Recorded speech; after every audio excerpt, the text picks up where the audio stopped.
So we'll get into that too. What else? What else? What else? What else? Shit, I do have a list here. Kodak Black, him and Minnie popping 100 purse. Okay. What else? Damn, why can't I pull up my list? Give me a second, people.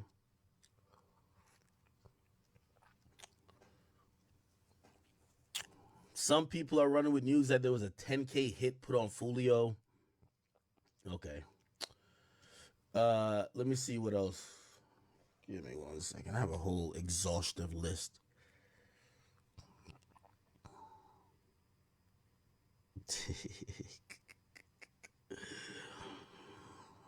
Where is it? Oh.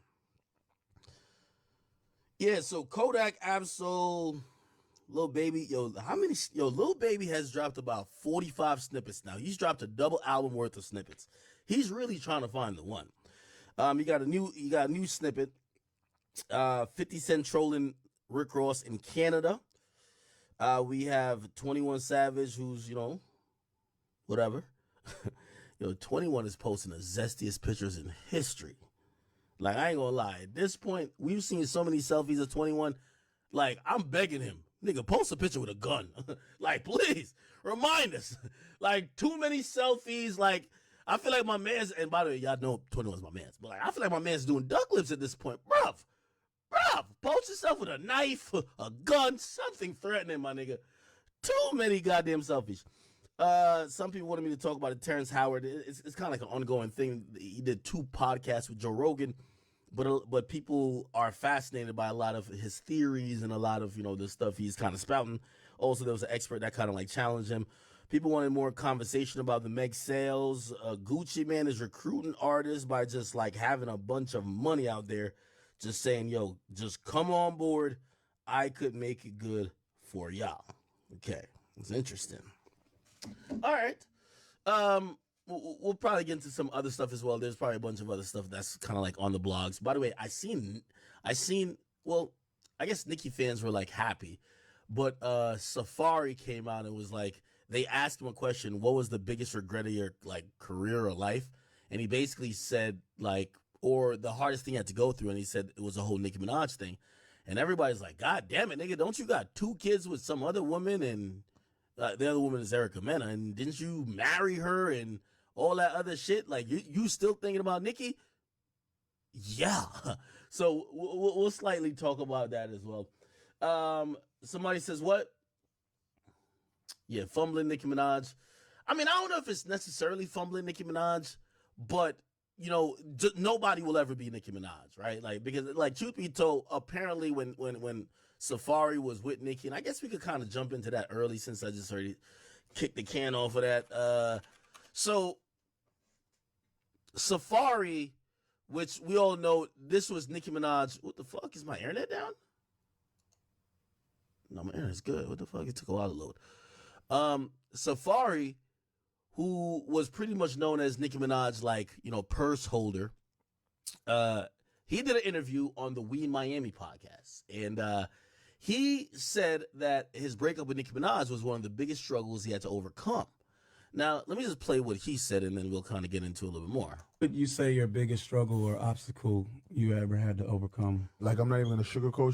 Like, I was with Nicki, we broke up. So her fans and certain people, they just wanted it to be like, okay, they're not together no more.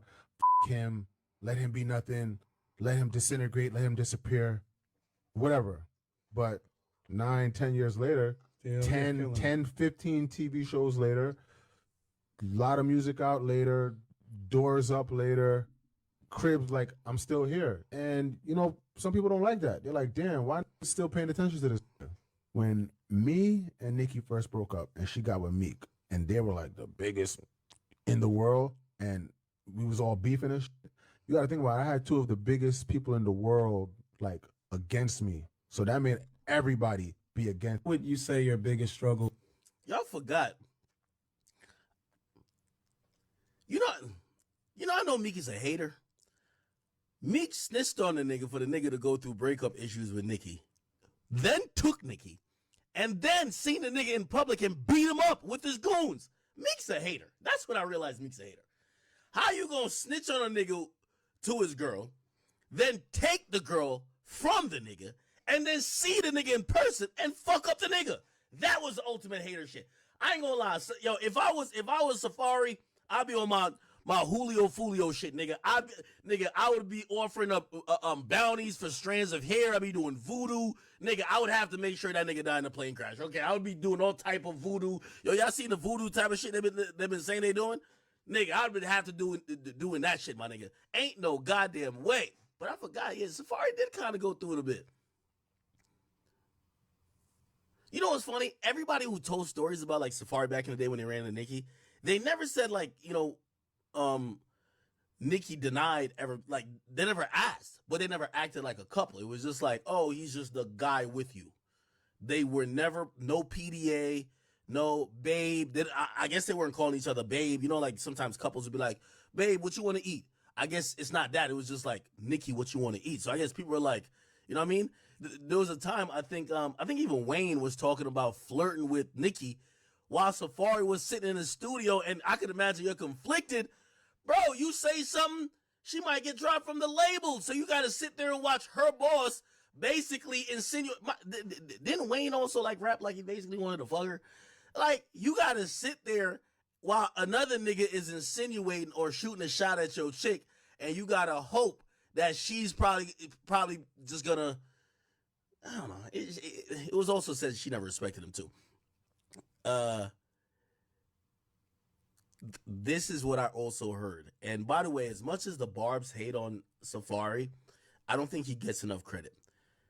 I heard there's like stories of Nicki abusing this nigga, like chasing him through their wherever home they shared, baseball bats, like throwing shit at him that he, like, there's video of it, but he just had to take, you know what I mean? Like, bro, you're with Nicki Minaj. Like, bro, what you gonna do? Break up with Nicki Minaj and get with Erica Mena? Wait, that's exactly what he did. But anyway, it's Nicki Minaj, you know what I mean? If Nicki Minaj want to, like, you know what I mean, slap you with a baseball bat, you just got to take it. Like, yo, what are you going to do? Like, you can't upgrade from Nicki Minaj. And also, you don't got no goddamn like, I know he's talking about all these reality shows. You get no reality shows if you're not with Nicki. And your music, no, with all due respect, your music doesn't percolate enough to make yourself a living and make you live like this. So basically, your lifestyle, I don't give a fuck what you're talking about, is because you were Nicki's original boyfriend.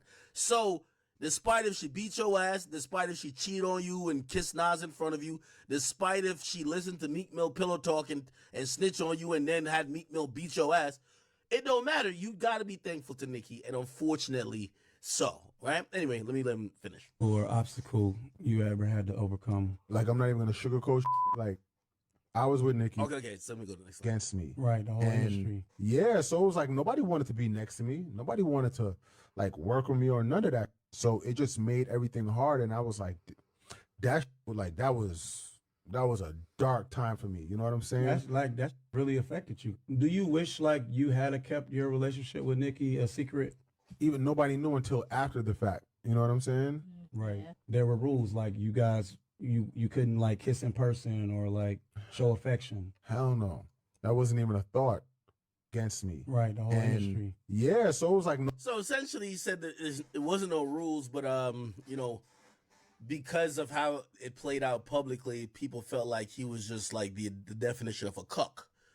Like some beta dude that would allow his girl to do whatever, would get bitched around. She never claimed that she was in a relationship with him.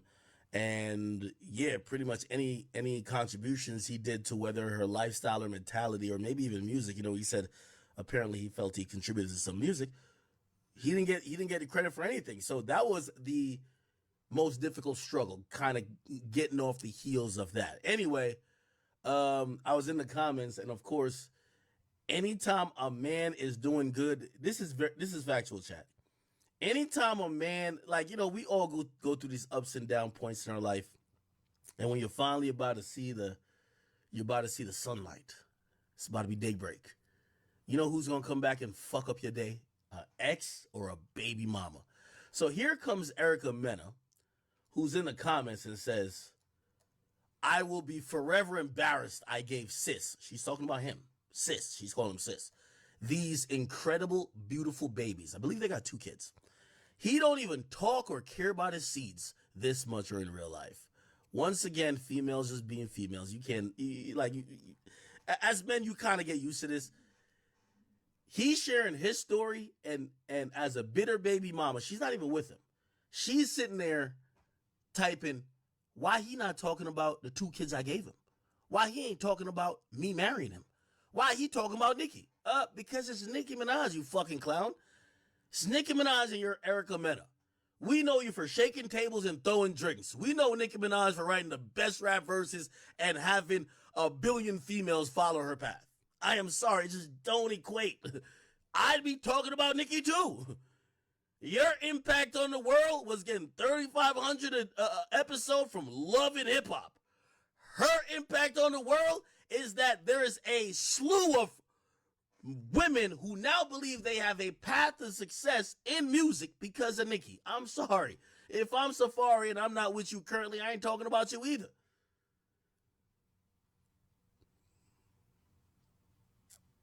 You threw drinks at bitches.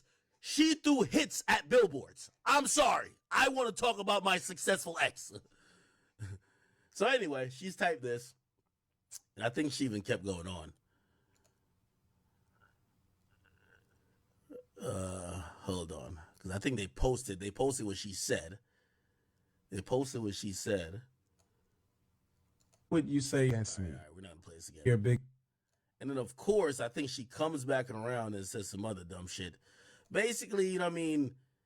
You know, typical baby mama shit. She says, hopefully, sis. She's called... Yo, isn't it, like, bewildering to y'all that women will suck a nigga dick for 10 years, have kids by a nigga, and then come out on the other side and use terms that is emasculating to said guy or question his sexuality? Don't that reflect negatively on y'all? If y'all think the guy you're fucking and having kids by should be called sis, or you think he's gay, or you think he's whatever, why are you fucking gay men?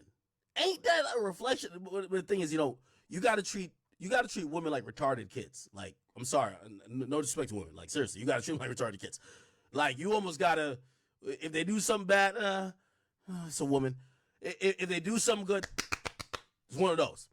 So anyway, she's now reflecting. She says, hopefully sis could end his deadbeat struggle next. Now, obviously, if you guys don't know, they had a dispute. So they had a dispute about child support. Now, granted, you see all these girls, you know, first of all, and I'm not even trying to disrespect Erica Mena, but Erica Mena used to look very different. These days, Erica Mena looks like Skeletor. I don't know what the fuck happened. I don't know if it's the plastics. I used to think Erica Mena was one of the most gorgeous women. I just couldn't understand why she was just kind of like hoeing around, because the first time we heard about her was when she fucked DJ Envy and she was his side chick, whatever. But like, I always thought she was a beautiful woman, just period. However, over years, she started, you know what I mean? Let me just, Erica Mena Skeletor. Like, have y'all ever, they got to be a meme. I know they got to be a meme. Oh, nobody made that meme? Oh, y'all niggas is slacking.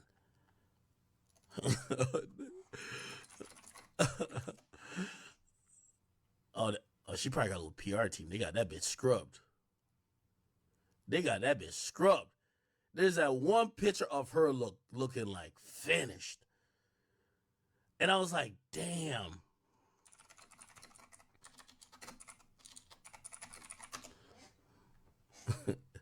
Chat, y'all remember what Skeletor looked like, bro? Hold on a second, go find it.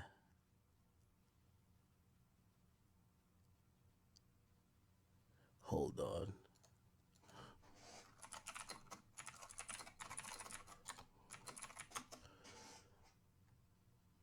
Nah, she got somebody to scrub this from the internet. I cannot find it. Y'all know what picture I'm talking about. And I ain't gonna lie, I used to think that Erica Mena was like a solid 9 out of 10. Facts. I used to think that. And then, I don't know if it was Love and Hip Hop, but I really think it's the surgeries. Because a lot of times, like, we hype up these women who get surgeries. But the girls who get surgeries who look good in the moment, they're always gonna look fucking terrible once the surgery starts. You know what I mean? Well, aging, really. Aging starts weighing down on them. I can't find this shit. Yeah, she scrubbed this shit from the internet. I ain't gonna lie to you. Ain't no fucking way.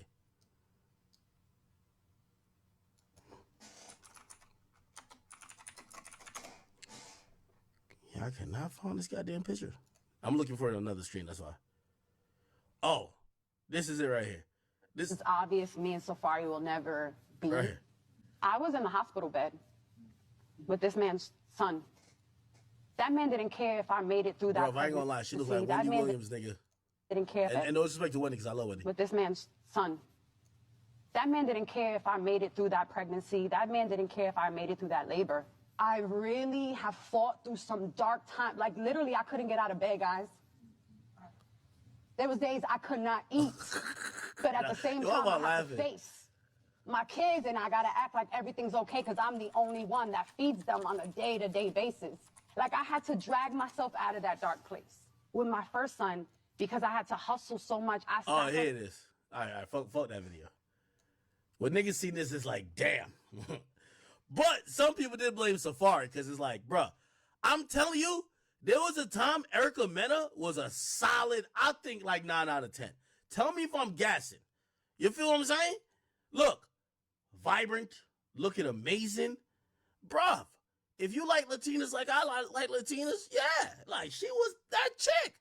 Then we see this. Bruh, she's looking like Skeletor, gang. They still have the thing up? Right here. It's like, oh, nah. Oh, nah. He put her through the mud. Maybe it's his fault. Maybe it's not her fault. It's probably that nigga's fault, right? God damn it. Anyway. All right, let me stop before she DM me and threaten me or some shit. These are all jokes, people. These are all jokes. This is my new disclaimer. It's all jokes. I don't want beef with none of y'all niggas because I'm not going back and forth with y'all unless you're a rapper, and then me and a rapper, we could go all the way. But y'all social media personalities and other people, I am not here to beef with y'all anymore. I'm just cracking harmless jokes.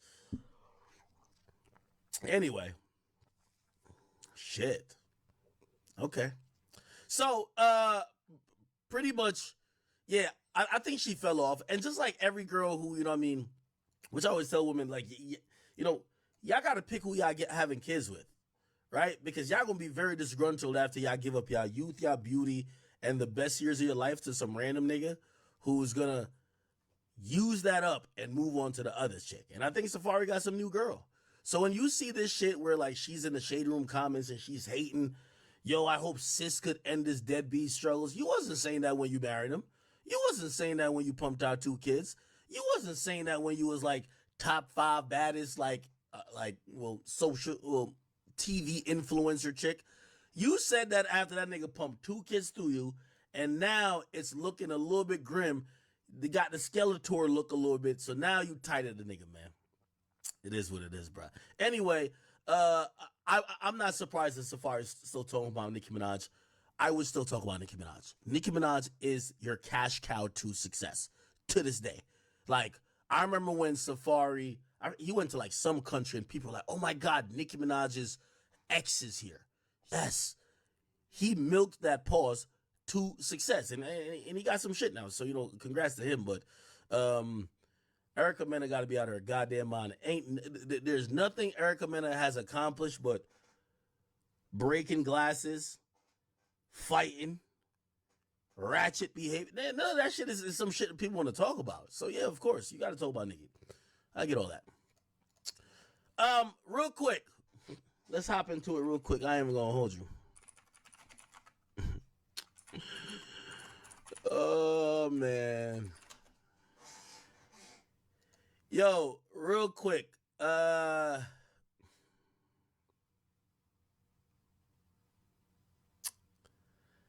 So Absol sends out a tweet. He says, if Drake is the MC I imagine he can be, redemption is not off the table.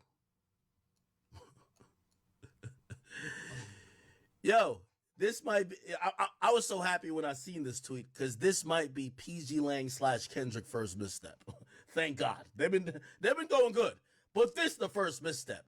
Hey, tell us without telling us that y'all are basically saying that whatever y'all got going on, and I'm including Kendrick, Absol, TDE, PG Lang all in the mix.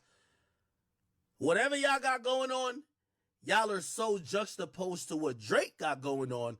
Y'all need this either confrontation or the look at Drake to make y'all look good continue. What the fuck is Absol talking about? If Drake is the MC, I imagine he could be. Redemption's not off the table. Is Absol on crack? I know Daylight might be off some shit. That nigga tattooed his face with some ridiculous fucked up bat signal. But Absol, are you okay? Let's put this in perspective. I really think this is a whole little psyop. This got to be a plot from Kung Fu Kenny, who's probably a little bit upset, even though we could say he won fine. But he probably a little upset that he got 5 more diss tracks that it would make no sense for him to drop. The altercation with Drake and Kendrick is over. Absol, Kendrick, the rest of y'all, it's over. Y'all now got to make music. Y'all can't use Drake no more for another 6 months to be like, oh, we're bringing back the culture. Cool. Y'all had an amazing moment, which I enjoy the moment. But now y'all got to do what he's been doing for the last 15 years, which is make music for everybody. Make music for every situation. Make music for people that people can enjoy outside of a battle. And I think that's where we're at. Just like Drake is going to have to make music for people that people can enjoy outside of a battle. It's over. Okay? Now, I didn't think Absol was this dense because I think he's a smart guy. Everybody always says people in TDE like they're higher IQ. Okay. So when he tweeted this, I said, this can't be Absol saying this. This got to be coming from Kendrick. You know why? They still want to continue the moment. And I've heard Kendrick do got more shit he want to drop from what I've heard. I've heard that. Kendrick got a couple more songs with overt disses. I'm not saying it's full diss songs on Drake that this moment needs to expand. No, nigga. No. Let me send a message to Kendrick, Absol, the rest of y'all, DJ Head. Y'all could print this, put this wherever y'all put it. Okay. Kudos on whatever y'all think y'all accomplished in this battle versus Drake, but it's over. Go back to making y'all pro-black civil rights movement music and keep it over there, okay? Hopefully if it's hot enough, I still would enjoy it. But this whole thing y'all think, now you might be like, his tweet is not saying that. Let me tell you this. And this is why I said Absol's not an idiot. Well, y'all claim that all these TDE niggas is smart. Does anybody actually think that Drake needs redemption?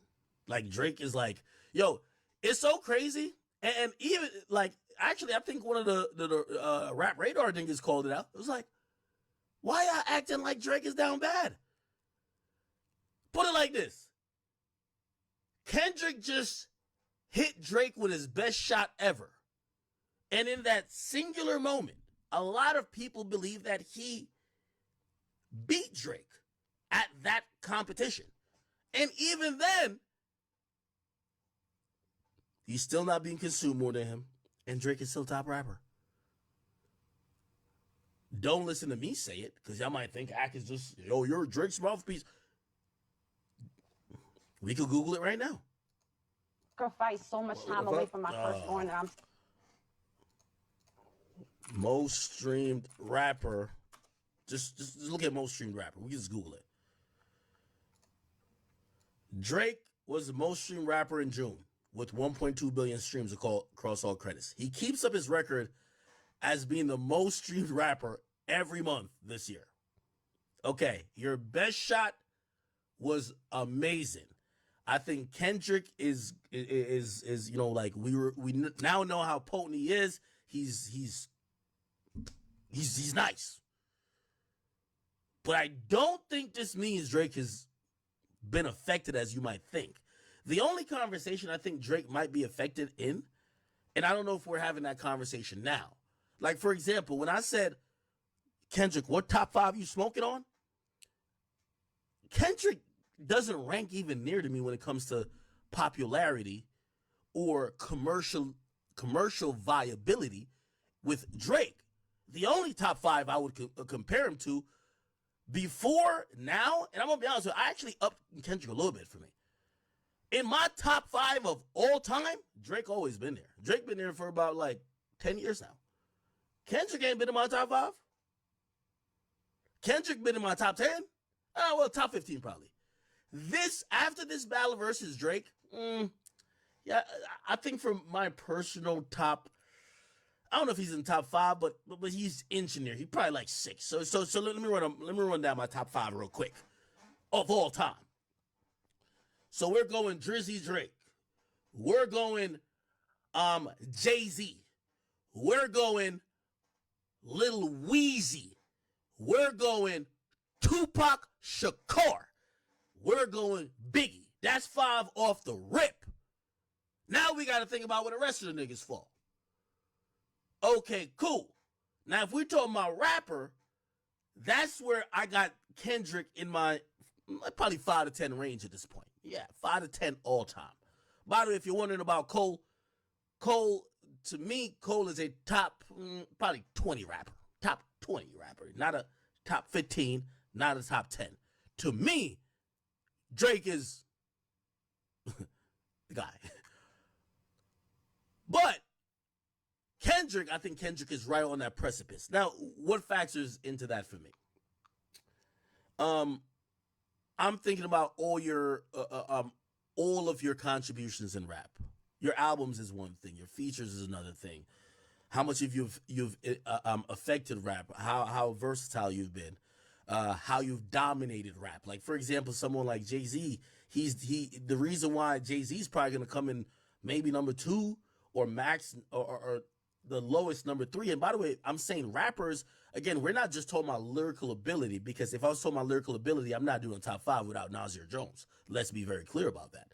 But the reason why Nas doesn't come into that top 5 rap conversation when I'm including all these all these categories is because I'm talking about dominance, I'm talking about rapping ability, song making ability, impact, influence, consistency.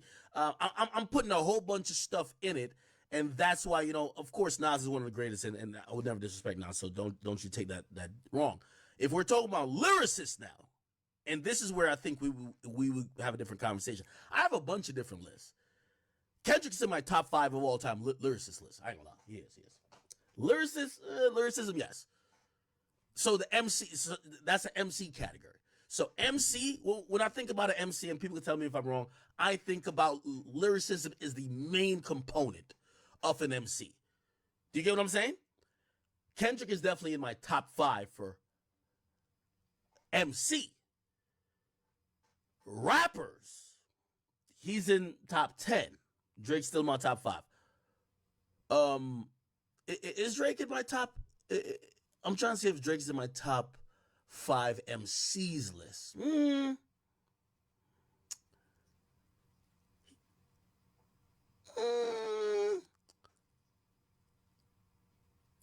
Nah, I think Drake's in top 10, top 15 MCs. Drake top 10, top 15 MCs. Kendrick top 5 MCs. Nas top 3 MCs. Facts. Rappers, Drake is top 5, Kendrick top 10, Jay top 5, J. Cole top 20. Now, when we go, I have another list. So, see, I gotta make, because people are gonna be confused. I'm like, all right, what are you talking about? You got too many lists, nigga. What you got going on? Let me show my little notepad real quick. Let's do it real quick, chat. Let's do it. How about we just do it like this, right? Bang, bang, bang. Okay. So let me set up my fonts. I need a little bigger font type shit. There we go. Okay. Okay. Wait, did y'all even see what I'm typing? Okay, here we go. So we have MC, rapper, and by the way, I could explain the differences according to me with all of them, right? Artist. So these are different lists. right? We just can't. And then I mean, we could have an overall hip hop list that kind of incorporates all of these, but it's going to be so subjective because how much do you care about someone being an MC versus a good rapper versus an artiste? Now, let me tell you how this kind of goes. And I'm gonna be honest with you, when it comes to MC, I'm going Nas, then I'm going Eminem.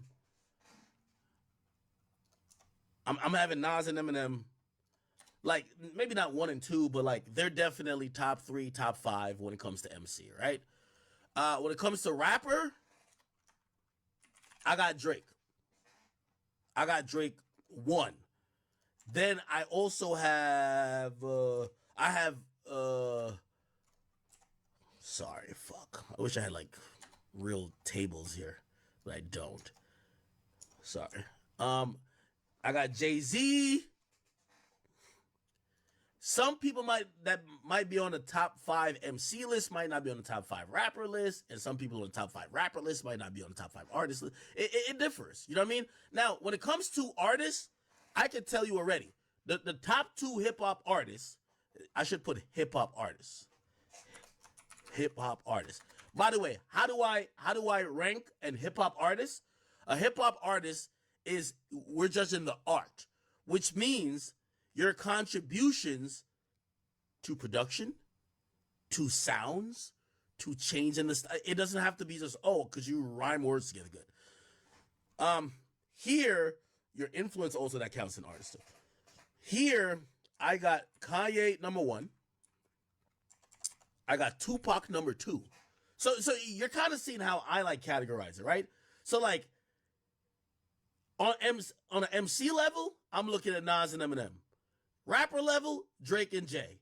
Hip hop artist, Kanye, Tupac. I'm hoping it makes a little bit of sense to y'all. It makes a lot of sense to me, right? In a hip hop artist type of level, you might have, and I'm just giving an example.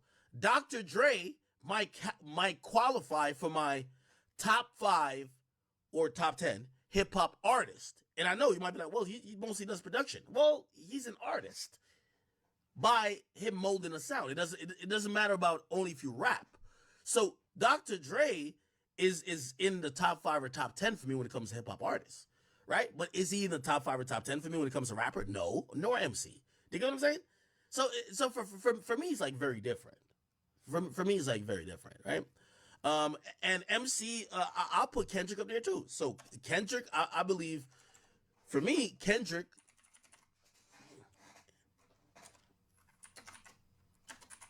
yeah, so Kendrick is going to be in my MC category. In my rapper category, he's there, but I don't know if he's on my short list of 5. Because I'm going to be honest with you, I'm going Wayne right here. I'm going Wayne, right? I'm probably also going to have, let me see, I'm probably also going to have like Notorious B.I.G. probably on the rap side of it. Notorious B.I.G.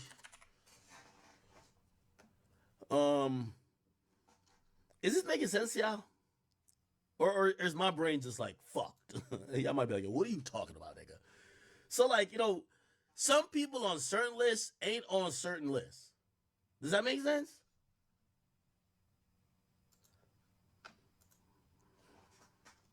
Am I making sense at all?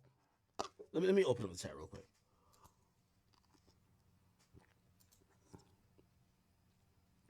Give me 1 second. I'll be able to open the chat in a second. Y'all can tell me if I'm making sense. You said Biggie more MC. Biggie would be on that MC list, right? But I kind of give like obviously, yeah, Biggie would be on. All right, okay, cool. Let's use that as an example, right? So he could be on both lists, right? Like, for example, all of these guys are great. For the most part, all of them are on all lists. Would you say Nas is a top 5 MC? I would say yes. Would you say he's a top 5 rapper? Well, a lot of people would say yes too. Would you say he's a top 5 hip hop artist of all time? I don't know. There's just too much. Do you get what I'm saying? Jay-Z as well. All right, when it comes to MC, he's probably on that. He's gonna be on that MC list as well, right? But I rank him higher as if we just looking at just rapper than just his ability as an MC. Nas, like, you know what I mean? Nas, I give like the ultimate score for MC. Him and M, I give those guys who have prioritized and has showcased an ability to be a master of ceremonies, an MC, a guy who, despite the beat, despite the song, they have used their words to change and mold the words, the course of their career in hip hop through a lyrical sense. Do you get what I'm saying? These are guys who constantly showcase their lyrical dexterity, and that's how they stand out. So that's why I got Nas and M here. For me, Eminem isn't on my top 5 rapper list. I'm sorry, and I like M. He's on my he's like number 1, 2, or 3 on my MC list. Hip hop artist, nobody could top Kanye. Period. It's just over. So when I see MC, I'm like lyrical, or like people who do a lot of lyrical, like, you know what I mean, more that realm. Rapper, you still have to have a little bit of lyrical. You got to have that lyrical arm to really fit in this. But you're making songs. You know how to kind of encapsulate a lot more than just rhyming words. Hip hop artists, it's not too much about just being a good rapper, a good MC. It's about putting a good product together, sending a message. So like Kanye was great at evolving the art. That's an artiste. Tupac was great at using the art to push a message. That's an artiste to me. So I got them. Like, I mean, I don't know if rapper wise, I'm all the way with this list here, but hip hop artist, Kanye always number 1 to me. Yeah, Kanye is my number 1 hip hop artist all time. Somebody says Future. See, this is why I like these categories, because the genre is so ever changing. Where do we put people who have had so much influence? Maybe they're not like a top rapper, but their influence. I mean, I guess hip hop artists, but yeah, it would be hip hop artists. It would be artists. Future would most likely rank higher on this list than the rapper list for me and the MC list. This list is going to be for people, like, one of the main things that, if I had to give a criteria, hip hop artists, one of the main criteria is influence. Influence. How did you change the art? How did you change the genre? How did you change the people? And on this list, you're going to see people who change the trajectory of sound, messaging, and a lot of other things. Kanye's number 1 to me. Tupac is number 2.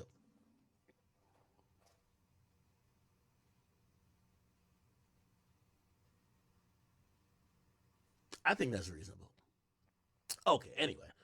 I kind of got off track. And by the way, if y'all do agree with me with this, and I'm not saying this is only 3 categories, you know, sometimes people might just have 1 category and they put all 3, they try to weigh it differently, right?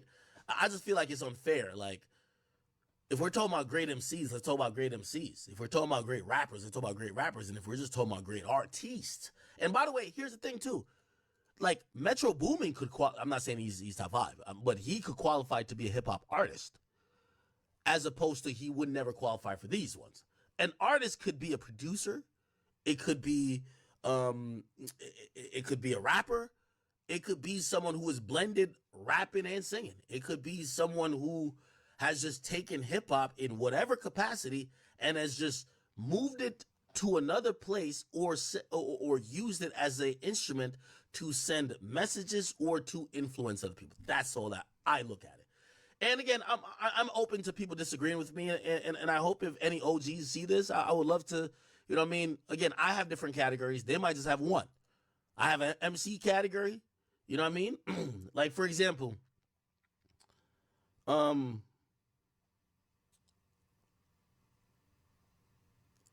thinking about like Rakim. Like, yeah, Rakim will fit in both of these. Like, you'll get a big L in here too. You know, for me, it gives more room for discussion. It gives just more room for discussion. Like the MC list, we don't have to worry about hits. The rapper list, we do have to worry about how commercially viable you were. You get what I mean? So MC, we don't care about hits. Rappers, we kind of do. Hip hop artists, we care about influence. So all right, let me help. So the main thing, these are main criteria, not only criteria. Here, influence. Rapper, obviously, we do care about lyricism again. So lyricism is baked into rappers. It always is, right? But we're going to care about hits in lyrics.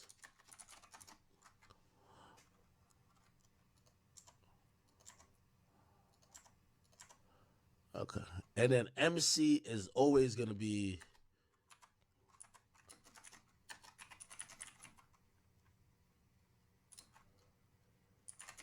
I'm going to just say tech attributes. Technical attributes. Not really. I mean, make it a little bit more complicated than it really needs to be, but I hope y'all get it. And yeah, right there, right there. I'll make this a little bit smaller. Whatever. Anyway, you can disagree with that. I don't care. All right. Back to this. This is the point what I'm trying to say. Let me get back to Mr. Absol. I think Absol tweet was a dispatch from Kendrick Lamar, because I've heard Kendrick Lamar got a couple more diss songs that I don't know. Maybe he wants to throw on his album. By the way, I hear that he's supposed to be like the snippet is supposed to be off the album. Did y'all hear that? So the snippet that's at the beginning of Not Like Us is supposed to be off a project, but you know, I think he's playing this by ear and also like very close, because a lot of people were expecting an album before. There were like heavy rumors about it, but then, you know, he just went into the battle. People thought he was waiting for the album to respond. Then he didn't drop the album. But from what I hear, there is an album in the works, and whether that snippet is going to come out before the album or on the album, from what I do hear, he got some more smoke for Drake that's on some project, right? Or that he's trying to put out. So he's like, you know, obviously that side is happy that for them, they felt that Drake waved the white flag and they got the win. But it's not like they're not trying to still put out them songs. You know what I mean? Niggas did not record like 20 songs for no fucking reason. And by the way, Drake might got some songs, right? Now, does Drake want to release it? I don't know. Again, you have to imagine two MCs who are going at it.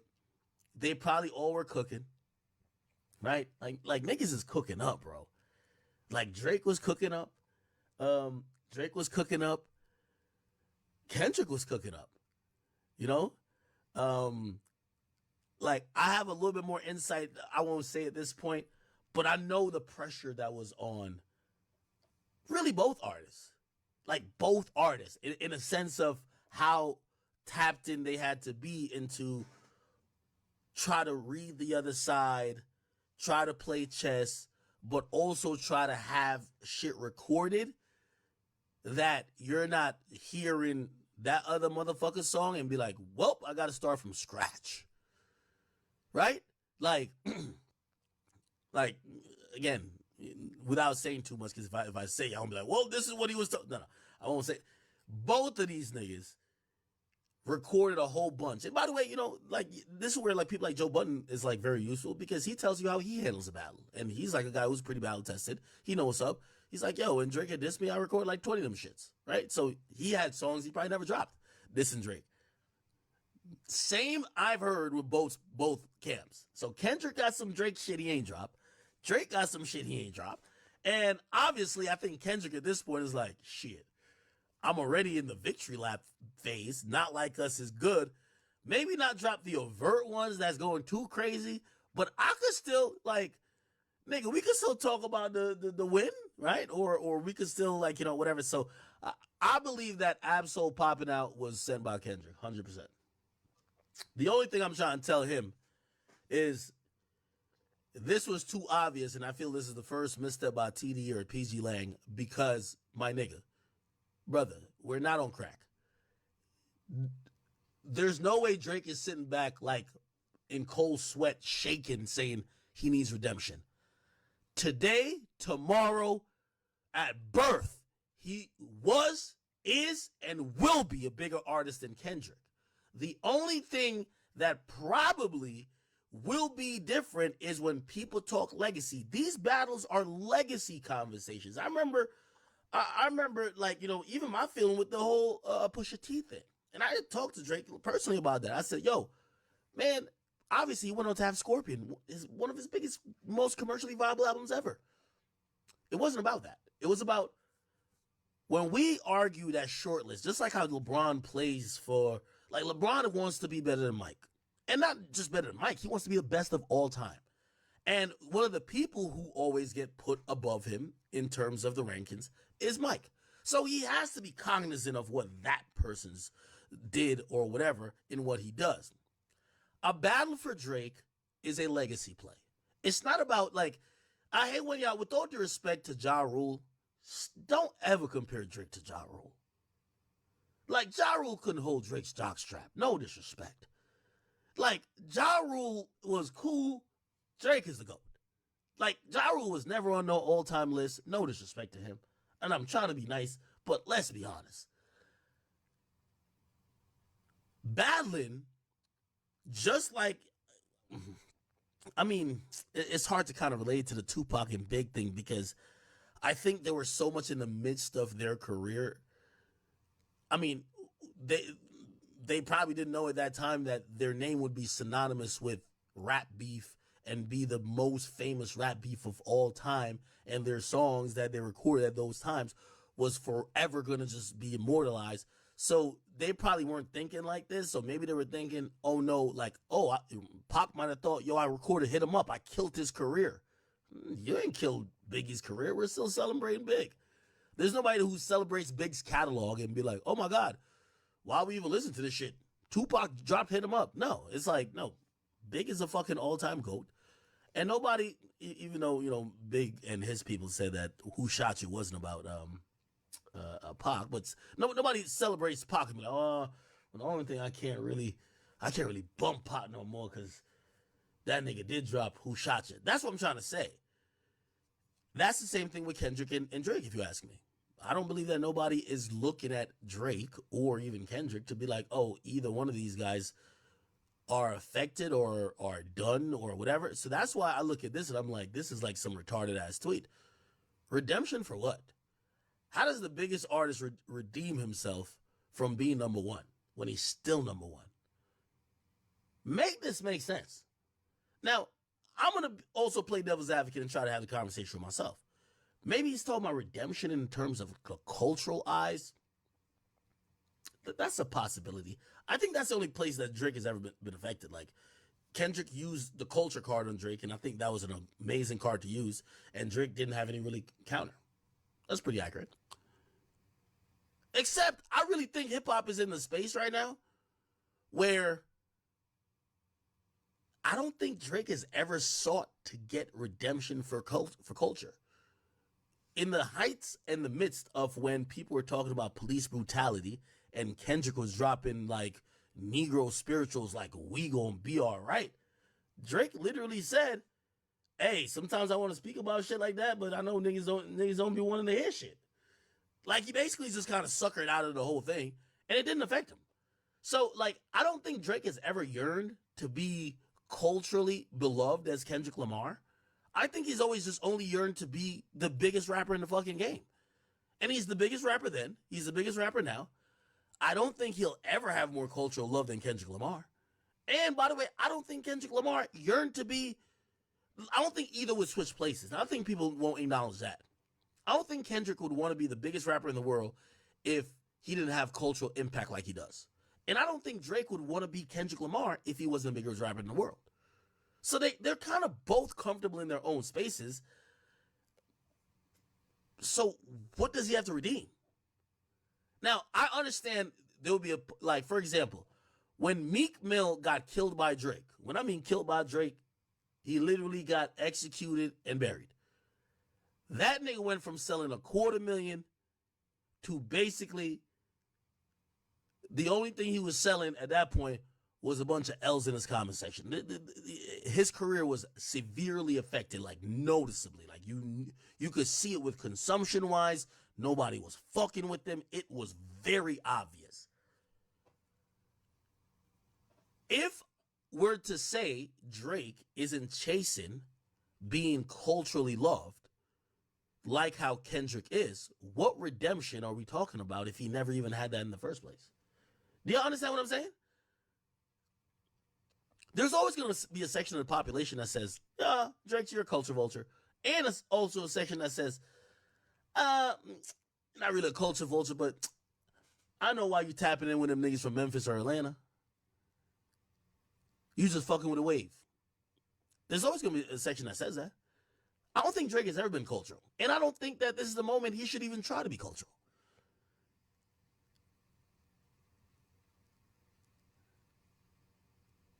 Does that make sense?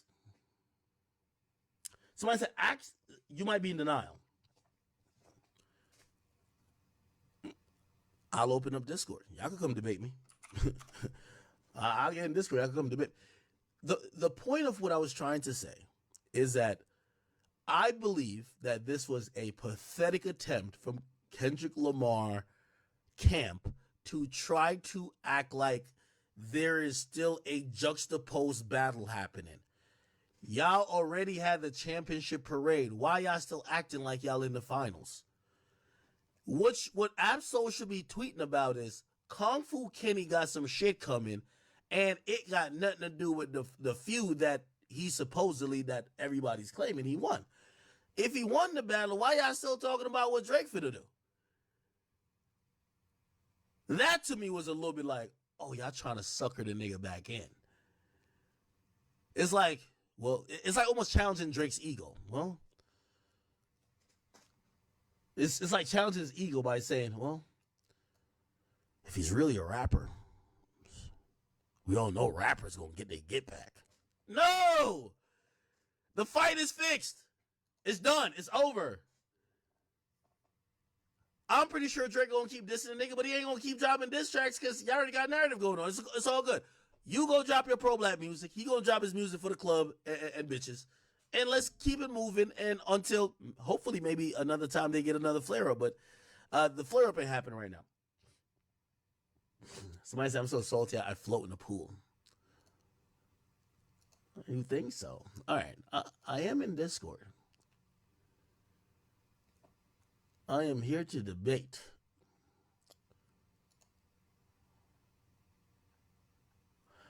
Matter of fact, yo, how do I use Discord and open up what do you call it again?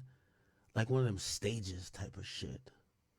Like the shit they do on like Spaces. I want to bring people up, random people, not trolls. How do I do that? I don't know how to do that.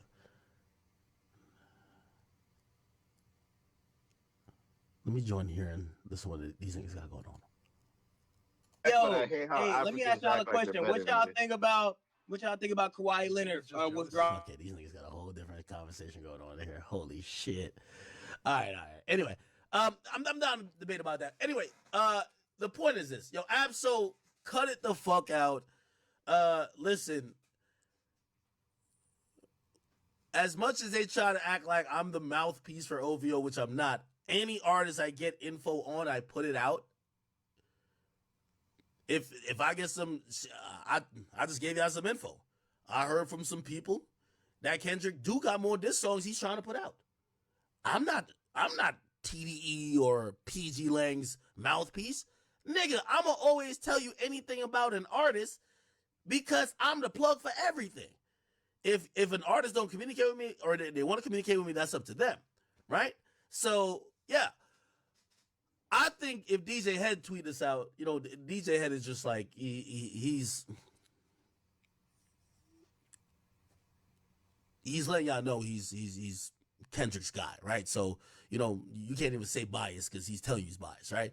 If he said this shit, we could be like, okay, he's trying to bait Drake out.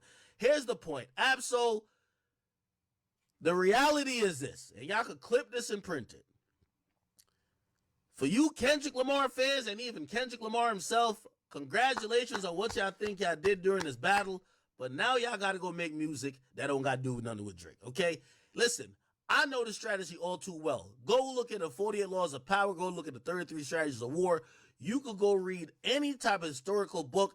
The best way to sometimes unite the people is unite them against a common enemy. And the common enemy has been for Kendrick, the colonizer, the white guy who's stealing culture. Let's unite the gangs. Let's unite this. Perfect, cool. It worked. Y'all got it. Now it's over. You stop talking about what Drake is going to do. Drake ain't going nowhere. He's already still the biggest rapper in the world. Let's now see Kendrick do what he should be doing outside of a battle, which is make entertaining music that captivates people without trying to unite everybody against a common enemy. That's what I'm ready to see.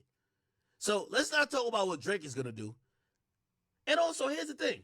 Absol, you can't talk about if Drake is an MC, you imagine the redemption's not off the table. Nigga, Drake could give you a singing hook, nigga, and you'd be dissing Kendrick on the hook. Stop it, nigga. This is getting out of hand. If Drake sends this nigga a DM with a hook singing, he'd be saying fuck Kendrick. Stop it. Y'all talking about Drake like he's Block Boy JB or YB in the mirror, bro. What the fuck is up with y'all niggas? If anything, let's talk about this. For everybody that was at the pop out or the cookout or the fucking Not Like Us video, when are y'all niggas gonna get y'all goddamn Kendrick feature? Don't tell me y'all niggas are just extras in a music video or just on stage to be on stage. When are y'all getting y'all Kendrick features? That's what we should talk about. When? Drake gonna be good. When y'all getting y'all features? Because it's only so long y'all can hold the pom-poms for Kendrick without realizing you're an artist too. He brought you up there to dance. Nigga, this shit ain't gonna get your bank account filled. All this, when do you get your features? Oh, you're not getting a feature.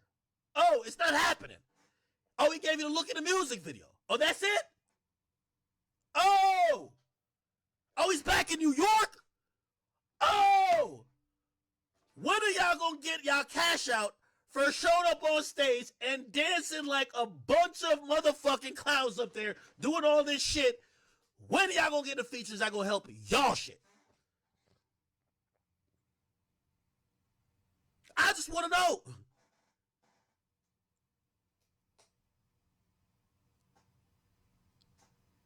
Because everybody's talking about what this person is going to do with this. Put it like this. If I'm not mistaken, Absol got a J. Cole feature before he got his last Kendrick feature. Let me just clarify, or let me just confirm. We don't want to hear no more. Listen, congrats, Kendrick won. Good for y'all. Whatever y'all want to say, that's y'all opinion. Now we need to know for all the people who are just like Kendrick, Drake gonna be straight. He's still a #1 rapper. Even you realize why you said just to talk to you niggas I had to hike down, because even supposedly the worst loss he's ever taken, he's still #1. Imagine that. Imagine that.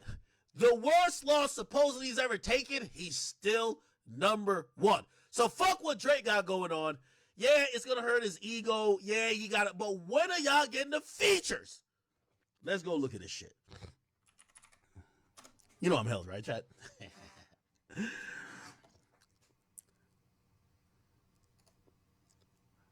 Okay, is this shit gonna open? Oh, Spotify doing a download. That's the Kendrick bots. That's I'm playing. That's a joke. Last time I seen Absol was on J. Cole album.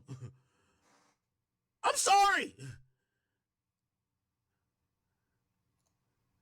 Am I tripping? Yeah.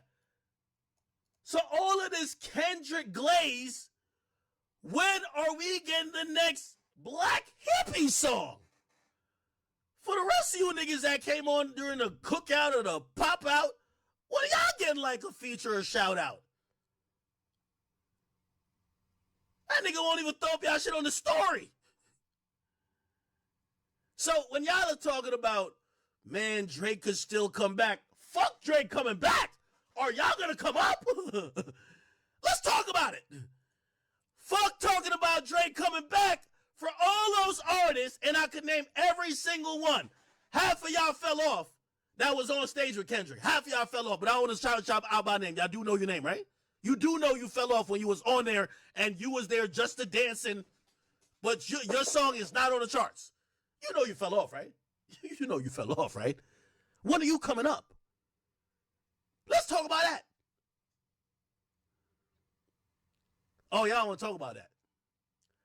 I wouldn't want to talk about that if I felt you. Listen, here's the sad part about it all. And this is why I can say it. Because, yo, Drake and Kendrick mentioned me in the battle. My platform went up. Y'all niggas is showing up like mannequins and dancers. Like, y'all niggas might as well join the circus. Is y'all getting a feature? Is y'all going on tour? Are y'all in the studio? Or y'all all just going to say West up? Because the West ain't up. Kendrick's up. You ain't up, nigga. Kendrick's up. Your next song is still going to flop. He ain't going to tweet it out. He ain't going to give a feature. No remix. No acknowledgement.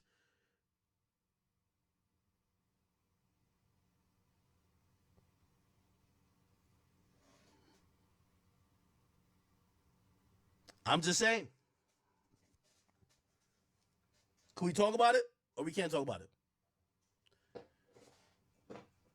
I just can't understand why rappers, like, with all due respect, Absol need a Kendrick feature right now. With all due respect. His last project was fire. I'm telling you this because I'm not hating on him. But it lacked visibility because maybe there wasn't somebody to give it a little bit more visibility. Maybe with a feature, maybe with a tweet, maybe throw it up on a story. I'm just saying. So while y'all are talking about Drake, and while y'all are saying, could he redeem himself?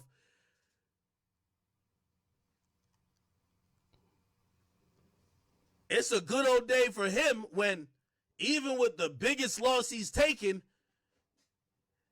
it's like it's like NFL. Y'all watch NFL? You know they do power rankings? Oh my God, the 12-0 team suffered a brutal loss to this other team. The power rankings last week, they were number 1. The power rankings the next week, they're still number 1. This is what we're talking about. Is this what we're talking about, people? Is this what we're talking about?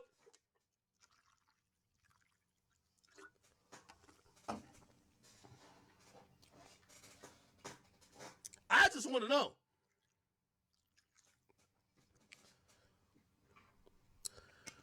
What type of redemption is Drake needing? Because if Drake need a redemption, a couple of them flopped ass niggas that was on stage need some redemption too. Can we talk about it or we can't talk about it? There's a few niggas that was on that stage that we ain't hear from since Drake gave them a feature. We ain't gonna talk about it. We ain't gonna talk about it. There was a few niggas, if we talk about redemption, there was a few niggas on that stage we ain't hear from since Drake gave them a feature. So what we talking about? Can we talk about it? Can I bleed him yet?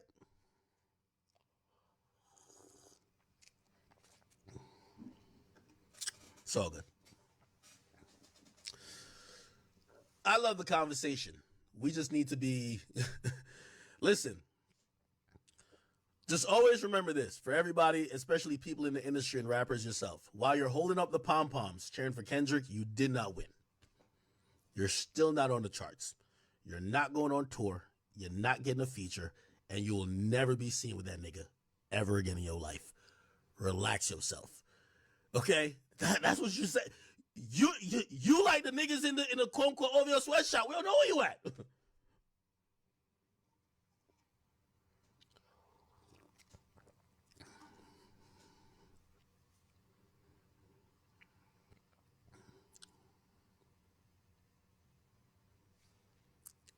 You see, yo, I can see the chat. They're so tight. What are you talking about? So wait, we can't flip anybody's arguments the other way around? We have somebody who says redemption for Drake. And we're like, what about the come up for y'all? Okay, we'll talk about redemption for Drake. Oh my God. Drake was previously in his career, he's like the football team that was 13-1. And then he goes 13-2. Still probably going to win the Super Bowl. Still the next week, still top of the standings, still number one. What about redemption? Nigga, when are you gonna break the 0-13 streak? That's what we need to know. You are 0-13, 0-14. Nigga, we ain't see you on the billboard in 3 years. What are you doing? Oh, we don't talk about that. Okay.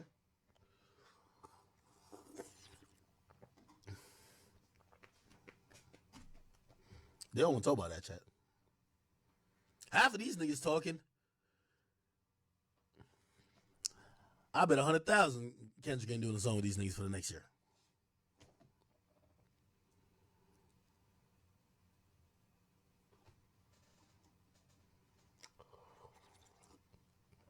It's okay, chat. All right. Anyway. So my last thoughts on this is pathetic attempt, I believe, by PG Lang and TDE to try to bait Drake out. We're talking about redemption is not off the table. Nigga, listen, call me the spokesperson for Drake or OVO, but I could tell you, nigga, Drake is gonna drop amazing music. It's gonna be good. If you think he gonna keep going back and forth with that nigga, call him a pedophile in line, he's not. So move on, hurry along, and y'all go drop y'all music. See you niggas on the fucking charts. That's it, okay? That's it. There's no more conversation. That's it. Talking about redemption.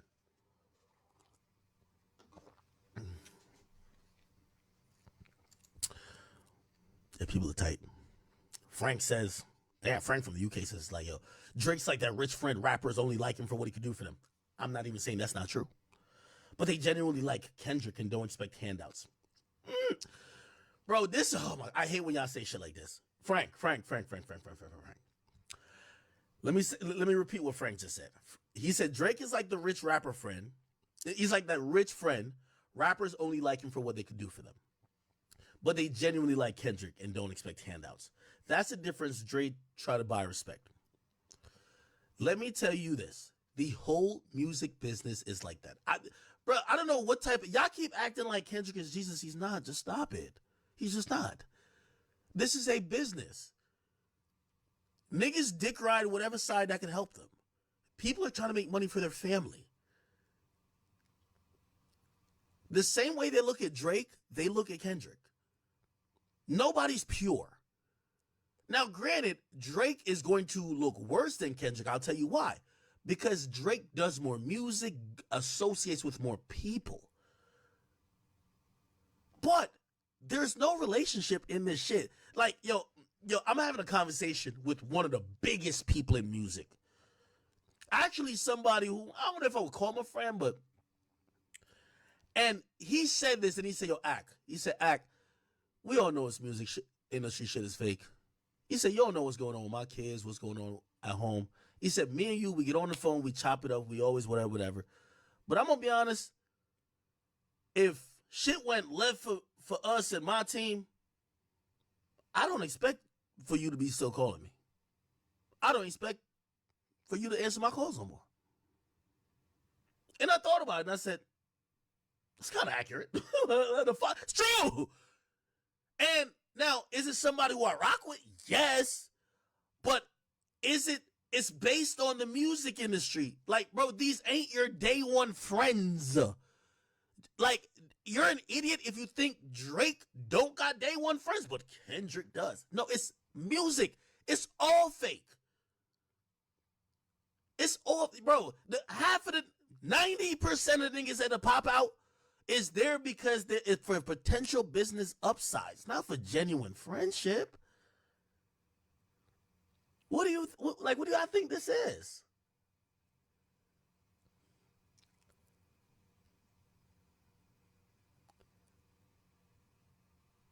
That's that's the thing I don't like when I speak some nuanced shit. They only take like what? Somebody gonna clip this. Ak admits Drake has no real friends. I'm telling you, no rapper has real friends. If we were to believe all this fucking smoke and mirrors, we would have thought Gunna and Young Thug were goddamn twins. All they kept doing was twisting up their fucking fingers and calling each other twin until it was time to sit in jail for your twin. Nigga, I don't think Thugger and what's the other nigga name? Baby all that friends. None of these niggas are friends. Bro, they mama don't go to the other niggas' mama's crib. They kids don't play with other niggas' kids. They're rap friends. It's like influencers now. Like, I like what, and I guess I could segue a little bit. I like what FaZe got going on. They got a bunch of influencers, just mix them all up. These niggas wouldn't genuinely hang out otherwise. But it makes sense. Let's mix our audience. People like seeing people they like hanging out with other people they might like. Yeah, it works. Like this whole conversation I seen recently. Did y'all see this conversation? There's some nigga named Sketch. Some rapper. No, not rapper. Oh, I'm tripping. He's a streamer. His name is Sketch. The fuck? His name is Sketch, okay? Apparently, everybody likes him, but apparently, before he blew up, he was sucking cock on camera. Now, he been hanging with every streamer, and they're all his quote-unquote friends. They're not friends. Half of these niggas ain't friends. It's like, and by the way, I'm part of the wannabe naive crew too, because I wanted to believe Drake and Rick Ross were friends. They're not friends. They're associates. They're motherfucking associates. There's probably like 1% friends, and then always like 99% associates, but the fans see like it's 50-50. Oh, nah, that's their crew. Anyway, this guy, his name is Sketch. Apparently, he used to take dick on OnlyFans. I don't know how he hit it. Pop back up. He got this whole little squint eye thing. Like, I think he's on some, Raven Simone shit. Like, he not seen into the future. He's seen into the past when there was a dick up his ass or some shit. I got no problem with him. He seems like a cool, pretty guy. Cool, but not pretty. Like a pretty cool guy, but yeah, apparently got exposed for taking dick back in the day. All of his close friends had no idea he was taking cock. He addressed it here. Listen to this shit. I did not have sexual relations with that man. I'm just kidding. I did, possibly. The plan after was not very good. If I was alone and I was at my house, I probably wouldn't be talking to you right now. All right. Okay. Now, let me see if I can find his full statement.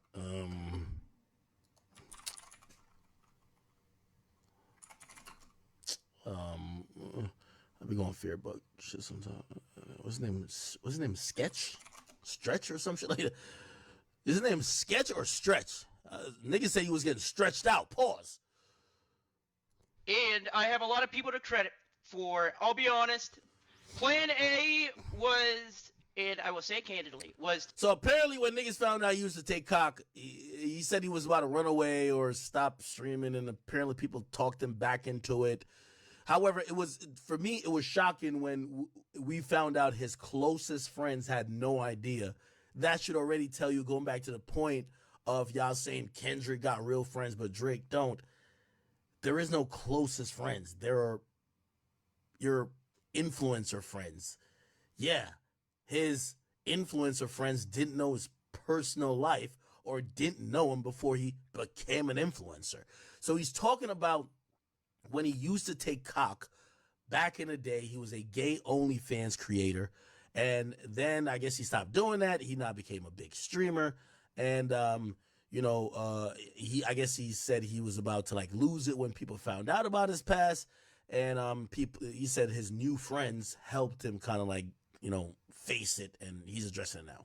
was, and I will say candidly, was to probably probably to call it quits if this ever came out. But some people saved me. Shout out Banks. Shout out my parents. Like, shout out y'all. Like, I fucked up, but I'm changed. Yeah, that's about it though. Like, my original plan was there's two things. One, either be delusional and think it's never gonna come out, or two, what's the plan after? The plan after was not very good. If I was alone and I was at my house, I probably wouldn't be talking to you right now. But the people at FaZe, Banks, especially, and my friends that I've made over the past couple years came in and they saved me. All right. Let me be honest with y'all niggas, man. I don't know this dude. I don't watch his content. I have no problem against him. Man, save all that teary-eyed bullshit, brother. Let me tell you this, my nigga. You just got to upgrade on your career, my nigga. Bro, we're in 20... Why people act like we in like the 80s and 90s? Dog, if you say anything that's derogatory to gay people, you get banned anyway, my nigga. Like, bro, right now, if I wasn't Jamaican and I wasn't black and I could be one of these little white boys, nigga, I would hope I could be type gay or some shit. Nigga, that's a plus. Bruv, you know how many people go, like, what I'm trying to say is that I hate when they're like, oh, no, this is sad. This ain't sad for y'all. This is an upgrade. Yo, the new age loves the dudes who like bitches, niggas, all type of shit. Like, you know what I mean? Hey, no judging it. It's kind of crazy. I'm watching everybody, like, they were like, don't judge him, don't. I'm like, I think people are a little bit shocked, but to me, I don't think he will ever be judged. I think what's going to happen is his career's going to go up. Gay niggas, yo, right now, nigga, it's profitable to be a gay, like, streamer. What? A gay white streamer? Facts. Now, if you're a gay black streamer, we might as well talk about it. A gay white streamer who's already awkward, bro. Come on, dog. Come on, dog. Come on, man. Yeah, bro. Do y'all really think? No, bro. All right, I see some of y'all wild in here. Think about his world. Let's not think about the world y'all see because we do rap shit. I was confused why everybody needed to give comments about this guy possibly taking cock. Because I'm like, bro, he's getting a career upgrade. Bro, it's a reason. Yo, when you're a white guy and you're not even, like, the audience you're curating isn't like a hip-hop, hip-hop audience can be homophobic. Bro, all they're going to do is accept him and, like, protect him even more. So I'm like, all right, cool. Bro, like, so when I heard him admit this, I'm like, I was surprised this nigga didn't lead with it. He should have led with this out the gate. Would have helped him blow up like this. Hey, by the way, I got some OnlyFans video. I'm taking a 15-inch cock on there, but, you know what I mean? I did it like a champ. I think he would have blew up even faster. Real talk. I'm just being honest. And again, like, I watched all these content creators reacting to this. So I was like, why are y'all judging him? And I'm like, the funny thing is, nigga, I'm looking online. I ain't see nobody judging him. They're like, oh my God, I respect Sketch. I respect him so much. He's so brave. I'm going to watch him more. I'm going to donate. I'm going to buy his merch. Yes! Bro, this ain't black culture, bro. This is white nigga culture. The same way, yo, Aiden Ross, and that's my man's, blew up off gay jokes. I'm sorry to tell y'all. When you're white, gay helps you. When you're black, it might not be the same if you're curating a black urban audience. Let's be honest. Aiden Ross blew up off of doing gay jokes with straight men. So why are we so surprised that a gay white nerd or possibly LGBT, let me just use the appropriate terms, a LGBTQ inclusive person that is a white nerd is not going to get benefits from admitting that he's in that community? That's not an awful comparison. Stop it. Now, This would be completely different if Kai Cenat came out and said he sucks cock on the weekends. Be like, whoa, hold on now. Because Kai is like, there's mad young black urban hip hop kids that want to be Kai. They think Kai is cool. That might fuck that up. Nobody in the hip hop community want to be this nigga. These are white, like his audience is like white, socially awkward people. Half of them probably have gay thoughts already. Like, this is a plus. Congrats to this nigga. You just got to upgrade, nigga. Y'all come back to me 3 weeks or 3 months from here and tell me how many subs he got. He going to go through the roof. So, salute to this man. Accept your truth. Nobody give a fuck if you're gay, nigga, or if you're not gay. Like, bro, you suck the cock. Like, put it like this. You want me to give you an example? I'll give you an example. But it's not really a good example, though. Jimmy Smacks. Video came out of him sucking a cock. Well, he's in the OnlyFans space, so like I don't know how it should turn out for him. But think about Isaiah Rashad. There was a video of him. That nigga was doing a bobblehead doll move on a cock. After that came out, I don't know where his career has been. Why? Because his intended audience is urban, inner city black men who subscribe to a culture that tends to be homophobic.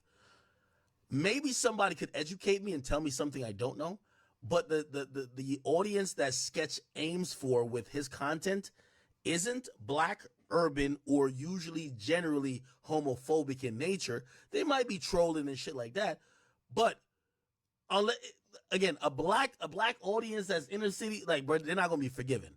This shit right here, you could parlay this into some sympathy. I only sucked the cock because I was depressed. They're going to love you for that shit, right? Like, this nigga subs going to go through the roof. Sketch. If I was your manager, I would have had you announce this on day one. Now, I don't even know why you announced it now. You already lit. Like, or actually, well, this might take you to another level of litness. I would have told him, yo, bruv, this is the marketing plan. Y'all was down bad, sucking some dick, taking some cocks. Yo. Was going through a rough time. I didn't know what to do myself. Plays good. It don't play good for I'm just tell you, it just don't play good for black culture, bro. Black culture don't. He plays Madden. Watch. His audience will watch him, will tune in more just to hear him say the F word because they know he sucked a dick. I'm telling you, it's one of those. And Aiden's my mans. Am I wrong to say part of why Aiden blew up is because of gay jokes? By the way, I'll give you another one. Speed. I fuck with Speed. I like Speed a lot. I've talked to Speed on the phone. Cool guy. But a part of his audience is a lot of white kids. It's the reason why he could troll the way he trolls. He used to troll about like doing hand motions as if he was sucking a penis. His audience, which is very non-black, Speed's audience, I don't care if he's black, his audience can't be more than 20% black. That's a fact. He got a huge audience, by the way. Congrats to him.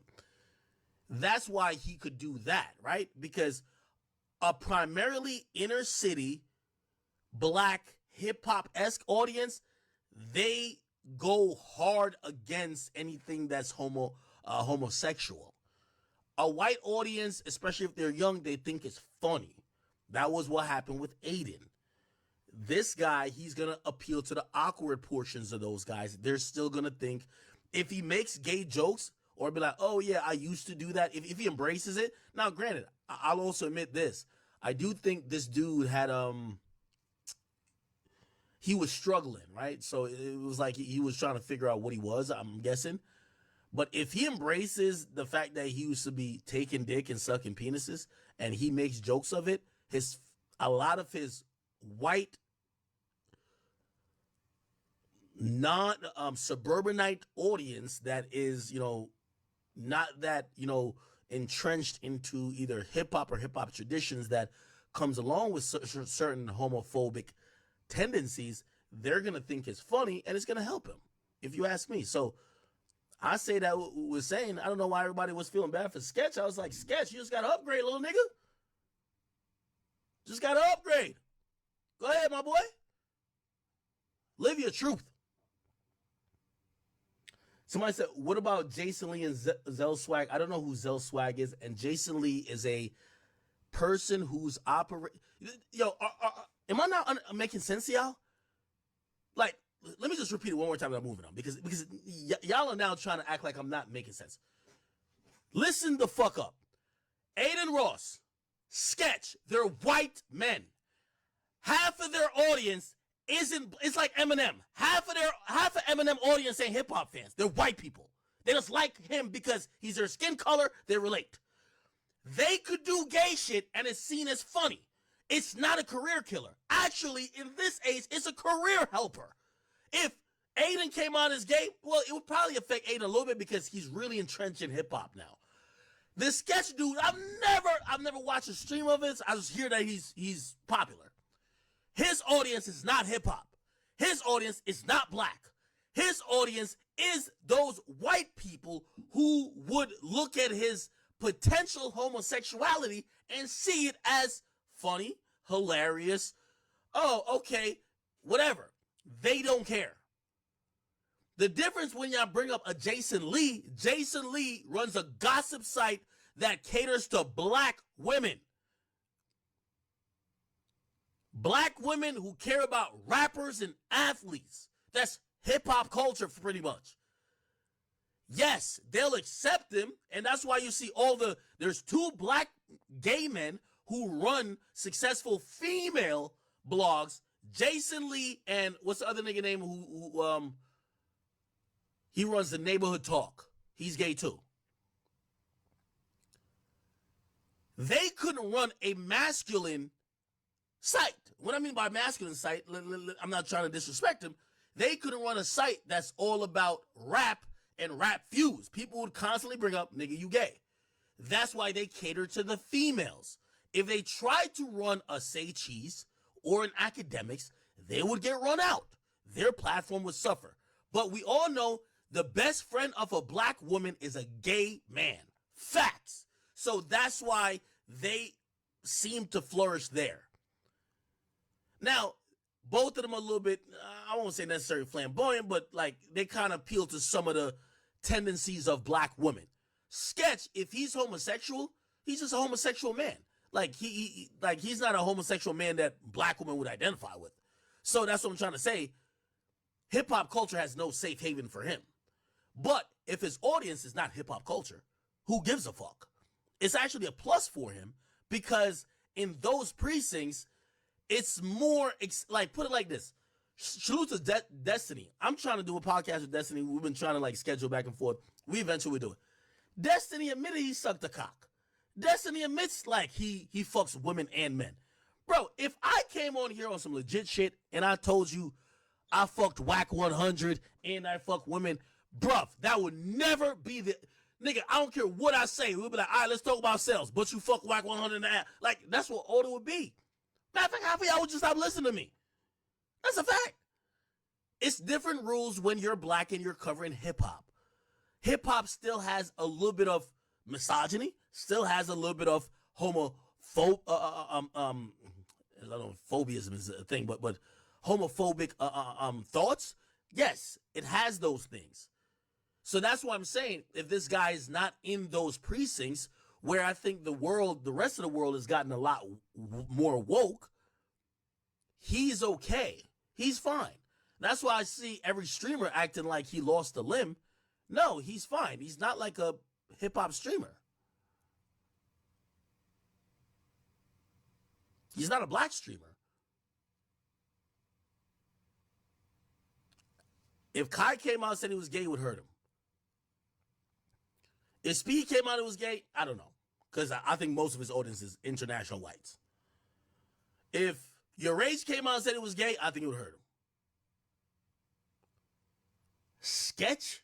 The fuck? Like, no, it helps him.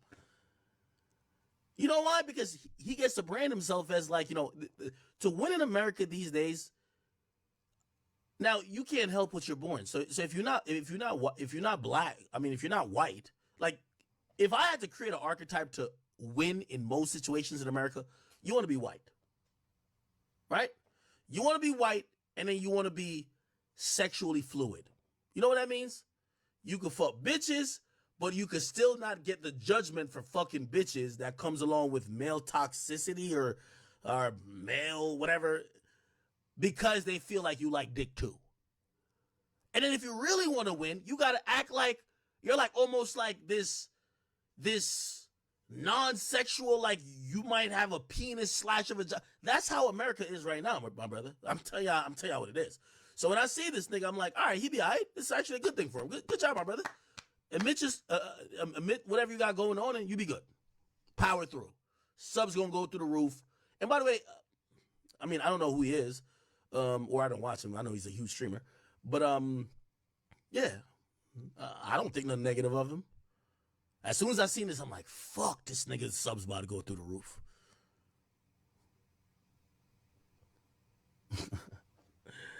Okay.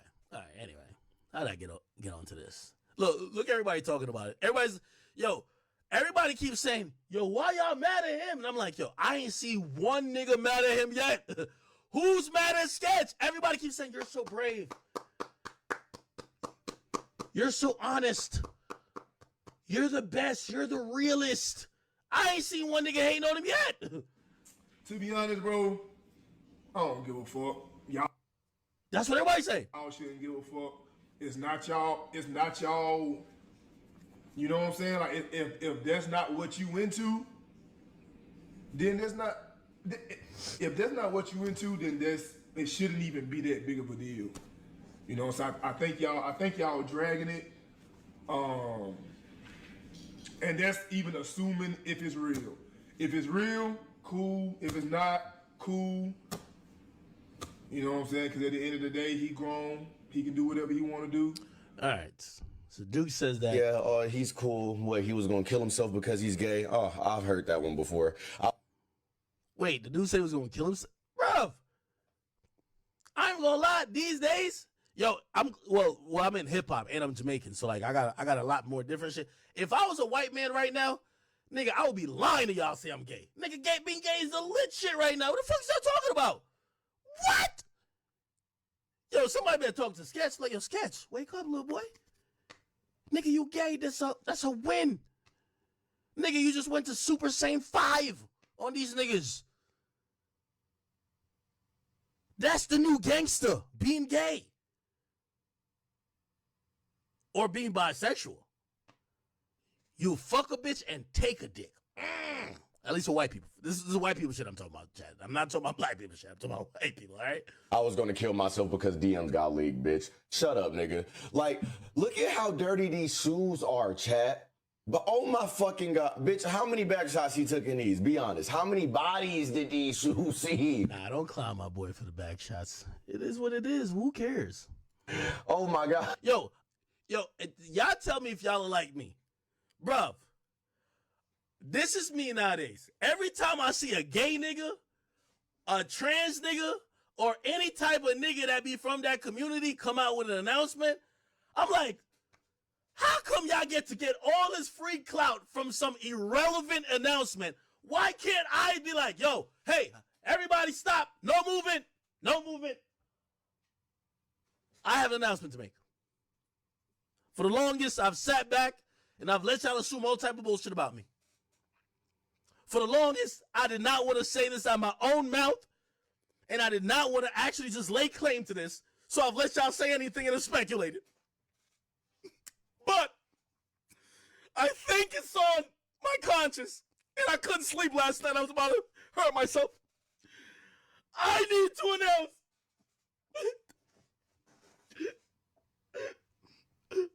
I love pussy. Bridget, why can't I get some clout like that? Can I get some? Yo, I love bitches. Can I get some clout? Bruh, niggas just be like, yo, yeah, I've taken a dick. Mad clout.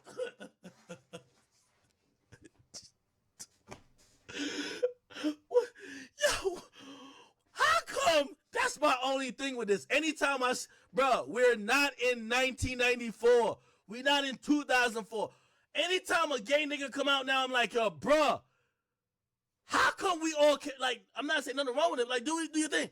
But why all y'all care about this one nigga announcement when the whole time I wanted to let you know my allegiance and my devotion to pussy. And I wanted to tell you that I am heterosexual. I want an announcement that everybody would print. Breaking news.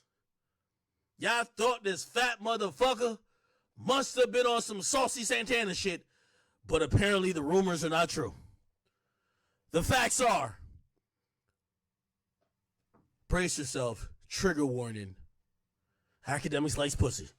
Oh my God, he likes vagina. Oh my God, does he really? I want that. I really want that. But like, yeah, I do like pussy. Yeah. What's up? Yeah, I do. Like, nobody cares. It's like, shut up, nigga. Shut up. Why can't I get like a dope announcement that I'm straight? Yo, I want to announce there have been so many rumors. They said, yo, you only attack women on the blogs because you gay.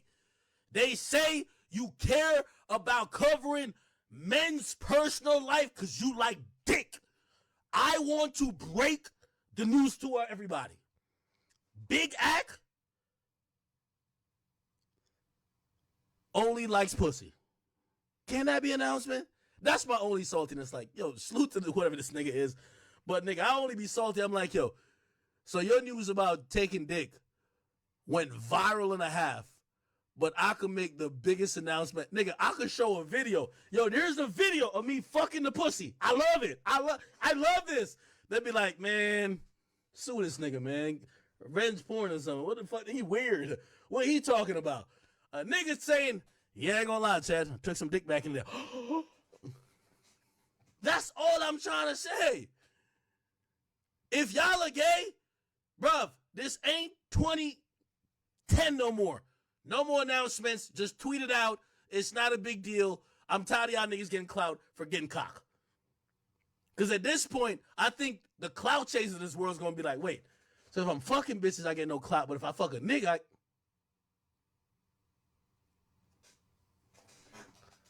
Anyway. Oh my God. Oh my God. The shoes and the glasses, nigga. Can't imagine how much he needed somebody yesterday. Good ups. We know how much he needed somebody yesterday. But when somebody get exposed for being a fake nigga, what if I would have killed myself? Ain't nobody would have give a fuck. That's true. Nobody would have gave a goddamn. But when the white motherfucker gay and he getting fucked in the ass, everybody want to fuck him too? Y'all niggas gay as hell, and that's okay. But come out, y'all had the chance to come out last month, bro. God damn, bro. It's finna be Black History Month, some more shit got in February. Hold on. Wait, you said about Black History Month? Nigga, it's July. Okay. Says Sneeko calls out creators coming out in support of sketch. He says one gay nigga gets caught doing OnlyFans and every influencer jump to tweet their support. You're a hero. Yeah, nah, that's crazy. Nah, I agree. That is crazy. Bruv, yo, at this point, like, yo, if one of y'all gay niggas want to come out, man, I want to be like, nigga, why the fuck are you telling us this? Because I'm not sitting here making these announcements about me being straight, man. Let's just do your thing, entertain your content, and really, I'm saying this out of jealousy. Right, I'm saying this out of because I'm wondering why y'all keep getting all this fucking free clout. And I could make an announcement about it. Like, this is what I'm telling you. It's like, it hurts you being straight. I guarantee right now, if I made an announcement, yeah, you know the reason why I was dissing Carisha and dissing so-and-so, y'all know I'm gay as hell, right? Yeah, when Saucy Santana said he was going to knock me out and fuck me, really, I wanted that. So I couldn't really, that's why I cried. Viral! Nigga, I'll be so viral and be like, oh my God. Nigga, I make New York Times. That's why I'm like, yo, bro, this shit not fair. If I say some shit, yo, it'd be like, viral. We got him. Yo, if y'all clip that, I'm going to slap y'all. I'm going to slap y'all. I'm going to slap my own fans. I'm going to slap y'all. Do not play with me like that. Because if somebody see that from Jamaica, trust me, I'll be in a lot of trouble. They'll disown me. But seriously, don't y'all get what I'm saying, though? That's why when Joe Budden came out, he was like, he's bisexual. I was like, fuck, that's the most genius thing he could do.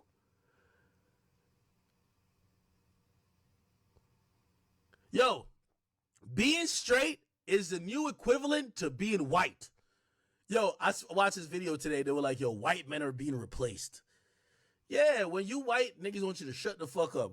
We don't want to hear white men's opinion on anything to do with equal opportunity. white men can't say certain words. There's even white bitches don't like white men. Like, they're like, oh, we don't want pink dicks. When you're a straight man, they're like, shut the fuck up, nigga. We don't care about your opinion about who's a woman or who's not. You're like, fuck we do. We don't want to hear your fucking opinion about gay and lesbian rights. We don't want to hear. Shut the fuck up, nigga. Matter of fact, you know what? You're probably homophobic or transphobic, motherfucker. Shut up. You're like, what the fuck, nigga? Wait, I just like women. What the? Shut up.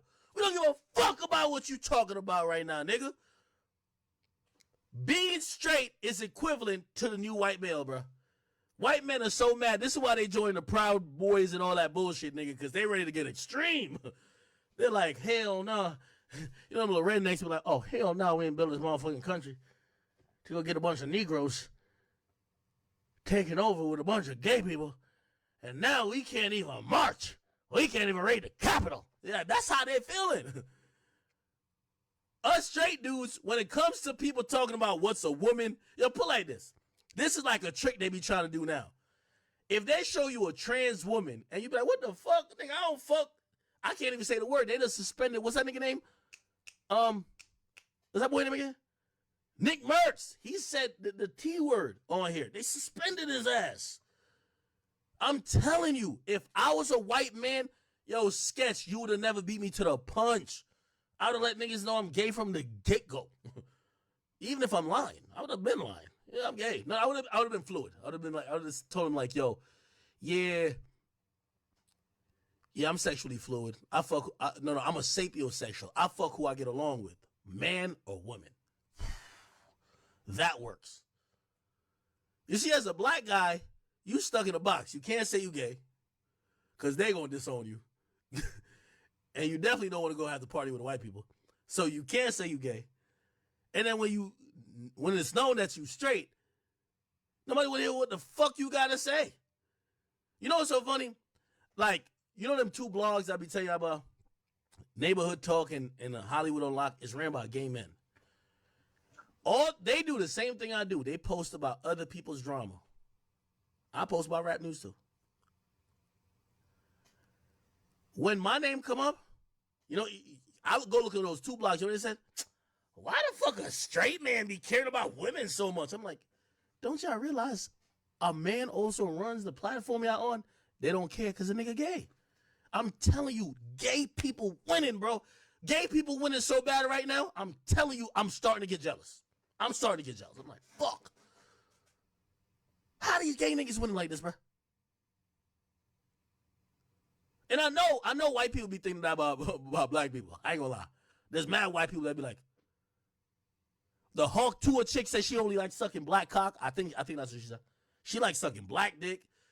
White men been watching all their precious white women gravitate to the bottom of the barrel thugs and niggas. That's a fact. I mean bottom of the barrel. They like thugs. They like degenerates. You know what I mean? You think they ain't tight? Because you know what the thing is? White dudes don't be getting up like, oh, I want to fuck a black girl. They want to just fuck their type. And they realize the chicks that, the white blonde girls all want to fuck the drug dealer, the nigga with 8 baby mamas. Yeah. Anyway, all right. Let me get off of this before I get canceled. Sketch, let me not say I'm proud of you. Sketch, you're late, brother. You should have announced it since day one. Congratulations on your come up. Only my advice to you is, brother, don't talk about you getting dick as a mistake. Just say you're fluid. Just say you're fluid. That'll work a lot better for you. It'll help your career. Remember, you're white. At the end of the day, you're white. All right? Nobody cares. You're white. Now, for Kai and the rest of y'all black motherfuckers, don't even try it, because niggas will crucify you. Okay? Sketch. Congrats, my dude. You know, that's a come on. First, nigga, I saw the niggas who work for me on my other page. I saw them post them. I said, who the fuck is Sketch? I said, no, Sketch just admitted that he used to get cock. Like, I said, I didn't even know who the nigga was. Why the fuck I care if he used to get cock? Oh my God, everybody cares about him getting penis. What are you talking about? Everybody cares about him getting some cock. He was getting some hard dick. What the fuck? Wow. You don't care about Sketch getting penis? I'm like, all right, I got it, bro. I got it. I got it, bro. All right, bro. That was not even on my list. I ain't gonna lie. I got sidetracked like a motherfucker. Chat, am I crashing out? Somebody said with my absolute take, I was crashing out.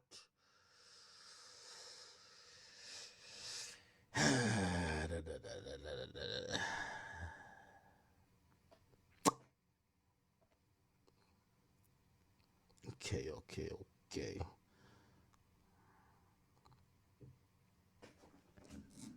I'm crashing. If I'm crashing, tell me. Because I don't want to end up on one of these pages because I'm not nothing, homophobic, homosexual, none of that shit. I'm telling y'all out with shit. I want Dr. Umar on my ass. Yo, Dr. Umar did an interview today, man. Y'all seen Dr. Umar interview? I thought he was talking to me for a second. I'm like, yo, Umar, what you talking about? Dr. Umar was talking about, listen to this. He said, black people who like Trump suffer from a slave master syndrome. I need to hear y'all opinion on this, chat. Cause first of all, chat, from all y'all have known me, am I a bunny hopper? I'm not no bunny hopper. That's definitely not one. Now, bunny hopper is what they call a black man who dates a white, is it a white woman or a non-black woman? I think it's a white woman. I haven't really dated a white woman. I've dated half black, half white. And I've dated Hispanic. Never a white. By the way, not saying I wouldn't. You get what I'm saying? Not saying I wouldn't. All right, anyway, let's play Dr. Umar, who's on the bro. By the way, Dr. Umar is so entertaining. I don't know if he's ever talked about me or talked negatively about me, but like, I'll give him a pass. Like, he's so funny. I ain't gonna lie. The nigga's so funny. And also, the funniest people in this world don't even intend to be funny. Now, one thing I'll say about Dr. Umar, I don't know why Dr. Umar, like, he told my building a school. The thing with people like him and Tariq, and shout out to Tariq, I actually, I did an interview with Tariq. You guys can watch on Off the Record, go on Spotify for that episode. Y'all can't be talking about this white supremacy shit. Let's go make a different country somewhere. Let's all go to fucking Harlem and just be like, Harlem is a sovereign state or whatever. Let's go like that. If those people were thinking like that, because I could probably understand their message a little bit more. They're always either complaining or basically placating to, if you have any synergy with the opposite race, or let's not say the opposite race, another race, you're bunny hopping or you're doing this or whatever the case. Like if you date a white woman, that's what he means by bunny hopping. You're bunny hopping. You have slave master syndrome if you want to vote for Donald Trump. But here's what I'm trying to say. Donald Trump and Joe Biden are white. So who the fuck are we supposed to vote for? So that's what I'm saying. Like, if they're going to have derogatory terms that they're going to be aimed at blacks who might support white people or date white people or marry white people, why at some point isn't the ultimate, like, solution to get away from all white people, even if it's within the United States, but at least try to push forward for, hey, this is a sovereign place. Just like how don't them Native Indians like in Nevada got like certain places where they got their own rules and all that shit. How come we can't get some like? If you feel like that about white people, my nigga, because I ain't gonna lie to you, like when I hear people talk like this, you showing your age. These days, the majority of women I run into, it's so hard to even pin them down to a ethnicity or just black or white. I've seen women who are light as fuck, but they have some black lineage. It's we're not like we're so far gone in terms of racial mixing. There's people who are very light skinned that do have black in their blood or have a black parent or a black grandparent. Like, what's up with that? What about these other things that just racial mixing is going to get into? Just to talk about black and white at this point just kind of seems like very lazy, because we've been doing a lot of fucking mixing. Like, there's Hispanics that's mixed with black and white. You know what I mean? So it's like, I understand what he's saying in terms of, you know, black people's plight here, but it's like, to act like it's just completely, there's whites over there and blacks over here. Man, like, for example, going back to like me, and I think Tariq Nasheed's wife is a mixed woman. The last 2 women I dealt with were mixed women. They were half black, half white, right? So if, like, I guess I can't be a bunny hopper if Tariq Nasheed ain't a bunny hopper, right? I've never dated just a straight white girl. If I fucked white girls, yes. I then dated a Hispanic woman. I also dated another, or actually not dated, but like dealt with a Spanish woman who was more like Afro-Latina. So like the conversation to me is way more diverse than they're making it. And they're still just talking about, like, I used to watch the Chris Rock specials where he used to be talking about, you know, white people this and black people this. And I mean, still to this day, we kind of still use those type of colloquials, but these days it's kind of hard to tell. Like, most people that are, like, there's a lot of women or a lot of dudes you run into, they're like a mixed bag of a lot of either races or ethnicities. Like, I don't know why Diddy comes to my mind. Pause. Diddy's alleged son, Quincy Combs, like, there's sometimes this boy look white to me. Like, come on, bro, this thing got a comb over. But he's black, supposedly, right? Ain't Diddy jeans in him? You get what I'm saying? So it's kind of like, bro, we just can't talk blanketly about black and white no more, if you ask me. Right? That's not his son? You said that's Albie Shore's son? But ain't Albie Shore black? See, okay. But Albie Shore is black, ain't he? That's the point I'm trying to say. Like, these days, we're seeing children and mixed families that might be a quarter black, half black, 75% black. But then you might have a family where, yeah, the father is, quote unquote, you know, he has a black lineage, but then the mother is half Italian and half Hispanic, or half Italian and also half like Arabic. What, like, it's kind of like, bro, we're like in a different age. So when I be watching, like, I like Dr. Umar for the entertainment. Like, he's still talking about black and white. Like, we just have 2 races running around this bitch. While a lot of times there's a lot of racially ambiguous people that are just mixed bags of whatever. Anyway, let me see. You understand? Without no remorse. Yo, hey, this is where I wish we had like OG Charlemagne there. Yo, I can't believe Charlemagne really sat there and let that nigga say that. Let me listen. Charlemagne, go type this in Charlemagne Academics. I did an interview with him in 2013. My 2013 interview. This is how Charlemagne was talking about. This nigga was saying Nubian white queens. Let me see, where is it? Yeah, right here, Lola. Architect of aggravation, Charlemagne the God. Hello. Explain that. It's too hot. I think a lot of black women get offended. Here we go. Hot to have sex with black women in the summer. It is. Like, explain that. Charlemagne used to say it's too hot to fuck black women in the summer. This is I ain't gonna lie. Again, bro, Charlemagne ain't no fucking political leader, nigga. Like, Charlemagne to me is just a comedian who just does radio, my nigga. Like, I know he's doing politics and shit like that, but bro, he's just a funny nigga to me, bro. I want this Charlemagne back, still to this day. That nigga was saying it was too hot for black on black fucking. Read the tweet. It's way too hot for black on black fucking this summer. Black man gets you a white woman, and black woman gets you a white man. Listen to this shit. It is. Like, explain that. It's too hot. I think a lot of black women get offended. It's too hot for black on black fucking. Black women need to go get them a white man, and black men need to go get a white woman. It's too hot for black on black fucking. Fuck your girl right now with the air conditioner on when it's 100-something degrees. Both of y'all still gonna be sweating. I got time for all that musky shit.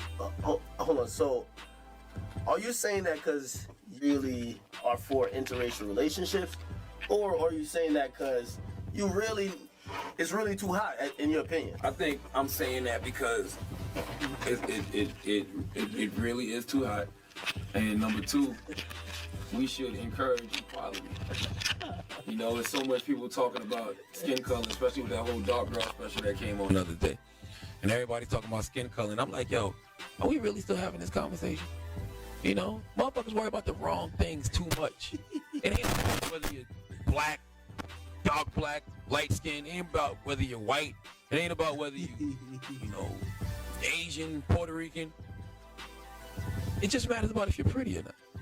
That's what these girls want. That's the harsh truth they want. Hey, this is a Charlamagne I wanna confront Dr. Umar. Won't grasp. It ain't about your skin color. Are you pretty or not? And guess what? It's a lot of beautiful faces that come from a lot of different races. And personally, I don't care about skin color. I like pink pussy. You don't care about skin color? Hell no. I'm not gonna lie. I'm in a white girl wave right now. I am too. Like, That's what that's gonna... What's I in a white girl? Wait, no, actually, that's lies. I don't even know why I said that. I think I said that to get a reaction out of him. In 2013, I was dating a girl. This is like right before I was famous, or like whatever you want to call famous, and I was with this girl. She was half black, half white too, though. Her mom was her mom white? No, actually no. She was a quarter white, because her mom was mixed, half black, half white, but her dad was black. Yeah, and that was the girl I was with until I met Angelica. I mean, I don't like my sisters. I love my sisters. But anytime I tell that to a black female, you know what she thinks? She thinks I'm kind of putting her down. I'm putting black females down. I'm like, it's just preference. Listen, in the summertime, I like white girls. Fall and winter, I like black girls. But I like pussy all year round. So I'm not turning down nothing. Listen, man, Kelly Rowland is one of the most beautiful women on the planet. She can get it all seasons. Tika Sumpter, beautiful dark-skinned woman. Nah, this was a nigga. Blackface Charlamagne, legend. Blackface Charlamagne, legend. That's a fact. But then you got some ugly light-skinned chicks out there. You know what I'm saying? So it don't matter about skin color. Like, I don't care. Black, white, green, yellow. I like pink pussy. True. So when I say that shit about no black on black fucking in the summertime, because some people think that that's you selling out. Because when you say you're trying to sell out, because I see this chick was trying to make that point to me. She said, yo, that's... Charlamagne ain't give a fuck about none of that shit then. Anyway, back to my man, Dr. Umar. That's what I get. Do you have a Don't worry, we're about to move on after a second. This is just funny to me. Yeah. Because that'd be cool. I need a camp. I need a camp. That's a good idea. So what they do? A bunny hopping recovery camp. Bunny hoppers anonymous camp. I need a camp. Buddy, yo, it's been so long. Charlamagne is like grayed up. Charlamagne, his skin is glowing. You know what I mean? Charlamagne looking like, you know, the successful millionaire he is. Back then, Charlamagne was just on some. This was I'm scrapping niggas in the streets, Charlamagne right here. You feel what I'm saying? Like patches under my eyes, Charlamagne. This Charlamagne, clean father. It's like his Kevin Hart arc. You get what I'm saying? It's not. I hate wigs. Period. I hate wigs more than weave. Imitating white women, are you not indirectly through your behavior suggesting that I date white females? So I think a lot of black mothers have to really check. Now you also got to go to me where like if you try to analyze me on a psychological level, I also don't like surgery girls either. I fuck a girl with I told you I fucked a chick with some BBL. That shit was like I felt like it was cement in her ass. I was like, what the fuck? It felt like I was fucking a brick wall. Now my preference is somebody who I'm being with for long term, I'd rather you not have surgery. I get it. There's something called gravity, aging. God will have an effect on your body, but I like how I'm not even going to say I don't like a little cellulite. It's fine. But if you have some unnatural waist with some weird formulated ant body, it will be good for a horny night. That's not what turns me on if we're living together. We're around each other a lot. That's my preference. You get what I'm saying?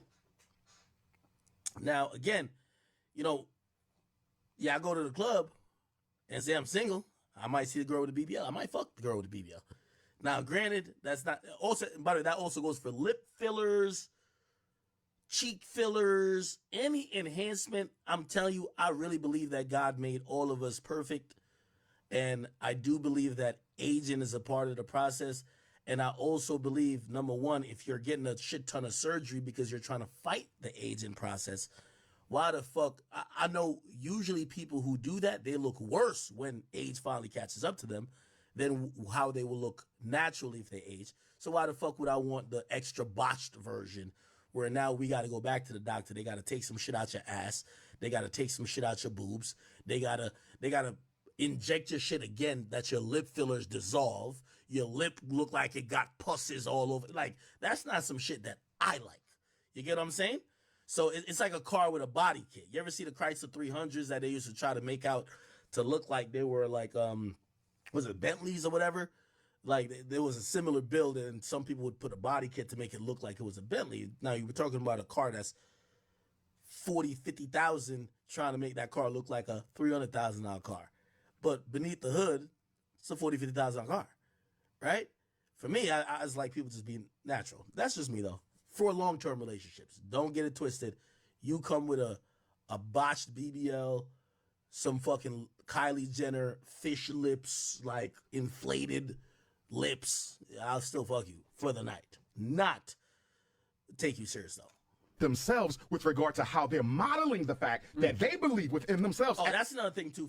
Again, I'm probably giving you too much TMI. I'm gonna be like, I couldn't go fuck what you like, but maybe something I will identify. I don't want a woman that when we're going to sleep, she has to take an hour to get prepared for bed, and when she wakes up, she has to take an hour to even look remotely how she looked when I was attracted to her. That's a big thing.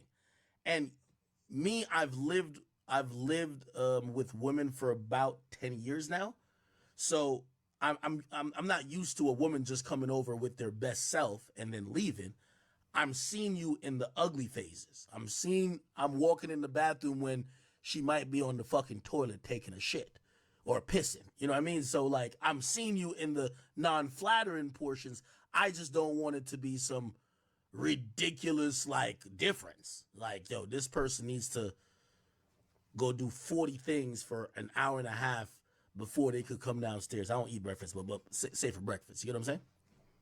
As a woman, that white women are more attractive. And I want to ask you something Columbus Short said since we're talking about that. Sure. He said he got some heat for saying that black men are... Oh, yeah, Columbus Short said this. Let me play the Columbus Short clip. Columbus Short... By the way, I know we're going to get back to some of the rap stuff. We're just, locking with me for a while. Like, we got a long stream to go. Columbus Short, black women. So he made some comments about black women. It kind of went viral. Let me see if I could play what he said. Some people said it was anti... Is it here? I think... If I tell you no. Here we go. Because pictures of him have been taken and start... Let him go. Let him fight. We signed up. You signed up. And these people go to my... Okay, let me try to find his exact comments. What did Columbus Short say?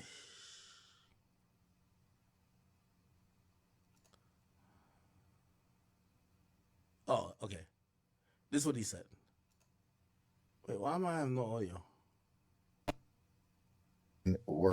Teach my daughter to go mothers. One now, Columbus Short. I'll go to Shade Room. I know Shade Room posted it because they probably flamed that nigga. Let's find the Columbus Short clip.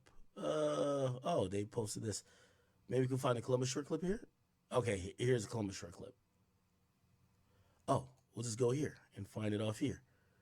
Columbus Short. What podcast is this? Give me a second. I like to play things in its full extent rather than a clip, because a lot of times a clip sometimes might take people out of context. Trust me, it's taken me out of context before. Columbus. Okay. Was it this? It's like you go out, like even my right. But what about the people who walk? Columbus Sorry, chat. I'm trying to find the exact thing that I know what y'all want to see. Even though I might have to just play from that shortened part. Damn, I hate that. Okay, it's all good. We'll play from here. Give me a second. All right. So this is what Columbus Short said. 2000s, and these women are black women, were raised by single mothers, absentee fathers, fathers that are either incarcerated, dead, or just gone. Talk about it. That their mama said, you don't need no you don't need no man. You can do it by yourself. So that energy Woo, this is giving comes me in. chills. That energy comes into the home. They're not. What you talking about? Unless you giving me this, doing that. There's no respect of the man, the black man, in that by black women. And I'm not. Black women, do not be mad at me. They're gonna be Because mad. Trust I'm me. not talking about all of y'all. I'm saying They're but gonna be there's mad. there's a majority of you guys that were that was raised without a father, Now- so you have no respect for that. So what's the difference? Okay. Okay. Well, let me say this really quick because I know. Okay, so essentially he was talking about he said pretty much there's he's like, yo, a lot of black men are being attracted to white women because the problem between black men and black women is that some black women are growing up in an environment that don't have respect for black men. So that's why black men are now looking across the aisle and they're looking at black women. No, they're looking at white women because white women don't have that type of, upbringing. So they have respect for a man, whether it be a black man or a white man. And that's why black men sometimes is fucking white men, right? Or white woman, I mean. Jesus, sorry, I butchered that point. Maybe I can find this full point. I think y'all got it. Y'all smart. Y'all probably got it. Again, I'll just repeat. He was explaining interracial relationships, saying black men are seeking out white women because black women don't respect black men because of their upbringing that lacked a father, and white women who generally grow up in an environment that have a father, there's a respect there, and the black men are gravitating towards the women who respect men, period. And that happens to be, okay, here we go. All right, this is the full context. Thank you. What is the difference between being with a woman? Because Columbus has a beautiful wife. She's Armenian. She's freaking gorgeous, drop dead, and sweet, pure energy as well. And so I just want to know, what is the difference between being with black women and being with? I'm putting you on a serious blast right now, and I know it's going to be crazy. Do you feel like in the media today, there's a lot of demasculating of black men? Absolutely. Okay. We're going to get there. I'm going. Okay. I'm going. That's all right. We're jumping my time machine. We're about to jump in the DeLorean and gun it to 88. Okay. So we just went through 1886. Now we're in 1921 or 1916, where you're seeing these people remove. Then let's get to the 50s, where the 60s, the 70s, where now crack is brought in. How many black men in New York, from Oakland to New York and everywhere in between, men were not in the home. So now, what is the difference between being with a woman? Okay. So he's. we come to the 2000s, and these women are black women, were raised by single mothers, absentee fathers that are either incarcerated, dead, or just gone. Talk about it. That their mama said, you don't need no man. You can do it by yourself. So that energy Woo, this is giving me comes in. chills. That energy comes into the home. They're not. What you talking about? Unless you giving me this, doing that. There is no respect of the man, the black man, in that by black women. And I'm not. Black women, do not be mad at me. They're gonna be mad. Trust me. I'm not talking about all of y'all. I'm saying They're gonna be mad. there's a majority of you guys that was raised without a father, Now- so you have no respect for that. So what's the difference? Okay. Okay. Well, let me say this. out of you. I'm down. And me. I'm down. And me. I've already been dragged. So I'm gonna say this though. I'm gonna say this though. Because this is what they'll say. I'm about to get dragged. No, you're not. This is what you will. On my platform, I don't know if you see the comments, boy. But let me say this, though. I get dragged every day. It's okay. Now, what I will say is they're about to tell me I'm trying to be white because my hair is blonde in a minute. So, but I'm going to say this because this is what the black woman will say. Don't you blame the man, though, for being an absent father? They made black women this way. That's what they're going to say. So I want you to answer that. Let me talk about it being a man. I'm going to answer all your questions. Okay. So let me talk about being a man. Our men, black men, find ourselves in being able to provide and being able to protect. When we are denied the ability to provide, we feel less than. When we are denied the ability to protect, do you know what they used to do? They used to make families. We're gonna go deep. I'm down. And me. I'm down. And me. Take the man and have him being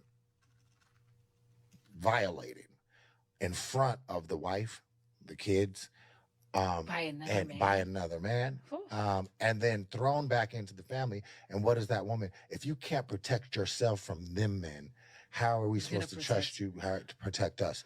So that started this. Now let's get to it. What is it about? There's cultural things. You're Persian. Yeah. So that Persian side, that Armenian side, that Mexican side, that Asian, Korean, Japanese, that other side is where, culturally, those women were not, those women were taught to hold down. And be very subservient and submissive to their men. It's more than subservience. It's don't get it twisted. I know you know how to cuss the thorough man, cuss a man out thoroughly, but as soon as you cussing him, take the man and have him being violated in front. You still making dinner, you still washing his clothes, you still cleaning the house, and you're not doing that with this is my job. That's just what you were trained to do. And I think that kind of training, how you want to ride in a Bugatti, how you want to go on a yacht, but you don't know how to wash your own clothes. You don't know how to vacuum. You don't know how to you don't know how to cook, girl. You don't even know how to cook. So you know what I'm saying? I'm not saying that's all black women. I'm just saying let's get down to it. Ooh, I'm in trouble. We are about to be in trouble. You still making dinner? You still watching? I mean, you know what I'm saying? Boom, boom, boom. Hey, who gonna put the money on your books? I put the money on. You can go to jail. Take your black just motherfucker for you. So how some? It's a different energy. It's not like maybe. Okay, thank you for your criticism. Thank you for your honest. Okay. So that's pretty much what. Man, I don't know what that nigga Dr. Umar talking about. Let me tell you this, man. Men of all races are gonna gravitate to any woman who they feel is submissive. That's just the nature of the land. Fuck all this. We're dating for black people. When you fucking that bitch, the black people ain't in the room with you, nigga. Like, you're just there by yourself, my nigga. Like, when you marry a girl, you got to deal with her cussing at you. You gonna deal with her. Nobody's gonna be like, yo, oh no, I got to do this for the black race. Fuck out of here, nigga. Trust me. The headache and the turmoil, and by the way, it's not all black women who are either masculine or headaches. Like, to me, Bad Baby, one of them. Like, there's bad white girls who are the same stereotype of what we talking about. Bad Baby, just in line with Crenshaw and Rock and the rest of them. Those are the bitches that, to keep it real, like, we're trying to stay away from. They might have some good pussy or some good head, but like, them bitches bad news, man. Niggas want submissive girls no matter where they can find them. If they can find them in China, they go to China. If they can find them in Thailand, don't find the boys. They'll go there. They'll go anywhere. They just don't want a bunch of women who act like niggas. That's it. And again, I'm not saying all black women act like niggas, nor am I saying the majority of them do. But I do think the ones who complain about black men leaving are the ones that do. Because I think if you're a submissive black woman, I think you got no problem finding a man. I promise you. There's so many beautiful women. There's so many also submissive black women. I don't think they got a problem finding a man. You know who got a problem finding a man? It's the bitches who saying, yo, you just want a bitch you could control. Well, I don't want somebody who I can fight with. Like, what the fuck are you talking about? Like, they're going to just say some weird shit you're like, those are the women who are complaining. Now, whether they're black, white, I don't care what they are, but those are the masculine hoes. Niggas just don't want masculine bitches, bro. Like, They don't want chicks they gotta fight with. They don't want chicks you gotta like, you know what I mean? Like if a nigga feel like he gotta bust her upside the head, that's a problem. Like niggas just want submissive girls. And I'm telling you, I've never met a submissive black woman that has ever complained about black men dating other races. You know why? Because they have an abundance of black men that want to be with them too. If their preference is black men, then their preference might be something else. But if their preference is black men, they got no problem.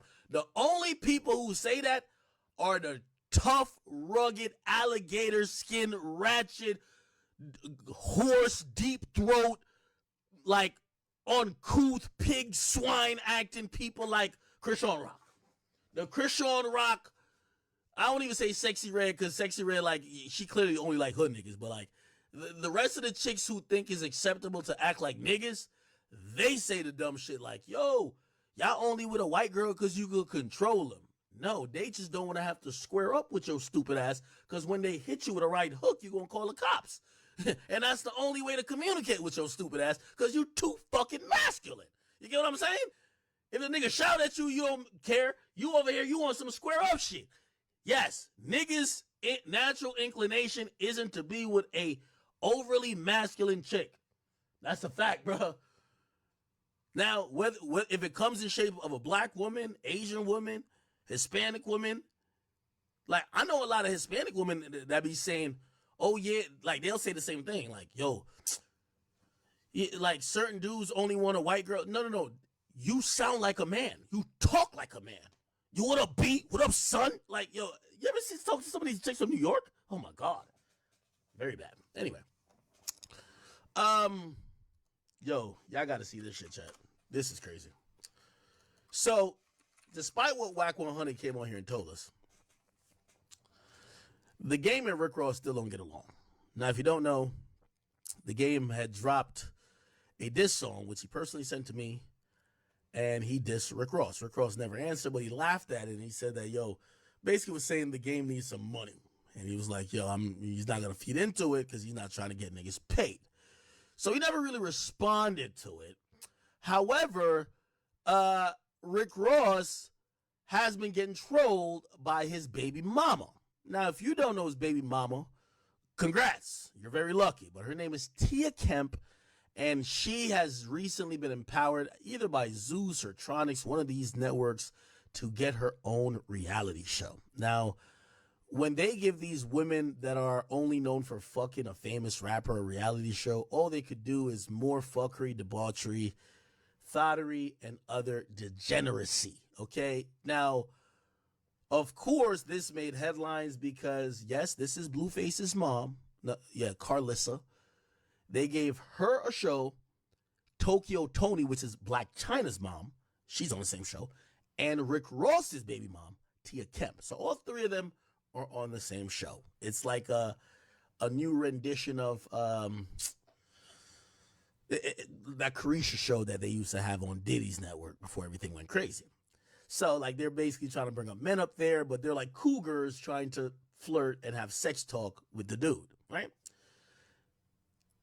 Guess who's their first guest? None other than the Game. Now, remember, Rick Ross and his baby mama don't get along, which is Tia Kemp. Tia Kemp, if you don't remember Tia Kemp relationship with Rick Ross was spoiled a long time ago, back when 50 was beefing with Rick Ross. And Tia Kemp decided to not only do an interview with his biggest op, 50, she brought Rick Ross's kids around 50 Cent. 50 was playing in Rick Ross's kid's head, or like just like patting him in the head and all type of shit. And you could imagine Rick Ross was thinking like, fuck, I can't ever fuck with my baby moms no more. Yo, she's ruined the relationship possibly with my child. Now, because of that, and because of this incident, Rick Ross and his baby mamas never got along. You linked with my op that wanted me to die. And you had my kids around him. Fuck you for life. Now, from what I've heard, it's not necessarily been fuck you for life, but he's just never going to bang with her or rock with her, like how he tries to show love to his other baby moms, because he has other kids. So, you know, he's joked about, yo, she's came over, but she's done my feet. Rick Ross, Tia Kemp, feet. Like he's joked like, yo, he called her granny. He said, yo, she came over and she did his feet. You know what I mean? So I guess they were cool at some points.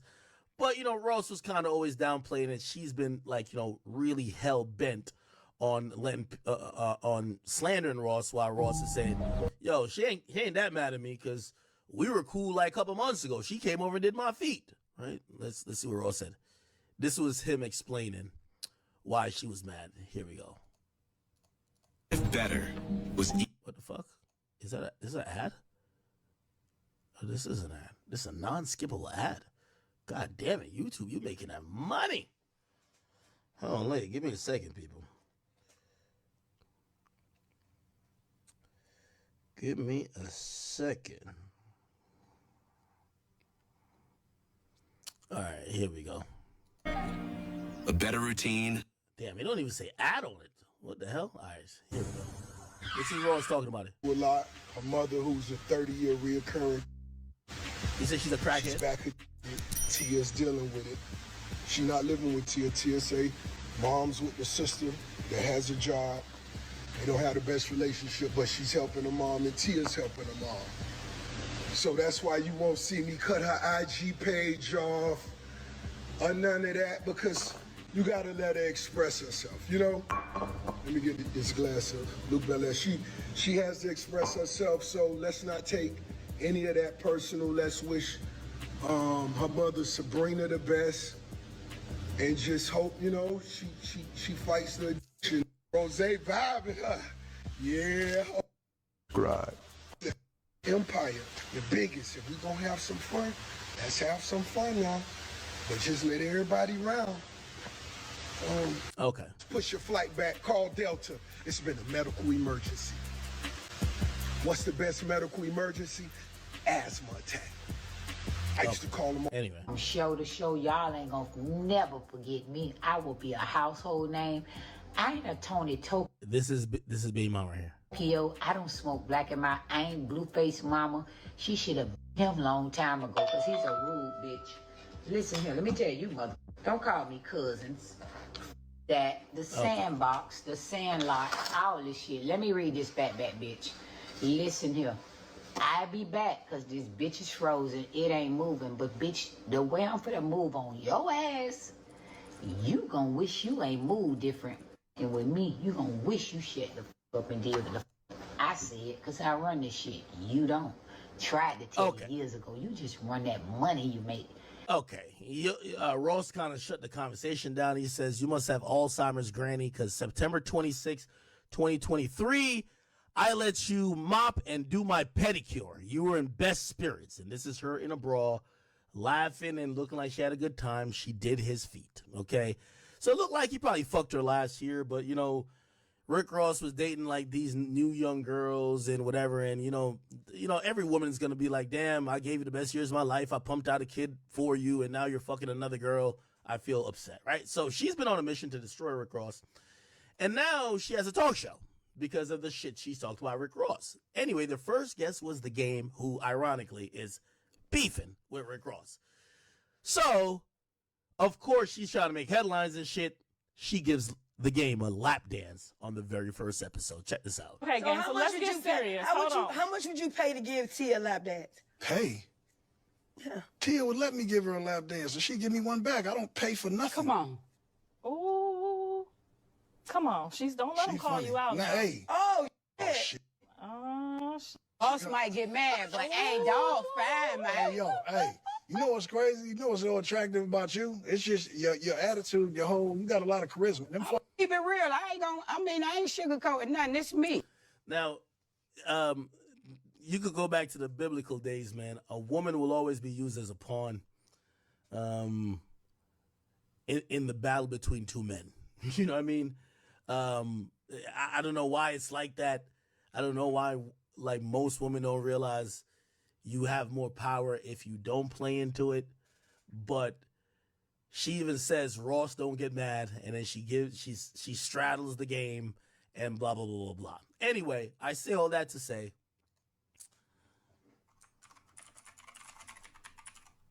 The Game has responded to Ross today.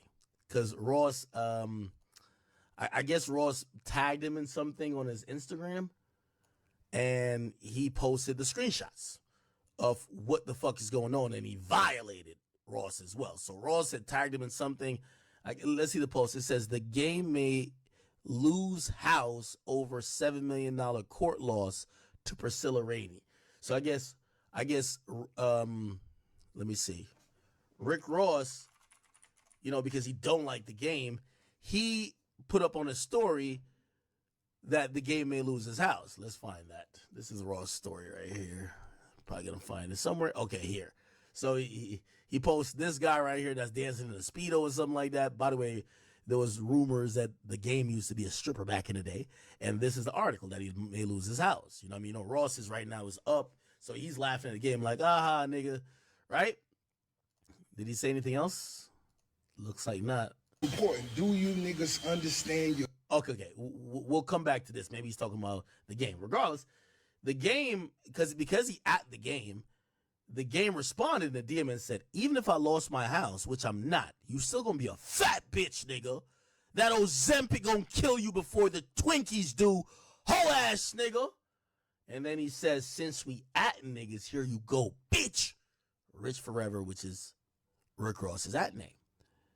Now he shows him working out and posting some promos like usual. All right, let's see if Ross responded to that. What's the most important? Do you niggas understand your greatest desires? That's what we got to make sure we all understand within ourselves. And then you got to understand the principles I talk about day to day, morning after morning. All right, you're not talking about shit on this one. I'm going to try to skip through this if he mentions the game again. Economy. You got to understand and watch the crowd you run around with it. Watch what you let yourself be entertained by. You see? This shit'll easily go to circus media when it's social media. Social media meaning, nigga, we network and get into the paper. You dig? As kids, we went to the circus maybe once a year. Y'all may have went to Ringling Brothers or whatever y'all called it, but you gotta learn every day. That's what we doing. We hustling and getting to it every day. It's the biggest. Always about the business, always about the paper. You dig? In this economy, groceries, oil. You gotta be in the right circle. Okay, I don't know what he's talking about. I'm assuming you listening to me vibe the same way I listen to the sound waves. I'm assuming you catching these brain waves, because mine are heavy. And I know they'll spill over on this platform. And for you niggas just waking up, it's a bit late. But for you niggas just waking up, every day you wake up is a historical day. Every day is historical. Every day you alive, it's historical, nigga. And it's the perfect day to boss all the way the fuck up. You heard me?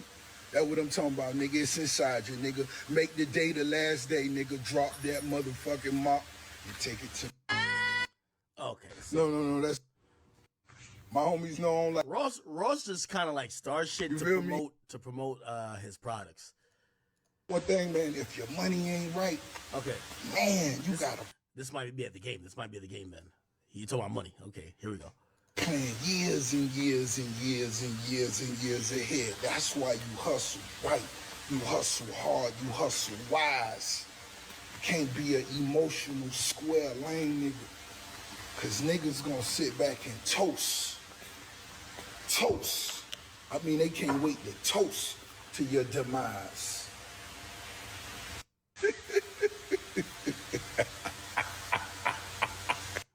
I'm gonna answer one of these questions in my DM. Rose, you seem so intelligent. Tell us something about the world we wouldn't expect you to know. Let's talk about the Arctic Circle. It's really real estate. What the fuck? Yo, Ross gotta be getting like at least $30 million a year from Bel Air. This nigga posts Bel Air. By the way, it's the same brand that owns Bel Air and Boom Boom. Bruh, he posts this shit so much it's crazy. Y'all know my chip's the best. All he do is promote shit. Y'all can order them online too. Okay, so he really didn't respond. Ross is kind of a troll. Anyway, clearly the game, despite Rick Ross not responding back to the diss song, he's not cool with whatever Ross got going on. It'll never end, man. But back to this, man. I can't even say like what the fuck is Rick Ross's baby mama doing, because a woman will validate them fucking with your biggest op, because they'll just say, "Oh, he don't fuck with me no more, so I got to get my money somehow." So whatever.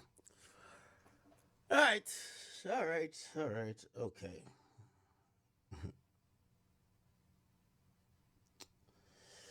Let me see.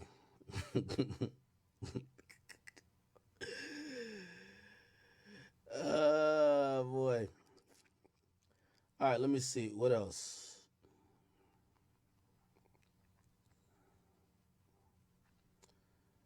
Oh. Apparently everybody was talking about Gucci Man and his Gucci Instagram. Should be Gucci Man Instagram.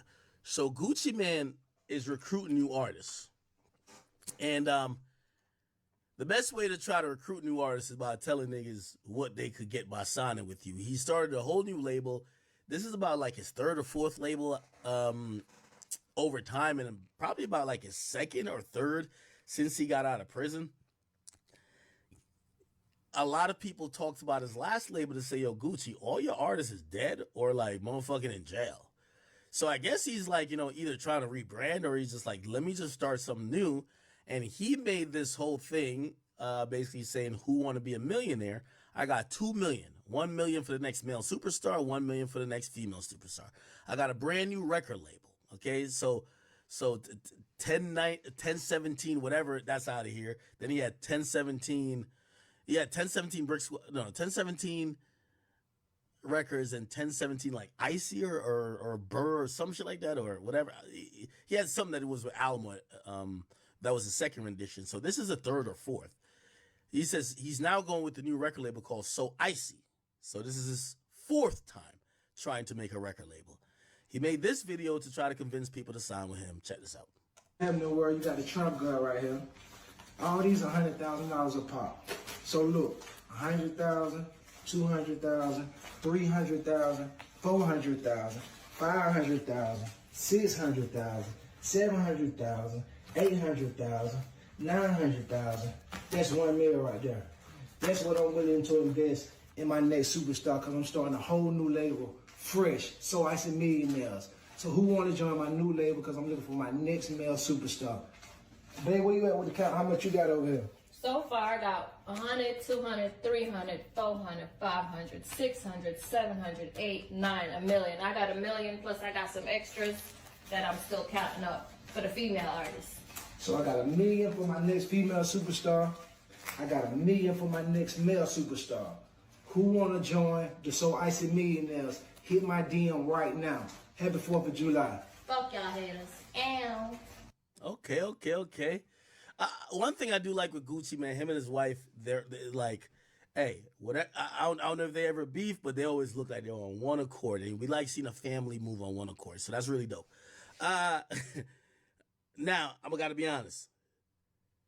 This presentation didn't help the jokes from being made.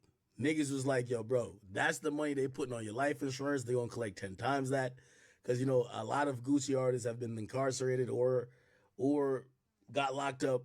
A lot of people was just like, yo, listen, sign up here is like basically putting your name on a waiting list for the morgue or jail. Like, the jokes came. And I'm actually sad that that's the reputation that people are thinking about Gucci with, because I don't think Gucci is trying to send his artists to jail, or I don't think he wants them to go to jail. Obviously, he wants to make money from them, but I don't know if it's because he's picking the wrong people or just a bad case of luck or circumstances. A lot of motherfucking people that were signed to like his previous labels got locked up, and the clowning started, man. Obviously a lot of people are still gonna be like, yo, get this person, get this person. But the general comments was just like, yo, bro, I can't find no general comments at this point. A lot of them were like, yo, listen, man, you get on Gucci's label. There's only a few ways you're gonna turn out. You're gonna turn out like Lil Wop. This is Lil Wop right here. Remember he was 1017? Lil Wop, 1017. He went from looking like this, which I'm not saying this was much, to looking like this. I'm just saying, okay? Like,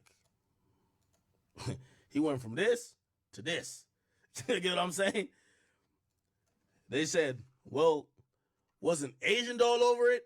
They said basically Asian Doll is just a glorified widow. She's just a rap widow. We don't know her for nothing musical.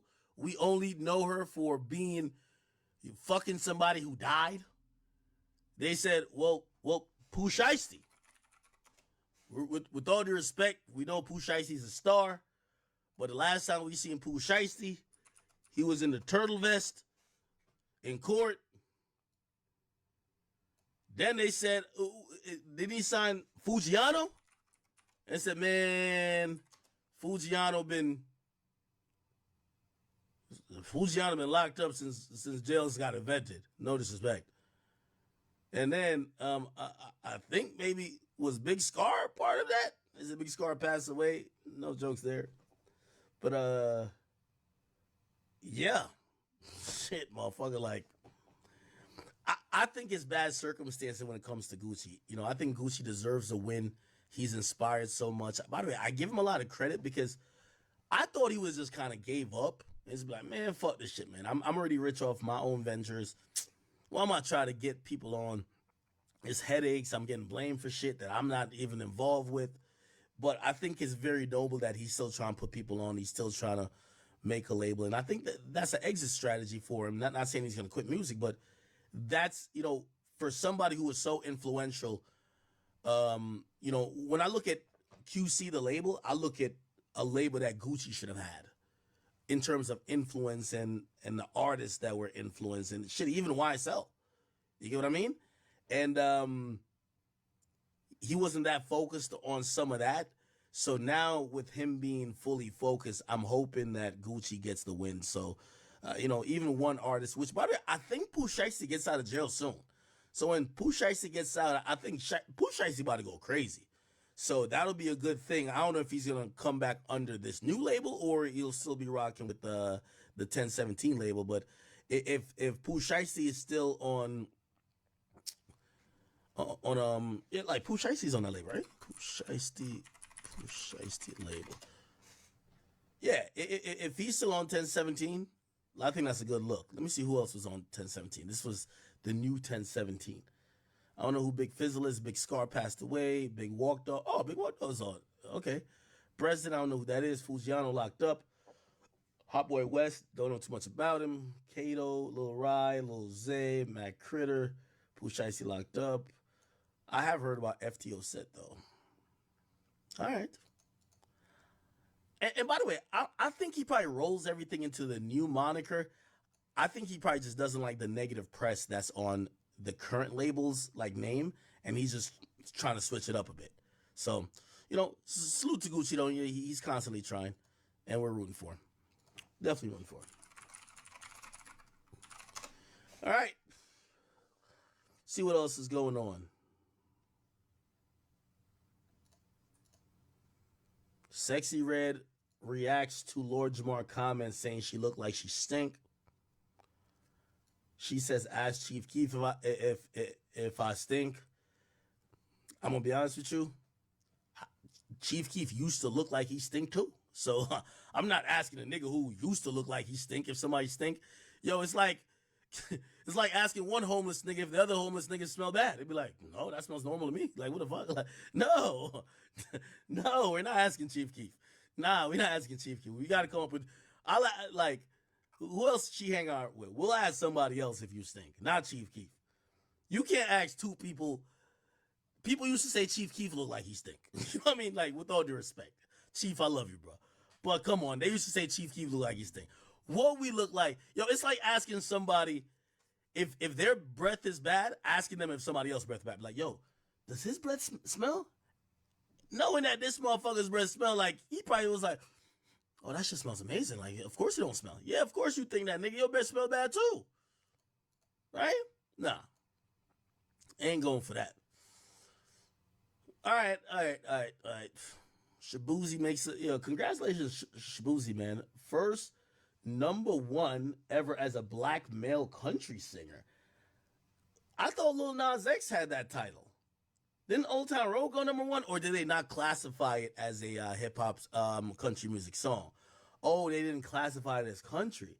But this is definitely country, right? Everybody at the bar get tipsy. I like that song. Now, here's the thing with him. I wonder if he's typecasted. Because here's, like, sometimes these guys will do that as parody, but they don't want to do country all their career, which I think they should. We need, like, a black person to do country the whole time, not use country as a way to get in. Like, there was this other guy that was supposed to be, like, the gangster country guy. He wasn't trying to make country music. He was just trying to use it to get in. Let me hear some of his other songs. Are these country too? Oh, my God. They want me to cut off.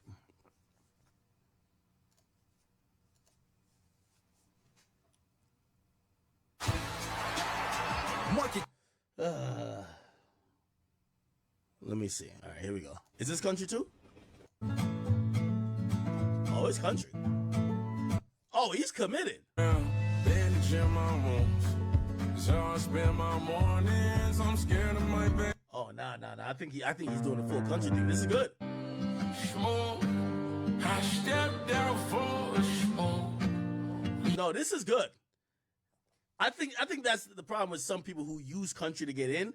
Then they're like, oh, I want to make trap music. Be like, no, nigga. Like, I mean, it's worked for certain people. Like, for example, I don't think Post Malone wanted to make, White Iverson type music. He wanted to make his particular type music, but he used the vehicle of hip hop, liking that sound, to get in. Then he started making his type of music. Like Lil Nas X. Lil Nas X didn't want to be a country star. He just wanted to get in the game. The country parody he made, which was Old Town Road, got him in the game. And then he started making other shit. So he's not committed to country. This guy looks like he's committed to country. That's good. Okay. I'm fucking with it. Kawhi withdrawing. Man, Kawhi don't even want to play. He don't want to play regular season. Why the hell you think he want to play in the offseason? Shakur Stevenson goes off on Mace after they criticize his fight. He said, these niggas mad. Y'all bitch ass boys ain't gonna do shit about it either. Cameron ever lift his hand up this way, I'm putting him right out. Soft ass old niggas. Now, I'm guessing people were criticizing Shakur Stevenson's fight to say it was boring. People walked out. Let's see what Cameron May said. Oh, Shakur kept going on. He said, yo, you know what irks me? When a nigga talk boxing but ain't never gonna glove up. This fat motherfucker Mace and his big teeth and nigga Cameron need to shut the fuck up. Them niggas ain't step a foot in a boxing ring. We got all type of entertainers gloving up. Tell these niggas to glove up or shut up. Oh, shit. And he says, and tell them niggas, watch the way they talk on that podcast, because I ain't ducking no smoke. Little old me ready to war with all these old soft-ass niggas. All right. Damn. He said, and half these niggas see me outside, they gonna need a strap, because niggas don't want to lock in with me, thinking niggas sweet to you, come across them in real life. Yeah, what is Shakur Stevenson talking about? Hey, news flash to all y'all professional boxers. It's not a flex for y'all to say y'all would knock out a civilian. Every civilian should say to every boxer, your hands is licensed and so is my gun. You go box these bullets. Nobody fighting a professional boxer. Get out of here, nigga. Go win a fight. Knock a nigga out in a ring, nigga. Get out of here. You better be punching these hollow tips. Nigga, you gonna be punching these 223s and 556s and 762s. You gonna be punching this 50 cal. What the fuck is boxers thinking? We not knuckling up with y'all. I'm sorry to tell y'all boxers. It's not a flex to say you're gonna knock out a civilian. All you should say is, yo, that nigga don't know boxing. He never had a fight in his life. Whatever, you got him. But saying niggas need to see you outside, a boxer tell me he need to see me outside, he's gonna see, nigga, he's gonna see Heckler and Koch. He gonna see a Glock. He's not gonna see a knuckle. The fuck you think this is? Get out of here. Y'all better get on y'all Adrian Broner shit, because Adrian Broner realized that. Adrian Broner likes talking gangster to niggas who ain't boxers, but he knows when he sees them niggas, they're not trying to box him. They're trying to shoot him. What you think, you about to box with Cameron? Or anybody Cameron's with? Hey, that boxing shit, y'all better keep in the ring. Keep thinking you about to run into a nigga who gonna be boxing with you. Nigga, the only fight you're gonna be having is for your life. You're gonna be in the ICU. Yo, let's get another 55 milliliters. You're gonna be fighting for your life. You're not gonna be fighting with no fist. That's some ring shit. What the fuck are you talking about? When niggas see me outside. Boxing is a fictional thing. Like, that's an ancient sport. Like, nobody's showing up in boxing. Now, and I'm saying, I think people should use their hands. But niggas definitely ain't about to use your hands if they know your hands is a licensed weapon. Who you think Cam gonna be like, all right, nigga, I'm gonna give you the hands? Only T.I. the nigga who's gonna swing on a boxer. He swung on Floyd Mayweather back in the day. These niggas, I imagine, they're probably saying, if this nigga try me, I gotta give him a Legos. What? Shakur Stevenson, hey, another thing too, this is my advice for me to you. Don't get too mad. Like, your audience, you ain't crossed over yet, in my opinion. Your audience is black media, black constituents. If they're criticizing your fight, saying you were boring, just like, bro, all you gotta be like, yo, all right, the next nigga I fight, I'm knocking him out. Don't attack those people. You're not like Gervonta Davis yet. Like Floyd used to diss the Mexicans, but he was fighting Mexicans, so they would pay for him to lose. Shakur, I don't know if you're that big of a draw. Like, I had tickets. I think he fought in Jersey. Did he fight in Jersey? I don't even know where he fought at. I think he fought in Jersey. I had tickets. Bro, I didn't even go to it. You get what I'm saying? And it's not that, like, nigga, I don't know him that much in terms of, like, oh, where did he fight? I think he probably fought at Prudential, right? Yeah, he fought at Prudential. Nigga, I had tickets. Nigga, I didn't go. At box seats. But it's not because it's a disrespect to him. It's just that, bro, like, you're not up there yet. You want to get there. And you also got to realize, bro, this is entertainment. That's another thing, too. So don't do the Ryan Garcia shit on us, brother. Don't get that CTE and start going crazy. I know you're a boxer and you're a killer with your hands, but in reality, you're an entertainer. So people are always going to criticize how well you entertained them. They're going to say things, you can't box, you don't got no power, you don't do this, you only fight people who can. They're going to say that. You're an entertainer. Y'all got to start looking at Floyd and look at what he did well. What Floyd did well, he took every criticism, faced it head on, made more millions, and gave people more reason to tune in. Don't get in the realm where now you're like so triggered, yo, meet me outside for the fight. Brother, Shakur Stevenson, you don't get paid to fight outside the ring, and I'm telling you, I don't care how much torque you have in that fucking hook, jab, uppercut, cross, or nothing. Trust me, it only take about 2.5 pounds of pressure to pull a trigger, and it did 1,000,000 times more than what you thought you were gonna do with that fist. Cut it out, okay? You're an entertainer, brother. Let's be in the entertainment realm. Oh, I know. What's that nigga name? That boy batshit crazy. Ryan Garcia. But y'all gotta take a little bit away from that, because that's another thing I think y'all lacking. Like, for example, the only nigga who gets to not have that entertainment factor. That's why I wish that Adrian Broner became great. You know why? If Adrian Broner became great, you could tell he was a funny nigga. He knew how to, like, get the media worked up. He used to say shit that was controversial. Like, he was someone who, he could have been Floyd if he had the boxing talent, which was probably mostly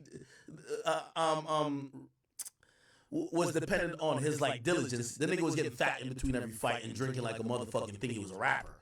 But if he had the talent, he definitely he was a better entertainer in terms of talking than Floyd. Like he talked better shit than Floyd. Just couldn't fight better than Floyd. This is what I'm trying to say. Like Gervonta Davis also isn't that great of a talker. He's not the guy who you're gonna tune into the press conference and watch all the behind the, oh, this is the 24 hours or the Showtime like documentary before he gets to the ring. Nah, we ain't watching that. We're just watching him to knock a nigga out. He's a great fighter. Ain't that much on the talk game. Now, Shakur, if you're the guy who, I don't know, again, I'm not judging you because I don't know the fight game all that well, but if you're a maybe slightly above average fighter, but not one of the best, right? And people only really care for at least boxing, like they would probably consider you mid in terms of, we don't watch the trash niggas. So it's either, you're either Gervonta Davis, Terrence Crawford, or like maybe like Tyson Fury and them could like pull that type of, like, oh, we got to see just because of the name. If you're not that level of fighter, you should have the entertainment factor. So if the entertainment factor, it don't seem like it's there with you because it look like you're triggered. Look like you're upset. It look like you want to fight the people that ain't go, bruh.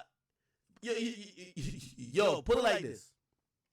The only belt you could get from fighting Cameron is one of them colonoscopy belts, nigga. The shit that's gonna have the shit, getting your shit in a bag or something like that because you're gonna get shot. You're not gonna get a WBC belt from that, dog. Who cares what Cameron is saying? Or take what Cameron says and make a good, like, yo, fighters need to realize half of this shit is marketing. Yo, you know why even that batshit crazy Ryan Garcia nigga, bro, he did such a great job marketing even though it was crazy shit.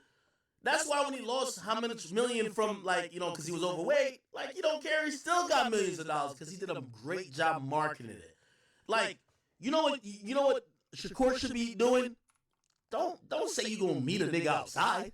What you should be doing, like, you see, Floyd used to go on Floyd Mayweather argument, ESPN. I remember he had argued with a nigga. Yeah, this one.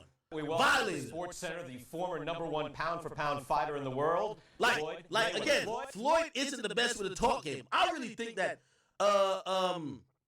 Mike Tyson better at the talk game than Floyd because Mike was just out of his head. Mike Tyson rant after the fight.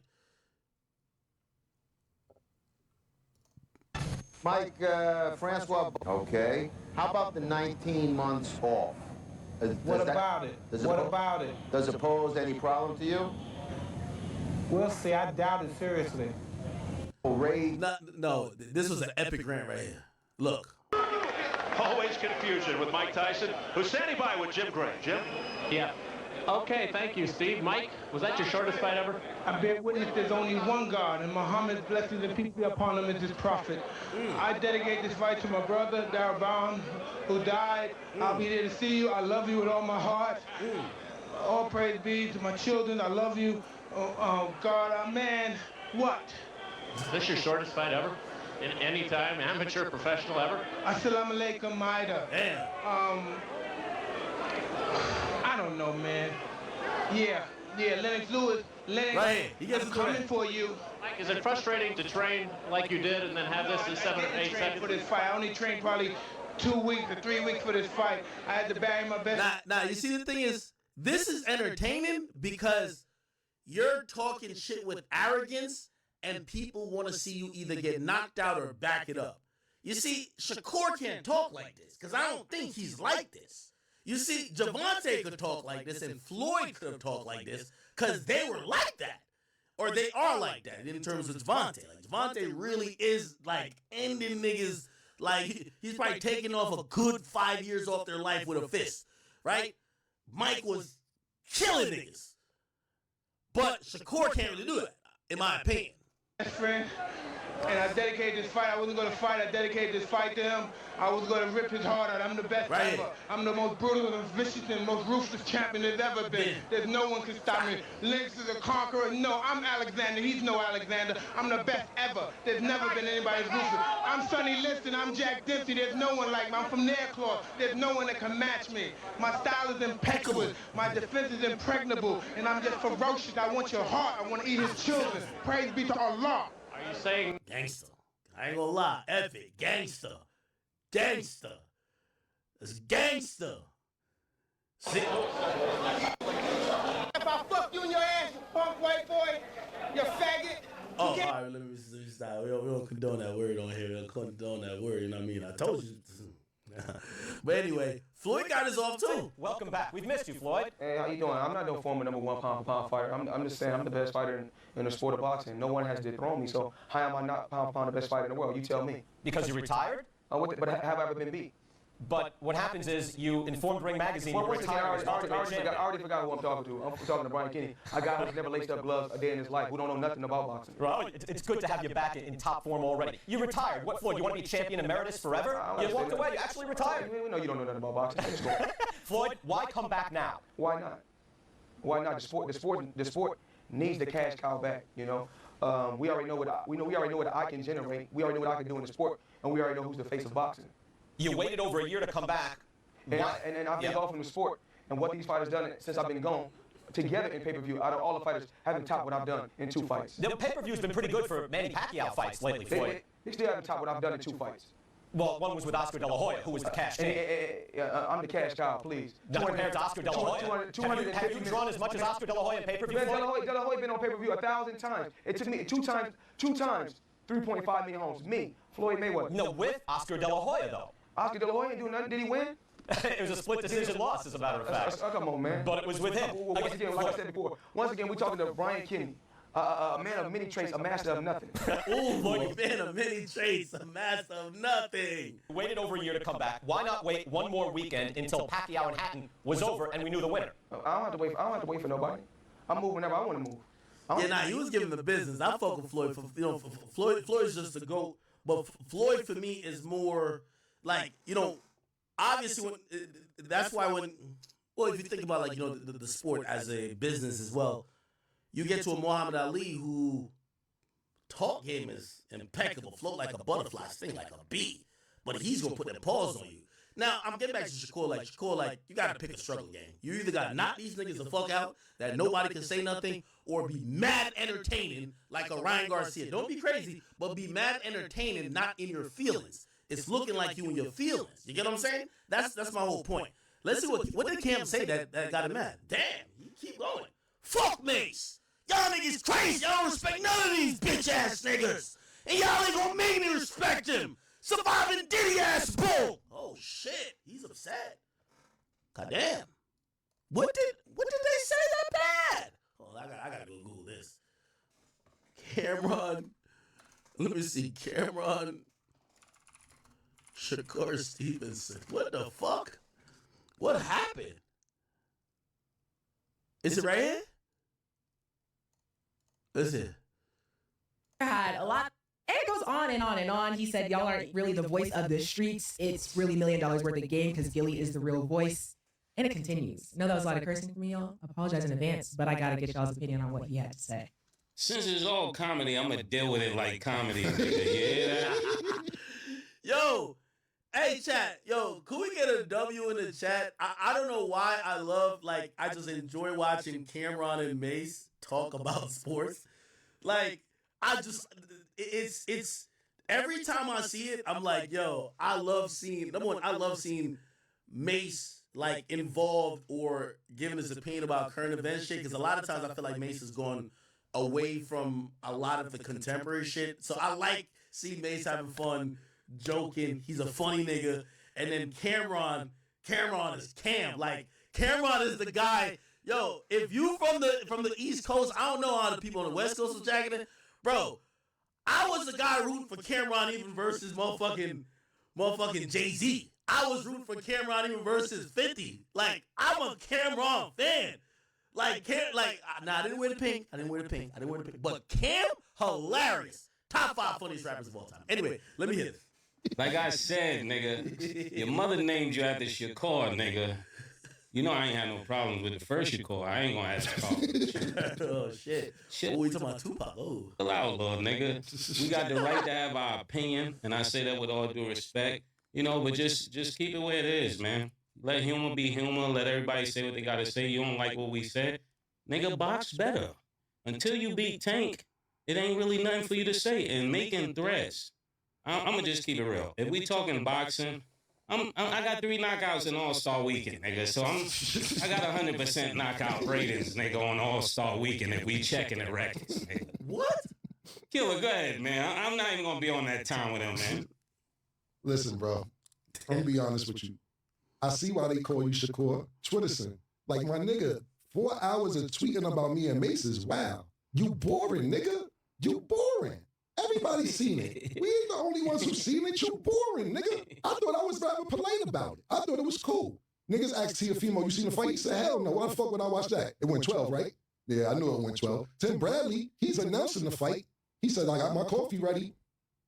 Round 3 is like about time to start drinking the coffee before I fall asleep. He ain't say the fall asleep part, but that's what he was referring to. Your grandfather's in your corner telling you to let your hands go. You won't let your motherfucking hands go because you're scared to get hit. You want to swim without getting wet. It's just not going to happen, nigga. Now, what I will say, this is the most entertainment we've seen out of you in the last 2 years. This was kind of funny.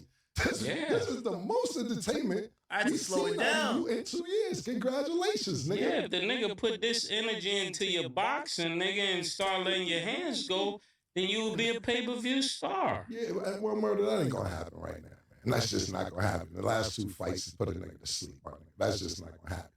The point being is... Yo, chat, and I'm asking because I'm just not a boxing aficionado like that.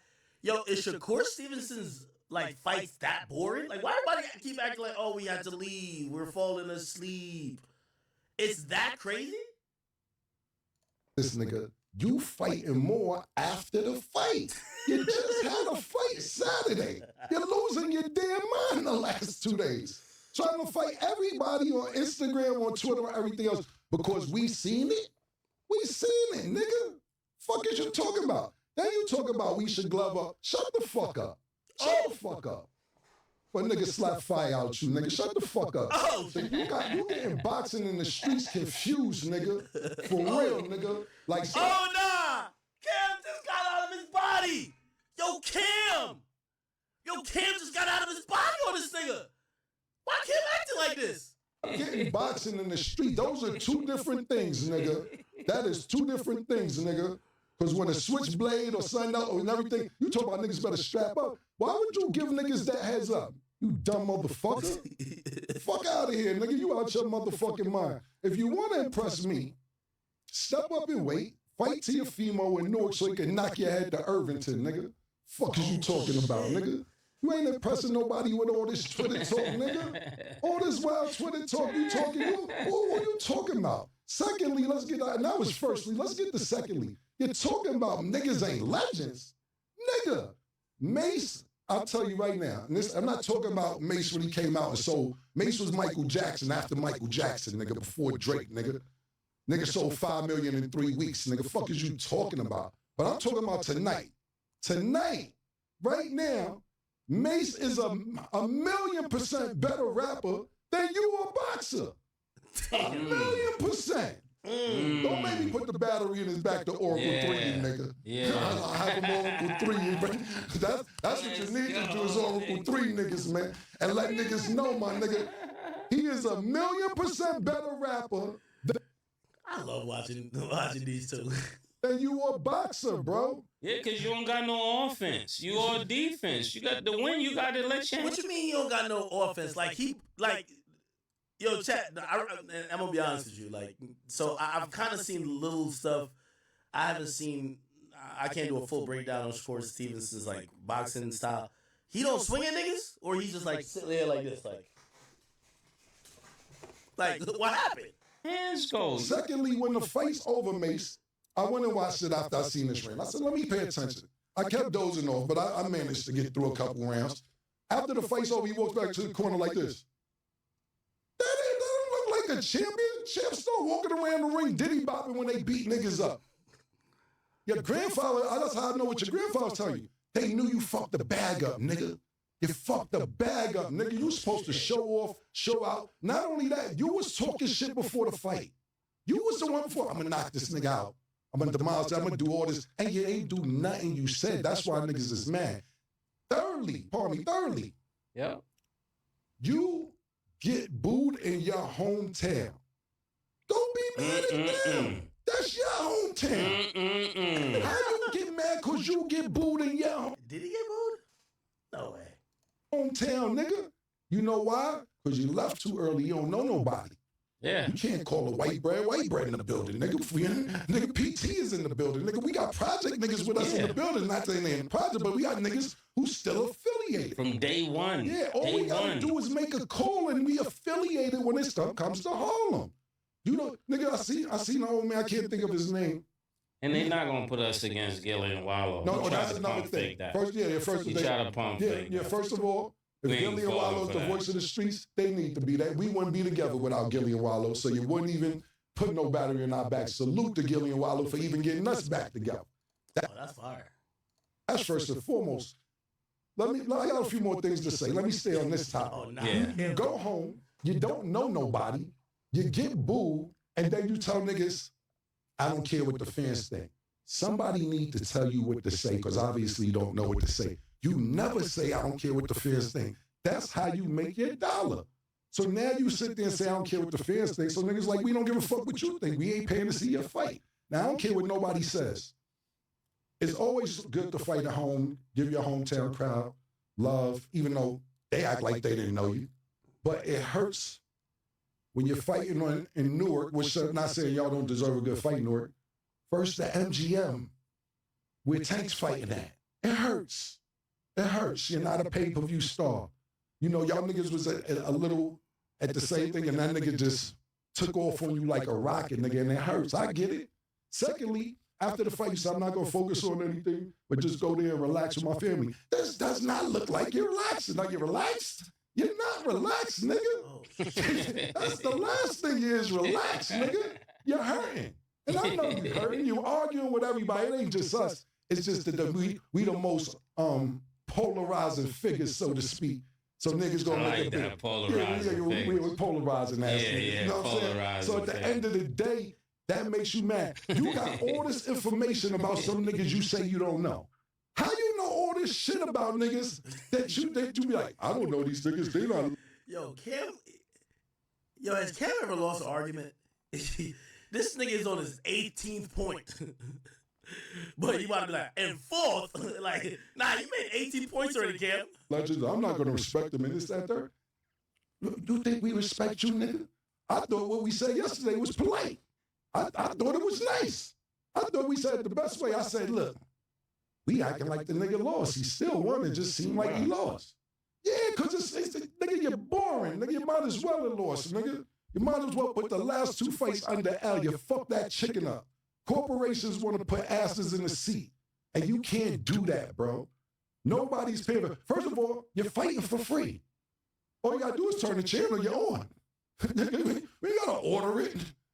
We ain't got a pay-per-view night. Nigga, flick the channel, that nigga on.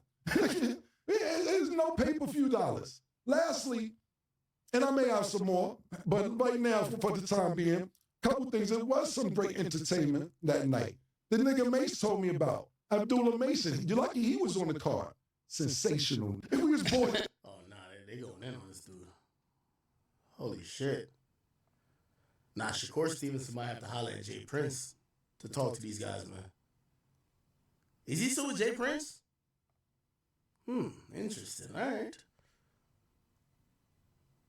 All right. Let me keep going, y'all. Oh. So Kodak Black did an interview. Should we talk about that?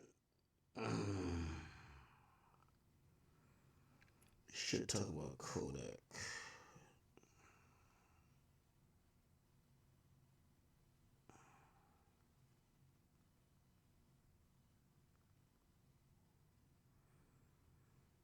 Hold on.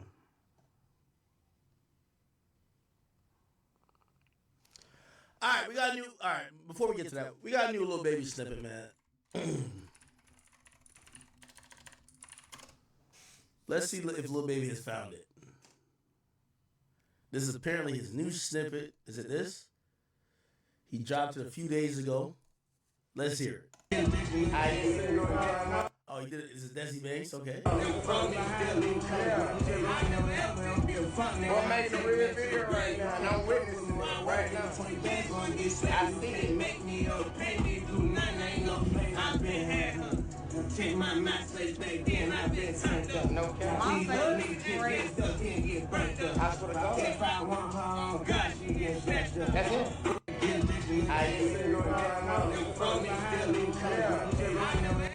Yo, baby, if you're gonna preview these motherfucking snippets, you can't be singing to your boo. Is this the bearded nigga, James Harden? You can't be singing to your babe, bro. You gotta sing like a stranger.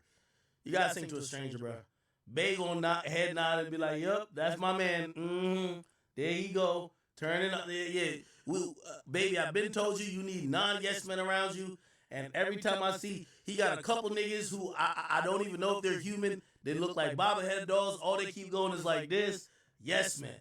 Now I see him with his bae, because all I can see is the beard. I don't even know if this is James Harden. You do not want to be singing to this nigga right here, because that nigga is like, you know your girl proud of you. Oh my God, I'm just so proud of him. I'm just proud of my man. That's my man. Go ahead. Nah. What made the real video right now? And I'm witnessing it right now. I see it. Make me up, pay me, do nothing, ain't no play. I've been had her. Take my MySpace back then, I've been turned up. No cap.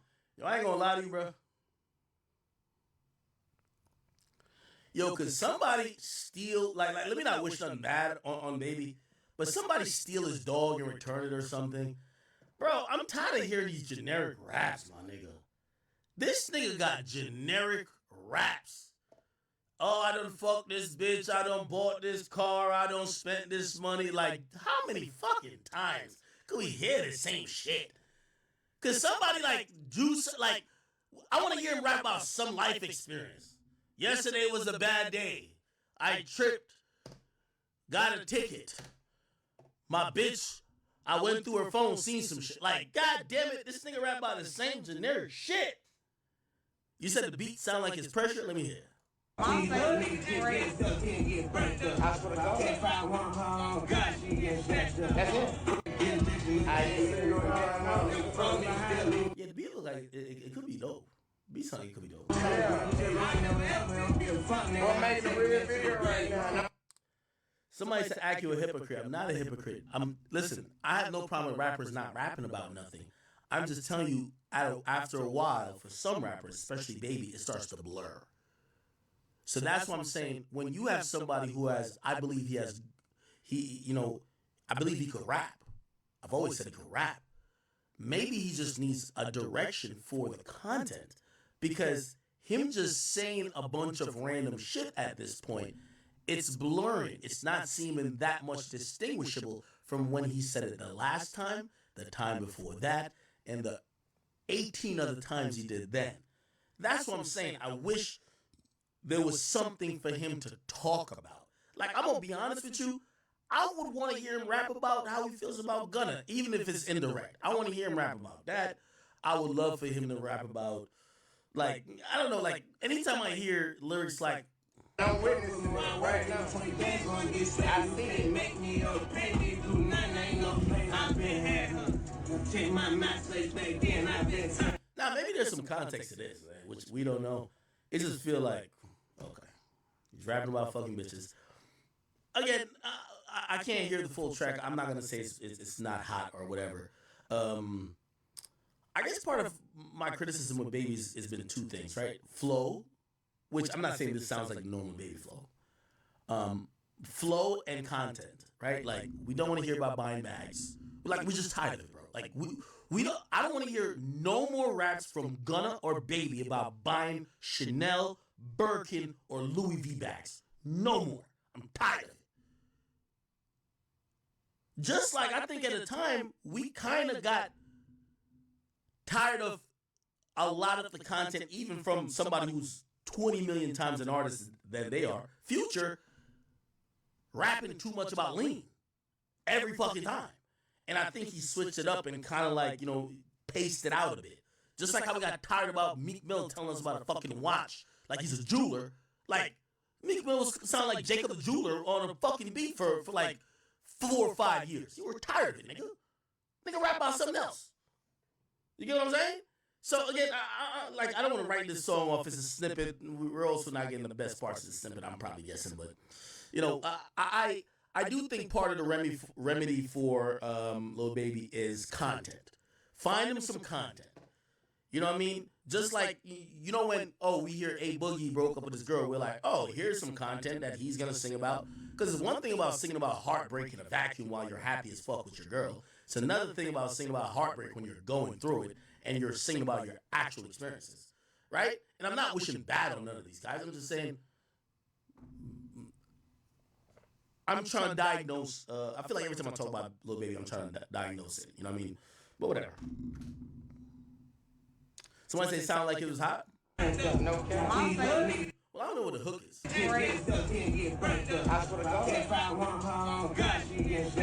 it? It does help that he's performing it, though. Like, he's rapping it with such conviction. I'm like, shit better be hot, right?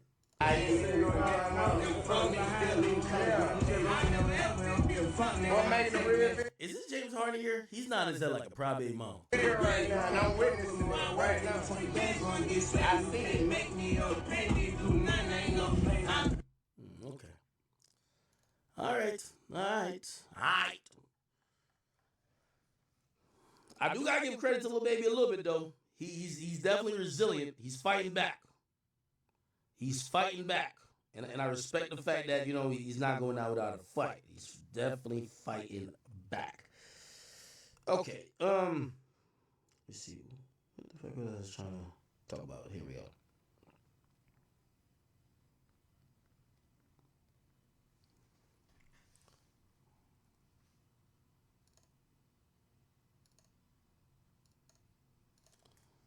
Let's see what?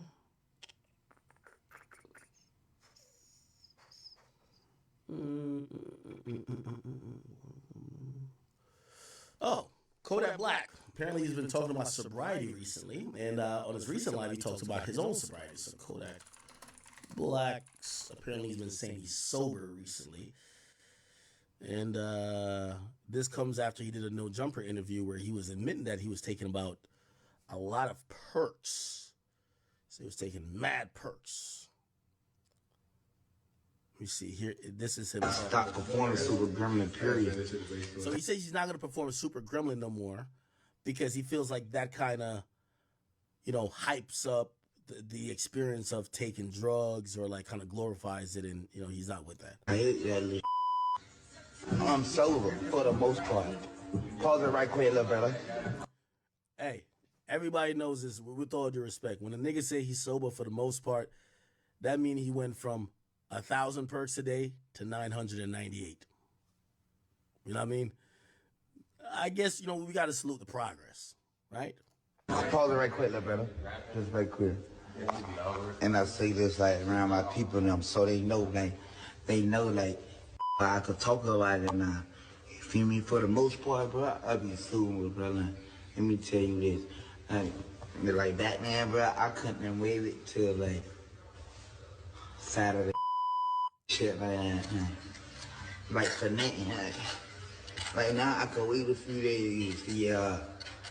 Like no matter what I'm talking about. I'm saying, like, I ain't out of control. Just more proud of myself. Like, I ain't saying I couldn't have. I just, like, it was like a nigga scared to be sober or something. Like, nigga tell me, like, to wait till Friday to do whatever the I'm like, that just sounds stupid. That just ain't making sense to it. Now, it might seem a little bit to y'all, be like, yeah, damn, what the fuck is this nigga talking about? Is he high now? Well, he's always kind of been scatterbrained, and he kind of talks like this when he normally talks, even sober. I guess he's saying that he has the willpower to kind of wait a few days. So, like, yeah, he might pop pills only on the weekends, as opposed to he was popping pills every day and had to every day, right? Which I get it, I understand it, and we do got to salute some progress. You know, I was having a conversation about Kodak Black like yesterday or the other day ago, and the conversation turned into this. It was like, well, what is Kodak Black if he doesn't suffer from some substance abuse issues? Is he one of the greatest artists of all time? Keep in mind, this is somebody who Kendrick has co-signed, who, you know what I mean, a lot of the OGs, Wayne, have said, yo, this guy is the guy. People have called him a poet. Some people have compared some of his message or delivery to Tupac. Without drugs, is he greater than what he is now? Or do you say, well, it's a zero-sum point because without drugs, he's not as great? So he needed the drugs to get to this point in terms of making these songs. He needed to be like, maybe use it, you know, a lot of these artists use drugs for inspiration. Where he needed the drugs to get to this point, so you can't really evaluate what he would be without drugs, because if he didn't have drugs, he wouldn't get to this point. Or do you think if he's clean, he gets way further, way bigger artists? What do y'all think? Somebody said this nigga ain't no Pac. Well, he's gotten comparisons to his delivery and his poetic style on some of the records that he makes, and that made people draw some reference to Tupac. I'm sorry, and whether you like it or not, I'm not saying he's Tupac, but they drew references. Like life ain't anything. So like, nah, I can do that. I can go and do that. Nah, nothing. So you say you could go a few days without nothing on him, which, shit, if he was saying he was doing a lot a day, shit, that is a big accomplishment. You know, it feels like he's always, ever since I've even met him and talked to him, you know, anytime that conversation's ever came up, it seemed like he's been on a journey to sobriety, but there's always like relapses and like, you know, yeah, you're heading that way, which is sober, and then you backtrack or backpedal a little bit at times because of whatever. But you know, as long as he's aware of it, one thing he's always aware about, you know, especially in recent time, he's talked about and admitted his addiction. He's been aware about that. You stupid. Yeah, I ain't saying that slang. I'm still take it like different. You know, it's that's a motivation for niggas to feel like, you know what? If the gremlin can do it, you can do it. Y'all can do it. Hey, y'all and them chicks like, bro, like backseat. Used to see like, oh, don't do drugs or don't do this, don't do that. Like the they never gave no explanation. They ain't never like, why? Why not? I'm telling you that. Okay. Alrighty then. Now he went on No Jumper, and apparently when he went on No Jumper, he admitted this. Yo, can I hit a very deep Kodak question about what happened to a video that got deleted? Nah. Why do certain videos get deleted? On the note, don't even ask. Oh, you don't like that one? Don't even ask. If it got deleted, we don't want to talk about it. Okay. I'll leave that one alone. Yeah, brother, I'm saying niggas be trying to say no to drugs. They don't listen. Drugs don't listen, homie. Yeah. By the way, I seen that him talk about this interview. I think, number one, you fucked up by trying to have an interview with Kodak. Having an interview with Kodak is allowing Kodak to just speak as if you were a therapist, but not necessarily have been prodded and questioned, because things he don't want to talk about, he ain't going to talk about. And usually if he's there to do an interview, he just wanted to get a few things off his chest. That shit don't listen, bro. Yeah, because you recently went viral because you was on stage and you said that you regret saying the Perky line. Yeah, and Super Gremlin. The Super Gremlin, yeah. Also, I'm going to realize, I wonder if Adam realized this. I didn't watch the whole interview, but, you know, I wonder if Adam realized this. Every time Adam asked a question to Kodak, he interpreted as the authorities asking a question, the FBI asking a question. Even in the way you would ask, can I ask a question? No, I'm good. I know you're about to try to catch me up. Because I think Remo is kind of asking the same point, maybe about a slightly different thing, but he's trying to get to the same point or trying to get out the same answer that maybe Adam was trying to get. He has a completely different demeanor to Adam as he has to Remo, because one black, one white. I'm gonna be honest. Yeah, that shit. I said that, man. 100 purse a day sounds like a lot. You was exaggerating when you said 100 purse, or you for real like on 100 purse a day? How you weave off of it? How you? Tell you. Now you see, this is a part too where like, and you know, I think Adam's interview style is very distinct, so he's not gonna give a fuck. Adam would be like, okay, so how do you break it up? Do you take 25 in the morning? Do you take, like, he would ask that follow-up question, but at least Remo has the like, he understands. All right, he's about to talk about it, but you don't try to get like, all right, break it down for me. Nigga, how you even get 100 per? Like, he's not even gonna ask that. He's gonna just let him talk about it rather than get like really like Vlad with like Vlad is gonna be like, okay, so you taking these with, like, are you just taking these with water or are you taking it with lean? Like, how do you mix it up? Like, like he's not, he'll talk about it, but he ain't trying to talk about it federally. So that, you know? And you know what's so crazy? We all And battle addiction. and also when he gets quiet or he's just whatever, like, you just got to play off of that rather than prod. Like, if you prod, he's going to feel like, you know, it's all about trying to make, especially somebody like Kodak, feel comfortable. Right? Bro gave me a song, I Swear to God Part 2. And we was on the jet. And we was got lit. I'm like, damn, bro, going crazy. But I go through the same thing, so I felt him. And it locked us in more, like, you know what I'm saying? Because it's like, people don't know. So this is Duty Low, who's in OTF. Look like he's been rocking heavy with Kodak. And if you ask me why Kodak did this interview, you know, I think, is this the guy right here? I think this is the guy right here, Lil Cricks. He's been trying to promote him. I remember he even told me, he was like, yo, Ak, I want to do an interview with you with Lil Cricks because I want to get him more visibility. So I could imagine this is a play to just get more camera time for this guy. I think Kodak at this point wants to help make another Jack Boy, so to speak. Not Jack Boy, but you know, he wants to have a label. He wants to have people under him that succeeded. While all the niggas, yo, this is like when I invite people to my studio.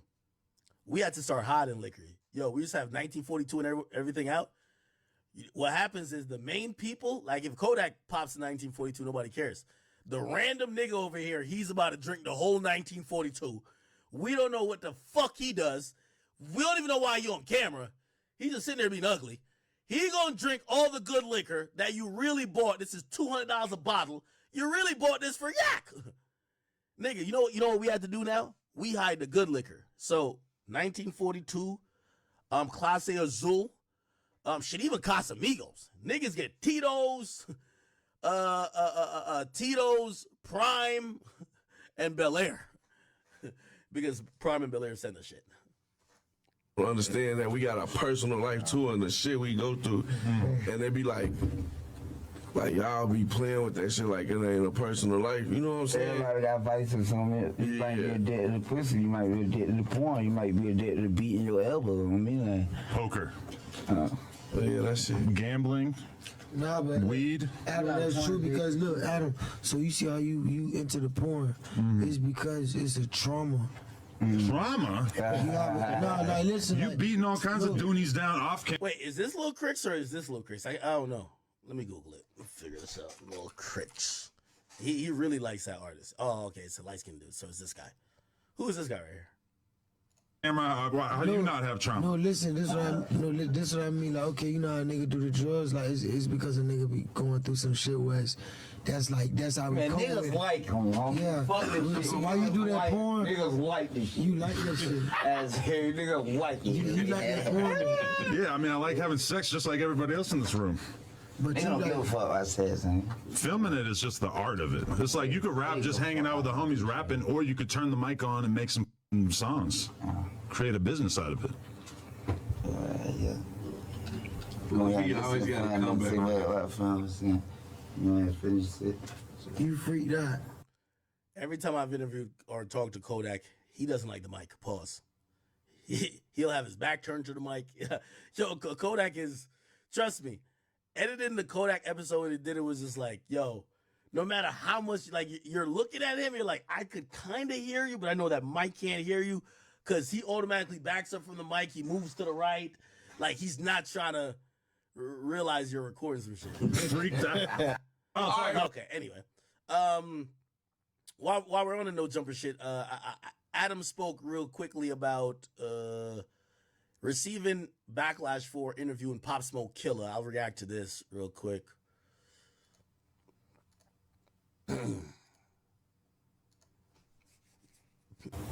We've been getting hell for doing the interview with Pop Smoke's Killer Blockstar. Oh, yeah, y'all have it. People coming out of the woodwork. People. Oh, by the way, this is also dope. So apparently, I ain't gonna lie to you, like, shout out to Lena the plug. So Lena has allowed Adam to have a black side chick. She's just chilling. So I think this girl is on Zeus. She's usually on there fighting, but I guess she's getting donkey fucked by Adam on the side. Lena went on like some vacation, so tagged the side chick in the game. I ain't gonna lie, Lena seems like a cool gal. I ain't gonna hold you, bro. So he got his side chick on the podcast, and I know this is fuckery, but hey, it is what it is. And he's talking about interviewing Pop Smoke Killer. Check this out. But I never even seen before.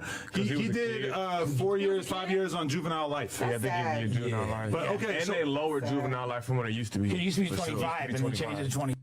Bro, DJ, you Gangster Williams stuff. Such an interview. It's me too. Fact. I got people. Hey, why'd y'all fire my man Almighty Suspect? I liked his opinions on it. He was very based. I liked him. He was very, like, Brick Baby's too hood. He was more of a regular dude that wasn't square but knows the street. I liked a lot of Suspect's takes. People coming out of the woodwork to let me know how fucked up they think it is that I did that interview. And I'm going to be honest, I've been hearing them out, and I've yet to see any sort of real opinion for why this interview is different than any number of other interviews, such as the Terrence Gangster Williams stuff. Yo, Adam, you got to stop doing this, bro. Like, yo, this is why niggas get into it with Adam. Because Adam has this way of acting like he don't know what's going on. Like, yo, when Adam wants to act like he's smarter than everyone, he'll make slick comments. He'll say shit that the audience will get, but he'll talk over the heads of the guests that he has because he's trying to like let people know like these motherfuckers dumb, I'm smart. But when he wants to like kind of gaslight his way out of a situation, he acts like he just doesn't get it. Like he's almost acting like he's dumb, but he's smart dumb. Such as people platforming Taxstone, such. Okay, now the whole Terrence Gangster shit, right? I'm gonna be to be honest, I think he's talking about Vlad. Y'all both white, so if Vlad interviewing, that's Vlad's style. I'm not over here trying to get a Terrence Gangster interview for him to talk about just 40 niggas he killed. Now, would I interview him to talk about Birdman? Yes, that's his brother, right? So I think Terrence Gangster is Birdman. To talk about how he killed 40 men, no. That's just what the fuck is, you know what I mean? You have to think that your audience has a insatiable thirst for death and blood to just try to bring people on the platform to only talk about murder. Now, I'm not saying some of these people, the difference with the guy who did the Pop Smoke murder, it's not like he had a hip hop story to tell. He has a murder story to tell. He got no hip hop story to tell. He has a murder story to tell. That's it. That's where the criticism is coming from. I don't know why Adam's acting like you don't know. Terrence Gangster Williams, we're not just taking like, and I wouldn't interview him still, but like, or unless I'm interviewing about Birdman, but people ain't talking to him just because allegedly he killed like 40 people. They're not talking to him because he killed 40 people. They're talking to him because he's the brother of Birdman, who probably has a different insight of Birdman coming up and who also lived a parallel life. It was just street. So he could kind of tell us how shit was kind of going on. That is still related to hip hop. If I wouldn't interview Terrence Gangster to tell me how he killed 40 people, right? Not saying that's not a story to be told, but I mean, just me particularly, I don't give a fuck about him killing 40 people. Like, is it 40 rappers? I don't care. Anyway. Gangster Williams stuff, such as people platforming Taxstone. Now, Taxstone recently, I guess he's been, I don't know if he's been salty or whatever. He's been in jail, and guess they gave him like a hot spot. He's been on Spaces. He's turned into the biggest Akademiks hater ever now. I don't really got no problem with him, but I understand why you would interview Taxstone. Taxstone was a hip-hop podcaster. I wouldn't interview Taxstone about tell me how you killed Banga.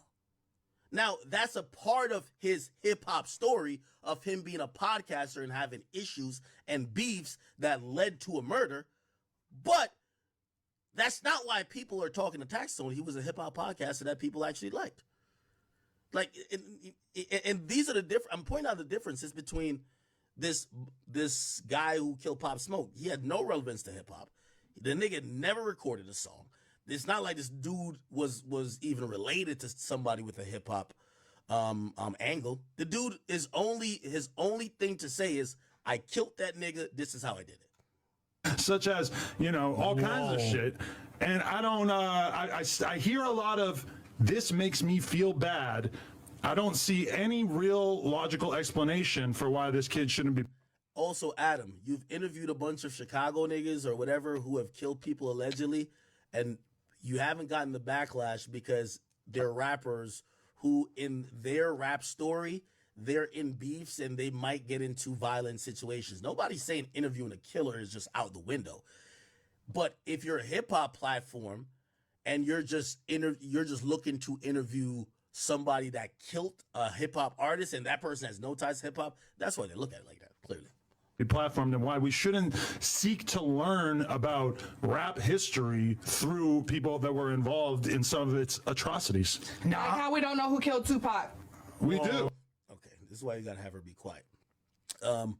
Now, everything I needed to know about the morals or the smarts or street smarts or savviness of Adam was confirmed to me that Adam is a really genius person at playing dumb when he needs you to feel like, oh, I'm just a white guy, I don't get it. Or he tries to just use a logic argument to be like, well, logically, you guys interviewed people who also kill people, so what's the difference with this one? I know, so that's his first argument, right?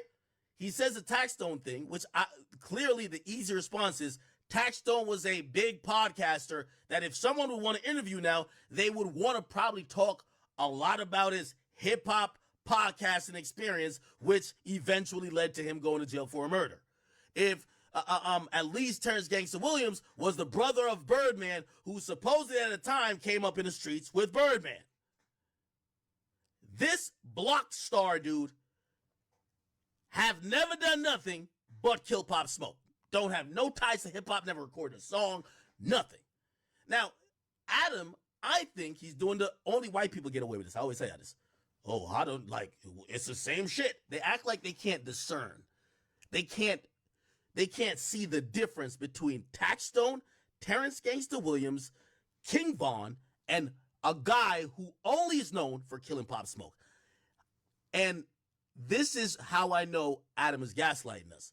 Because they get to the conversation of, well, since we're interviewing or because, his thing is, this is a important hip-hop moment that we need to get to the bottom of. We need to find out the facts. Well, what about the guy who killed Nipsey, left his brains on the pavement? Will you down to interview him? Ain't this nigga from the same gang that Nipsey's from? Rolling 60s? Wouldn't he get beat the fuck up by the 60s if he had just allowed y'all to sit here and laugh it off and jokey about some nigga killing the biggest rapper from their gang? Watch what he says when it comes to interviewing Eric Holder, which is Shitty Cuz, who's supposedly getting out of jail very soon. Look how he treats that differently. Well, by the way, the similarities with Blockstar and Shitty Cuz, both killed a rapper, right? Neither never rapped. Neither got no ties to no rap history. They're just two people who are known for killing rappers. That's the only story they could tell. He could validate interviewing Pop Smoke's killer, but let's see if he validates interviewing Nipsey Hussle's killer. Listen. This was like a rude awakening. Here we go. Recipes, please. On principle. Here we go. Here we go. Who's to tell you that we gonna have a positive vibe? Oh, here we go. Fuck no. Hell no. Wow. Times, but I don't shy away from that shit. If Eric Holder gets released tomorrow. Eric Holder. This nigga has the clearest voice. I mean, you could barely hear. He said if Eric Holder was a shitty because the guy who killed Nipsey Hussle. He's the one who killed Nipsey Hussle allegedly because Nipsey Hussle called him a snitch. He killed him right there. Remember, they got no problem interviewing the guy who killed Pop Smoke. Neither got any ties to hip hop, got no hip hop story, neither of them rap. Both to me are the same type of guy. If you would do it for Pop Smoke, why wouldn't you do it for Nipsey Hussle? You know why? All of them goddamn Crips over there in LA wouldn't let that shit happen. Listen to how his answer changes. Ooh. I'll be lying if I said Lil Tim didn't tap in. Yeah. Whoa. All I say is, give me some time. Give me some time. I gotta let this whole storm settle. By the way, I think even Lil Tim is different than. I think Lil Tim is very different than Blockstar. I'm gonna tell you why. Lil Tim's story is kind of like Quando Rondo's story. That again, those are two rappers into it. He's the homeboy of the rapper. He's the homeboy of the rapper, and as well has pursued a rap career since then. You get what I'm saying? Very different from just this one kid who he's just killed a rapper. But anyway, I digress. We're talking about, well, if you interview Pop Smoke killer, why not interview Nipsey Hussle's killer? What's the difference?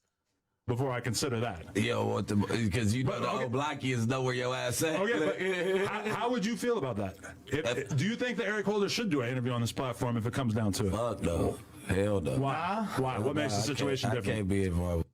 Watch Adam's face. This is how smart he is. And this is why I realize that. You see, one thing I give Adam the utmost credit for, you see all these gangbangers he be bringing on the platform, he just plays them like puppets. Like, he pushes a line with them, but he never fully oversteps. So this is him getting a gauge of, okay, what if I bring the nigga who killed Nipsey? And he's looking at him, and he's like, all right, cool. Yeah, I'm not going to do that one. Yeah, because he ain't trying to upset, like, his main hitter right here and his people. So he knows how to discern, but only when it benefits him. You get that? Listen, so he's going to hear this guy who was a rolling 60 Crip. Nipsey was a rolling 60 Crip.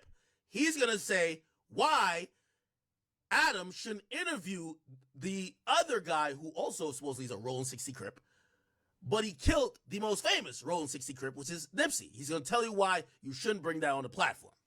It's in our backyard. Yeah, I know. First of all, he says something that's also important. He says it's in our backyard, which also I agree is very important. And that's what I was saying also to Flacco. I was like, yo, Flacco, I don't know what you be doing out there, but trust me, even Adam ain't dumb. The reason why Adam taps into Chicago is because if he did the same thing with LA, he knows you're too much at risk. So he plays LA a little bit different than he would play Chicago, New York, or anywhere else. Right? And I understand that because shit, I played when I mean played, like you deal with these places differently because you're not from there. You know what I'm saying? Oh, you just gotta let CNN have that one. Yeah, I mean, because at the end of the day, too much game. Yeah. Unless we getting paid some M's to where I'm finna move Bob's from up. Nobody's gonna pay no jumper millions to interview shitty cuss. But you hear him also basically saying, unless we getting paid millions that I could move and I could get the fuck away from all of what's gonna happen in terms of backlash, why are we doing it? And you just watch Adam because he's thinking. End of the day, too much game. Yeah. Unless we getting paid some M's to where I'm finna move Bob's from up off of Slauson. Like, cause this is bigger than the homie. Yeah. Like, I can handle that. This is all in LA. And then it's like, who's to tell you that we gonna have a positive vibe the first time we see each other? Because you haven't seen him. I can say that. Well, that's his little bro that, you feel me? And you know. For the record, for anyone who's not catching on, he's talking about shitty cuz who was responsible for the Nip situation. But either way, all right, I have to acknowledge that, like, on principle, Rest in peace. interviewing the dude who killed Nip is the same exact thing as interviewing the dude who killed Pop Smoke. But it's on the bigger. In terms of like the practical reality of doing that kind of interview, it might it might be a different video. Okay, so it says so he admits in principle, which Adam's usually good with logic. He was just twisted a little way. Yeah, in principle it's the same, but when he says the practical reality, it means, man, fuck New York. New York ain't gonna do a motherfucking thing if I interview the nigga who killed their beloved rapper. But the beloved rapper out here, I'm not gonna go fuck with an interview and kind of poke the hornet's nest with the guy who killed him. That's kind of what it means. Fuck New York. Oh yeah. No. Especially being here in LA. Yeah, exactly. Realistic. Let's say you get send him. Okay, but there's a reason why that situation is totally unrealistic. Is because Pop Smoke's killer got out after 5 years. Yeah. Shitty Cuz might never be on the streets again, or if he does, it'll be in 20 years. No, I said if he got out tomorrow. Right. Oh, okay. He's not getting out. So this is a hypothetical. Okay.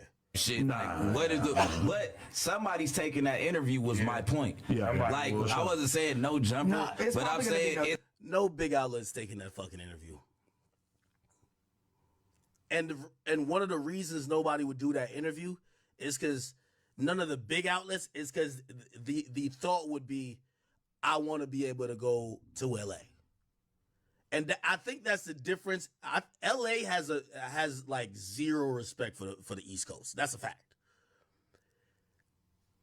I don't think no big outlet on the East, I wouldn't do it. I wouldn't interview Shitty Cuz. Oh, detail to me how you blew Nipsey Hussle brains out on the pavement. No, like the fuck? Like, nigga, they would have catch me at LAX, nigga, and by the time they're done beating me, nigga, they beat me 3,000 miles back to New York or New Jersey. You get what I'm saying?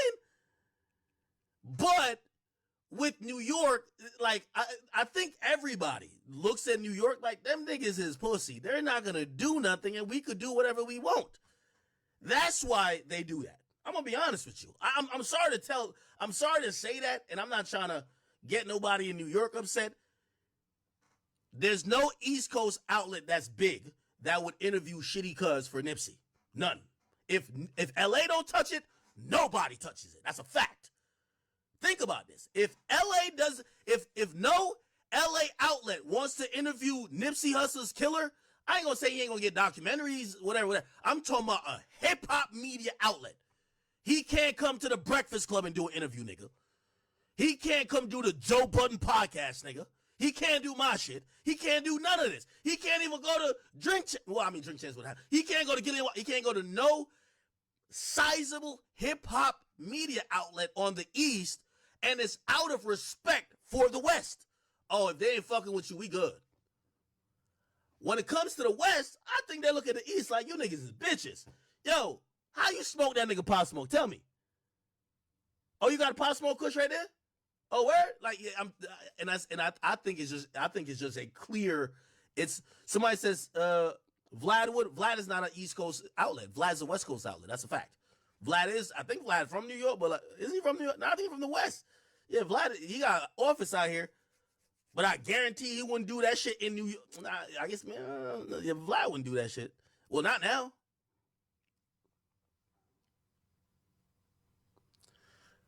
Vlad is like, you see, Vlad operates on both coasts, but people don't look at Vlad as a East Coast outlet. You get what I'm saying? Like, nigga, I frequently cover, like, nigga, by clear proximity, one of the reasons I covered Bronx drill. I like a lot of this stuff. I hear it when I walk outside. You know what I'm saying? So there's an identity, like, even though I don't like my platform to really be coastal, I like to be just national, cover everything.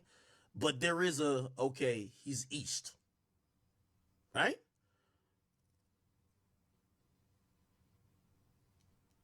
Anyway. It's gonna get published. No. Somebody would go to great lengths to secure that interview if they had the potential to do that. Like, they would love that. I'm not telling Adam. I'm not telling Adam. Everybody else tell what y'all talked about with the next motherfucker. Like, you know that this would be bad. That's too much. Do you know who he is? I understand, but I don't understand, and I get it. No, I don't get that. I don't know that. Yeah, it can't go like that. No. Oh, you said no, you can't have it. It can't. Nah, it can't. Not right here. It's not right here. Shit. It's some fuck shit. And it's not even on no bullshit. It's just like the way that the streets is. That's my dog. that you just knocked down. Like at the end of the day, everybody gonna look at me like, damn, you just pro Nip. You got the nigga that knocked Nip down right in front of you. You'll What never you do? lay that down. Okay, so they basically give a clear distinction, and I think that's where I think, Adams, he's acting a little bit dense, like he don't get it. Yes, again, and you could stand on it. You could be like, listen, I'm not from New York. We have a West Coast platform. A dude that was from New York died out here. It was safer to do it here. Yeah, we interviewed the nigga. Fuck it.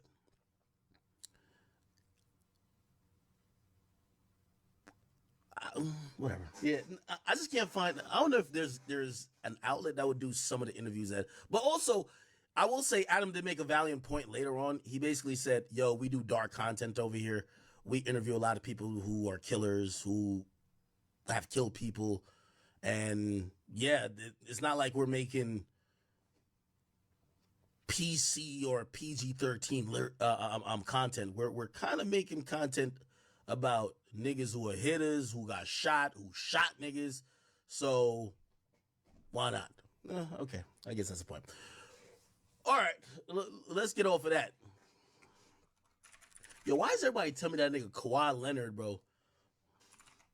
They said he showed up for picture day, then was seen in the strip club dancing with a bitch. And he dropped out of the fucking... Yo, this is why I used to call that nigga Kawhi. Oh, shit. Holy shit. I got to scroll up. Is this recent? They said this is my boy in the strip club, in the strippy.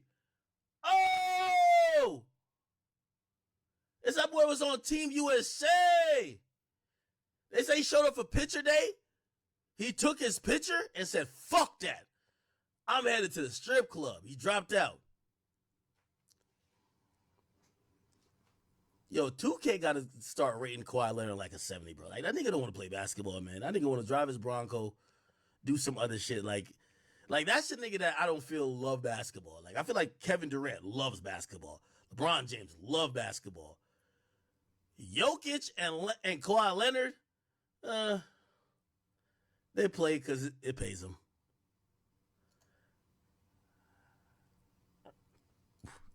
This is a statement. Kawhi has been ramping up for the Olympics over the past several weeks. Yeah, right.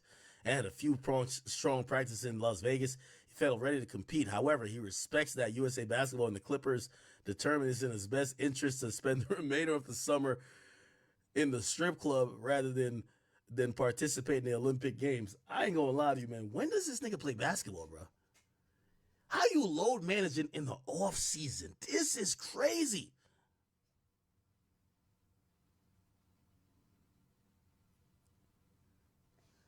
Yo, I wish that nigga would just keep it P and be like, yo, bro, like, nigga, I just don't want to play, man.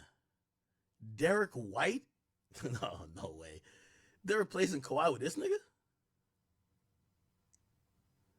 Yo, Kawhi, you a devious nigga, man. Devious. All right. All right, let's see what else is going on. Oh, chat, I had a laugh, y'all. I ain't gonna lie to you. By the way, trigger warning for the people who be like, here go act again. Ain't on the shorties. I'm not. But I did find this hilarious. Okay? Let me see if I can find it. Where is that? Where is it at? Can I find this motherfucker? Hold on. Let me keep scrolling. I'm going to find that bit. Don't you worry. I will find it. We'll talk about Bronny James in a second. If y'all want to. Like, there's not much really to talk about him. Why can't I find the goddamn thing? I gave y'all the trigger warning. Now it's time to find the shit. Bruv. How can I not find it? Let me go on Hollywood Unlock. The Hollywood Unlock. No, it's just Hollywood Unlock.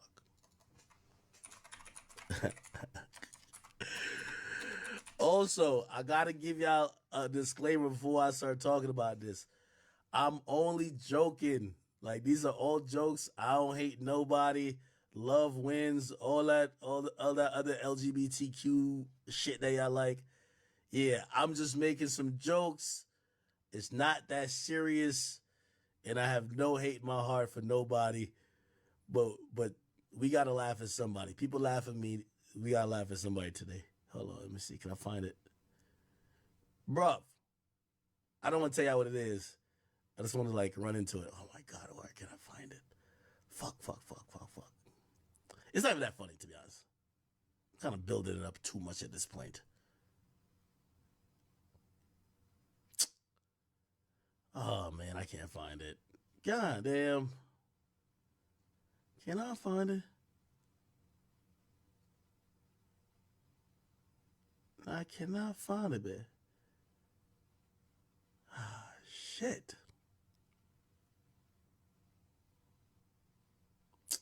All right, let me look up on another screen. Hold on.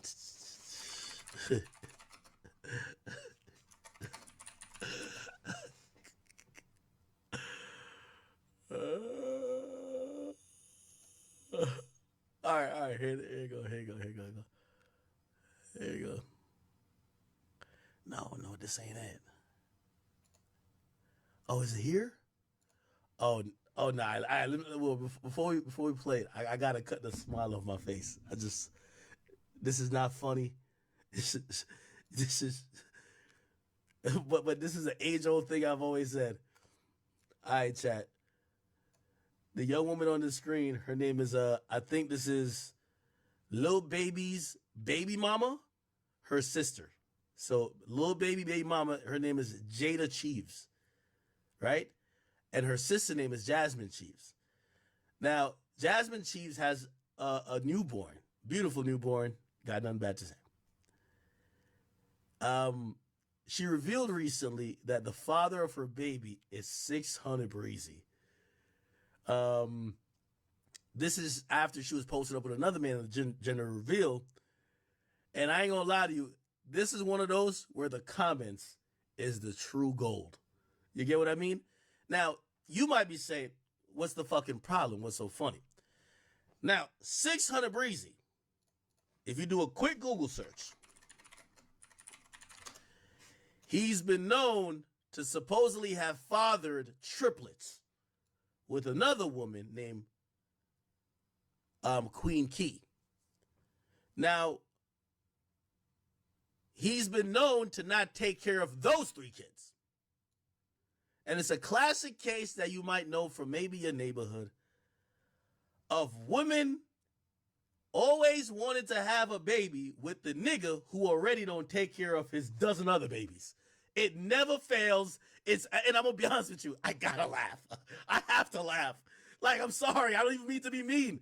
Yo, like, I don't even mean to not have sympathy, but if you have a baby by a nigga who don't take care of half a dozen other babies, like, come on. It's hilarious. I'm sorry. So these are supposedly 600 Breezy's triplets. He ain't taking care of them, okay? Allegedly. And then she came online to say, hey, the reason why I didn't tell y'all who the father of my kids is actually 600 Breezy, but it's because he's a deadbeat. Listen to this shit. My baby daddy is. I knew that shit was just gonna come with a lot of trolling on social media, and I knew I wasn't in the right mindset. I really just wanted a peaceful pregnancy, honestly. Right. So, now that Blaze is here, 2 months in, y'all see my baby living good. Y'all see we don't even need no dad. So I'm willing to, let y'all in on the secret. My baby daddy. Oh, Blaze said he don't even want to talk about the nigga. Oh. It's okay. Well, Blaze didn't say that. That's what you said. He cried. I don't say my baby daddy talk. Ain't that right? Okay. Anyway, my baby daddy, my real baby daddy, I don't need no fucking DNA test. He don't need no DNA test. His mama, everybody know who the fuck my baby daddy is. My baby daddy is 600 Breezy. 600. The person who I just want whatever's best for my child. So if he do want to come around, then I would allow him to do his part.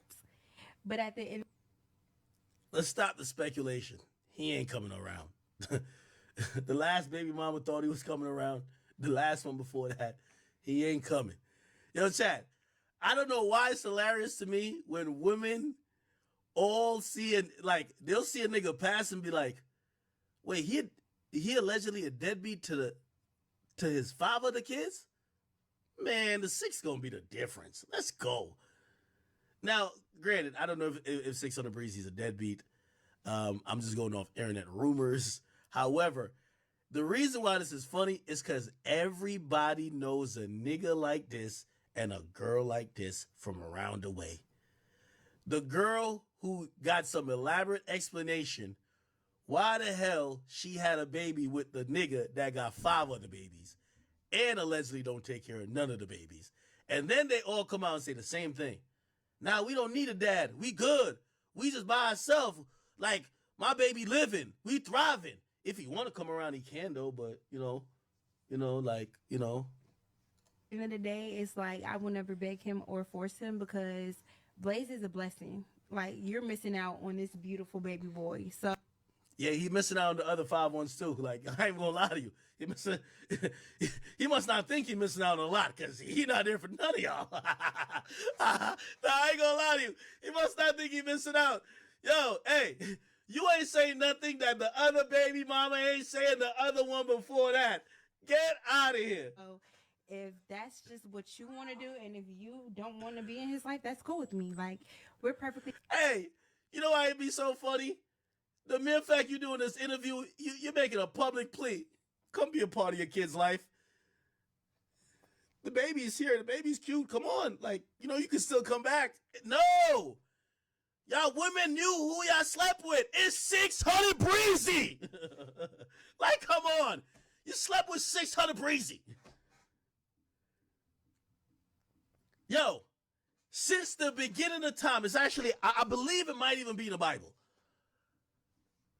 A woman will always choose a nigga with 3 nickels and 1 dime in a pocket with 15 mouths to feed. And it's just like, it's kind of like, it's like a biological law. Women, we're all real animals, or like we all have these animalistic, we all have like animal instincts. These chicks just want to get pregnant by the same nigga, man. They will see 15 other eligible candidates. This is why that pop the balloon shit is so hilarious to me. Yo, a dude shows up. Yo, I got no kids, good job, dental plan. I got health care. I got my own place, own car, whatever. The chick looked the nigga up from top to bottom. What are those? Point at your shoes, right? Pop the balloon. She see a nigga like 600 Breezy come out. Yo, I got 8 kids. I don't take care of none. I don't got a job right now. I'm on probation. I can't leave the state. Yo, right now I'm living with my other baby mom, but I'm finna move out. Perfect. Come here. Give me a baby. Give me one more. Let me be the 3rd baby mama. Let me be the 4th. I'm telling you, I swear. Everybody knows these type of girls. Give me the kid. I'm telling you, this is why that whole pop the balloon shit is hilarious. Hey, just got my doctorate, making $200K a year, no kids, no drama, no tattoos. I get my hair done. I'm a mama's boy.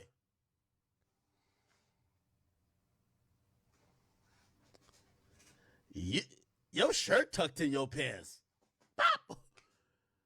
Nigga walk in, dirty, got shit stain on his drawers. But his drawers say Ethica. He got a Cuban. It's really Mosinite. No job, 5 felonies, 6 baby mamas, on the run for a warrant, got a legal gun on him that he gonna need you to hold as soon as he win the competition. Let's fuck, no condom. Let's get it going on. Let's do it now. Take my soul. These are the chicks that be like complaining the most. Be like, yo, man, shut up, man. We want to hear from y'all. Because they all start out like this. I don't need no man. I don't need no man. Now we good. They always trying to prove to you they good. And it's them and the baby. Yo, we're good. We don't need no nigga. That's them saying they need the nigga. They're just hoping the nigga just wants to come. The nigga ain't coming.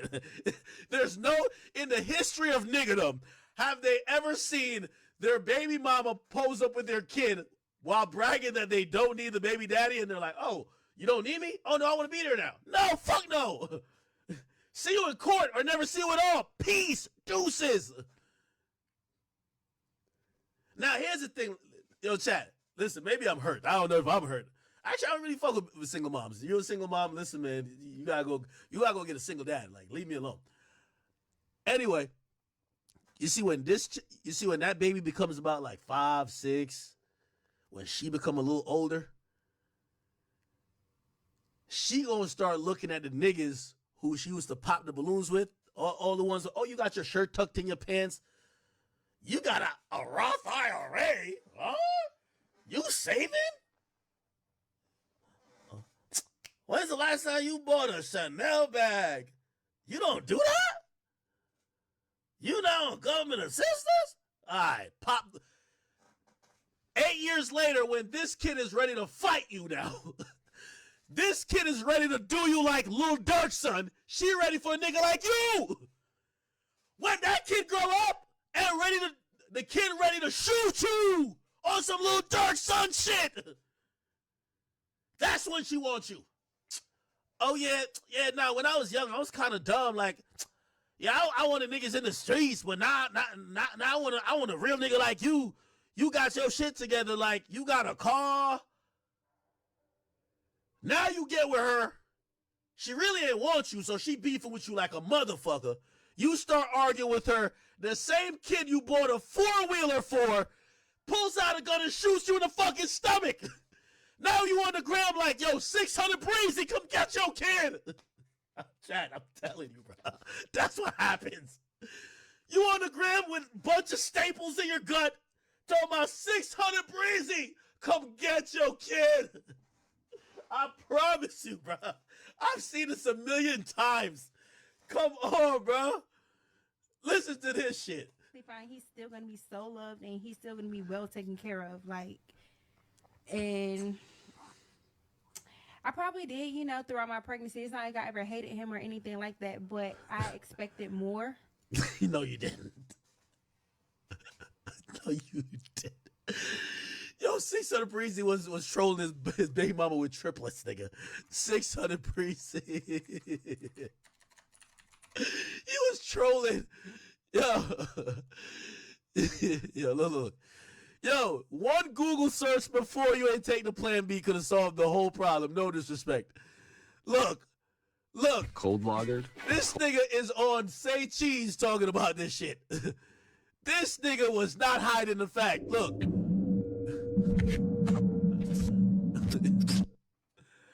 So wait, let me put it out there just because it's already out there in all the every time you post this in your comments, so I do want to address it. The triplets.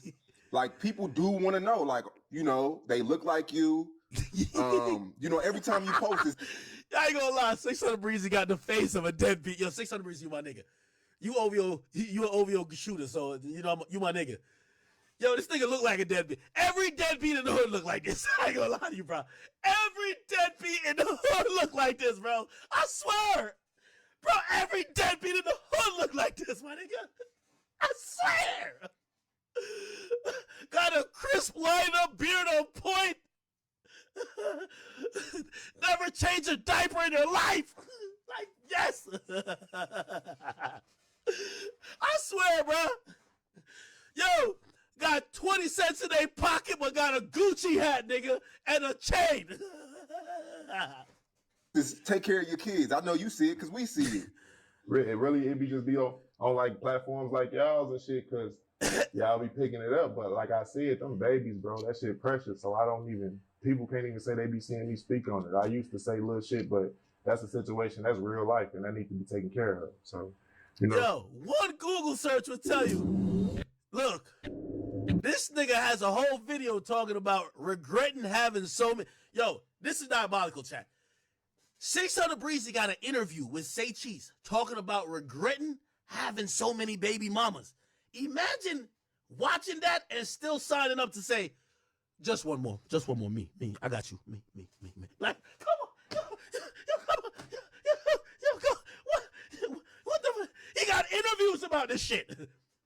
Yo, I regret having so many baby mamas. I should have never did this shit, man. I fucked up, man. God damn it, so many mouths to feed, so many kids, so many baby mamas, and they still signed up. One more, one more, one more. What? Thing about the drill era. If you could do anything differently over the past 10 years, what would Yo, do not post me on no female blogs. I'm not shaming none of y'all. I love y'all beautiful black single woman queens. I'm not saying it's y'all fault. It's the man's fault. Why did that nigga nut in you? It's the man's fault. would it be? Oh, shit. That street shit, I couldn't handle that. So I can't say I regret shit that just happened to me because the environment I was in with the drill wave, you know what I'm saying? That shit came, like other niggas started that, I just jumped in and I said, the most thing I regret in life is shit. You fucking with certain females, I swear to God. Like, yeah. Oh shit. This is like, your parents, my pops be trying to tell me about a lot of shit and watch what I do with these women, but God dang. That shit, that's really everything else. Like, you can handle a lot of shit, but it's hard to handle a woman, especially a woman scorn or any of that shit. They say anything. What the fuck? Getting ready for the course. I might not be in Miami anymore, but it's still pretty hot out there. They do anything. That's really one of my biggest regrets and shit. Like, especially like having multiple baby mamas and shit. Like, Imagine seeing this interview and saying, I want to be another one. I can't just have one family. Like, I got kids, bro. Like, yo, if you a woman and you sleep with 600 Breezy, it's at the point we cannot feel bad for y'all. Okay? The nigga is literally telling y'all, at this point, if you sleep with 600 Breezy and have a baby, it's damn near consent to being a single baby mama. We don't hear no excuses, no nothing. You have signed up for this life, enjoy it. I never let nobody know how many, but I got kids, you feel me? And I gotta, you know what I'm saying? I gotta be here. Like, I can't just have a family and just have me, my girl, and all my children, because I done did this dumb shit, living a rapper lifestyle and just being around, just, you feel me? Planting my seeds and shit, you know? So that's really the hardest thing to me in life, because I be happy and then it just be shit dealing with my shorties and shit. Sometimes I can't be there for certain shit. And that shit be hurting a nigga feelings, you know what I'm saying? I got both my parents, you know what I'm saying? All right. Yeah. My pops and my mama. My grandparents, all type of shit. So I know what it's like to have family. So I be missing out on some shit. I done went to jail and missed some of my kids being born and shit. Like, I done missed first days of school and shit like that. I done missed a lot of shit that's really important. Damn. Now, remember, this is a year ago. Let's go back to this interview, which is recently. And once I realized this just ain't that shit, I just put my big girl panties on. I had my beautiful baby, and shit, it is what it is. Like, we still gonna keep going. It's not like we about to cry about this nigga or nothing. Like, I'm gonna make sure my baby's straight, and I'm gonna make sure he never has a want in the world. Perfect. And then, you know, you have those people who be like, oh, he needs a 2-parent household. I just want whatever's best for my child. So if he do want to,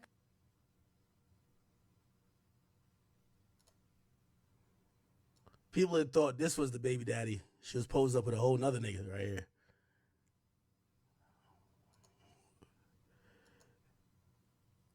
Yo, 600 Breezy, a diabolical nigga, man. Yo, that nigga dipped before the baby was born. That's the only reason why she posed up with another nigga, bro. That's different. Dip before the baby's born? That nigga was on some Sha'Carri Richardson shit, nigga, some Noah Lyles shit, nigga. As soon as he nutted, nigga, he's out. She said, my man, my man, my man. Is this 600 Breezy? Okay, all right, brother. All right, man. Am I fucked up for laughing? I wasn't like laughing at her, but like there's an archetype of women who ignores when a man literally says, yo, I got too many kids, I got mad baby mamas. They always said, wait, he only got 6 baby mamas? 6? Oh, we below the capacity. I'll be the 7th. Important. So growing up and becoming a man, that's really the All right, anyway. I don't even know if this is true, but apparently Young Thug Kids have previewed a song dissing Gunna, and they're calling Gunna a rat. Why is everything funny to me today? Listen to this. I didn't even know Young Thug had grown-ass kids like this. Swinging that Drake, I got face and that me got taste. Suppress on that glass so I won't leave a trace. Keep this gang, get shot in your face. I smoke dead ops all day to the face. I smoking on. Wait, Young Thug Kids smoke on dead ops? Wait, who their ops? Hey, I'm calling out now, Cap Rap. Cap Rap, that's my new thing, Cap Rap. Hey, well, first of all, Young Thug got kids this old? When is Mariah the Scientist going to get pregnant by him? She got to get that conjugal visit. He another one of them 600 breezy ass niggas. 10 kids.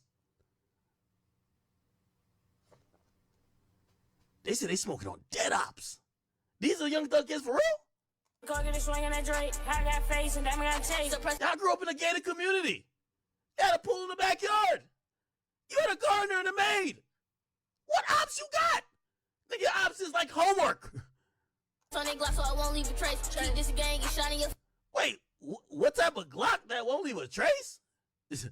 We're not listening to no Young Thug relatives talking about not leaving a trace. They left a lot of shit. That's why you locked up. Suppress on that glass so I won't leave a trace. Oh, a suppressor on that Glock? Oh shit, they know about the silence again? Oh shit. This gang, get shot in your face. I smoke dead ops all day to the face. I smoking on high, got shot in the face. And Lodi, you keep switching games, you a lame. And Billy on son, DL, he changed. And Billy a rat, he keep leaving state. And Zonny getting whacked, can't leave that way. What? And Billy on son, DL, he changed. And Billy a rat, he keep leaving state. And Zonny getting whacked, can't leave that way. What? And Billy a rat, he keep leaving state. And Zonny getting whacked, can't leave that way. Gonna get whack if he leave LA. He leaving state. And Zonny getting whacked, can't leave that way. Nuggets one right here to the face. The gang.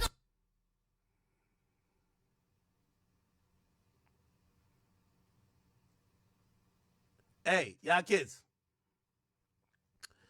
Let me not say some joked up, fucked up shit to y'all, because I was about to just say, man, quit the rapping and go kill YSL Woody then. I might do it. So I don't want to say that to y'all. I was about to say it, though. I was about to be like, yo, Woody's the nigga who's going to send him to jail, not Gunna. And Woody's over here chilling. Woody went live the other day on Cleveland Ave. So y'all not stepping. Y'all better start spinning if you're going to spin.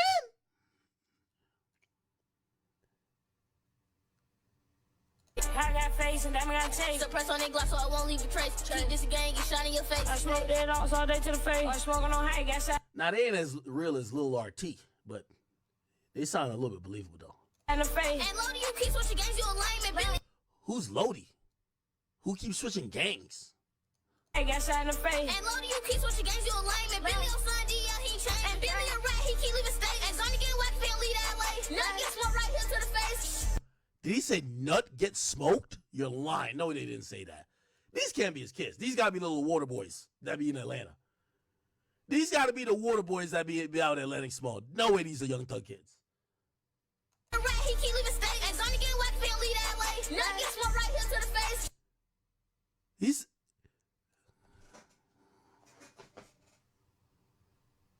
So you're telling me the children of the accused that's on trial for allegedly ordering the murder of Nut, they're rapping about smoking on Nut.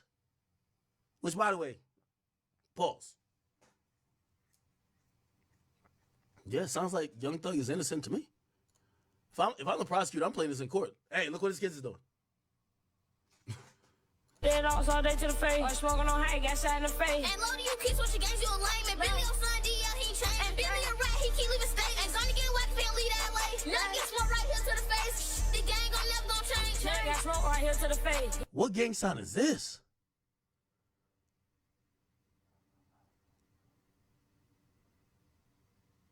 Yo, Young Thug, you're supposed to have these kids with a tutor, an after-school program. Nuggets one right here to the face. The gang gon' Yeah, what gang is this? I've seen Young Thug throw up the sign before. What sign is this? Let me see. Let's look at Young Thug gang signs. Young Thug gang signs.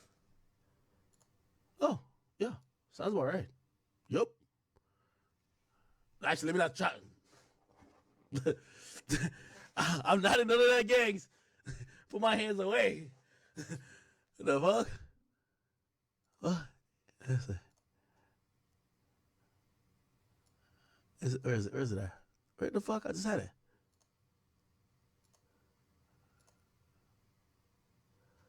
Oh, yeah, they're doing the same hand sign. Oh. So what gang is this? They just threw up?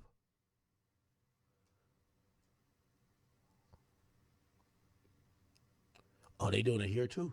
Okay. Okay.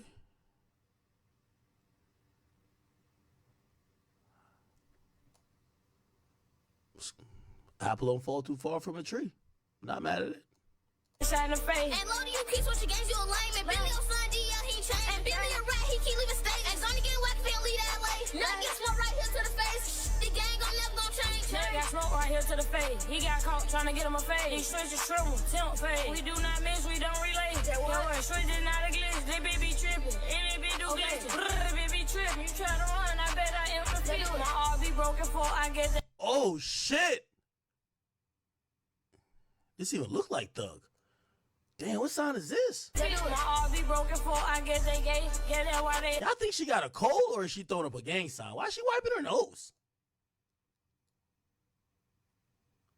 She not one of the slats, is she? My all be broken for I get they.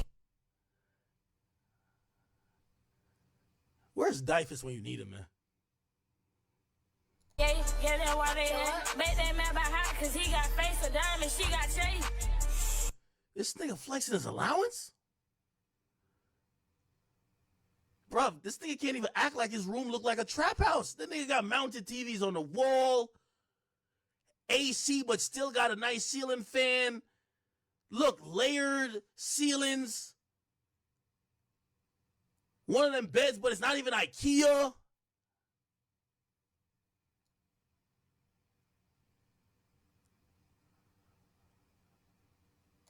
Hop out the car, get it swinging that Drake. I ain't gonna lie to you, man. God, I don't ask you for much. There's a few things I do ask for you in life, though. I don't want no daughters. You can't prevent these chicks from being hoes. I'm sorry. It's a lost cause. I don't want no daughters. That's number one. But number two, God, when you hopefully give me a son, please tell me that after I've sat back and he's now 9 or 10, and I'm like, son, I worked all my life to give you the life that I never had. And I take all the money I've ever worked and I invest it into bringing them to a neighborhood where they don't see niggas, where they don't see violence, where they don't see anything that wouldn't resemble paradise. I don't one day when they said, hey dad, I'll come down for brunch or dinner after I do my homework. And I'm like, oh my God, I got a good kid.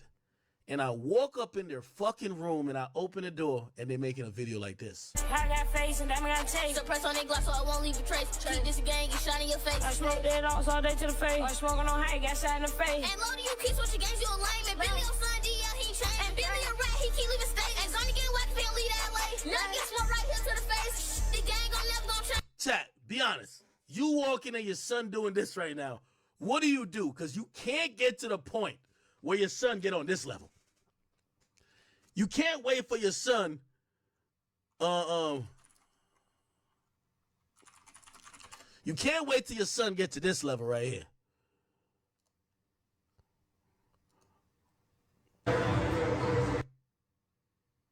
Wait, oh my God, ad blockers are killed me. You can't wait till your son start wilding on you, and you got to put him in the chokehold. You know.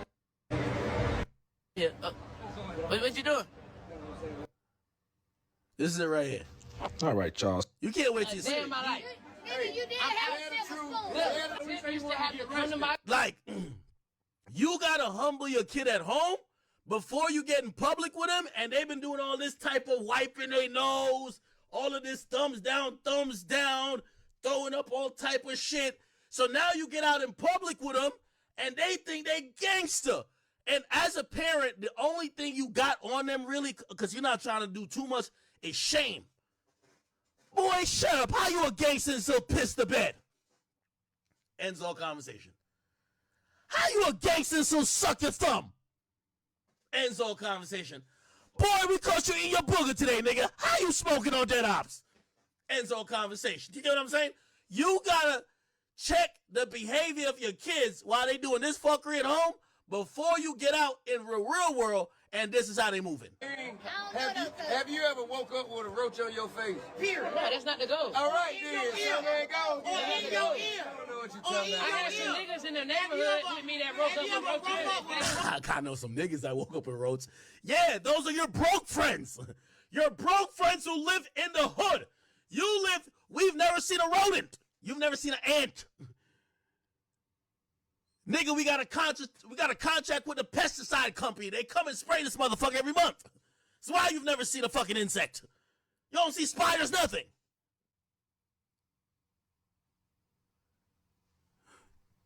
Y'all want to go to the bando in my neighborhood? Y'all want to go to the bando. Then, you know, he got turned up because his man's is here like, oh, shit. I knew this nigga wasn't from the block. You want to go to the bando in my neighborhood? Y'all want to go to the bando? Let me lower my voice for King get at me. King was about to beat the fuck about a Drewski recently. Y'all remember? That nigga pulled up on Drewski and said Drewski was pussy. Do y'all want to go to the bando? To make him look better, he say shit he know not true. Silver spoon, I ain't never ate with that day a day in my life. Nigga, you did have a silver spoon. Nigga, we have cutlery, stupid. We got real life cutlery, not plastic forks. Nigga, we got cutlery in the crib. I have to come to my grandma's house, because that's why I want to be over there. To my skin on business. They trying to hide it. Ain't nobody hiding it. So what you say? You gotta get them a spanking? I ain't gonna lie. These niggas look like they're already at they're at the Lil Durk son age. They look like they shooting you. If you not Jeffrey Williams, nigga, they shooting you, nigga. These niggas look like they might already have like a little 22 shooter on them, bro. Nah, these niggas. Yo, chat. How old with these type of nigga kids could you keep spanking them before they pull a gun on you?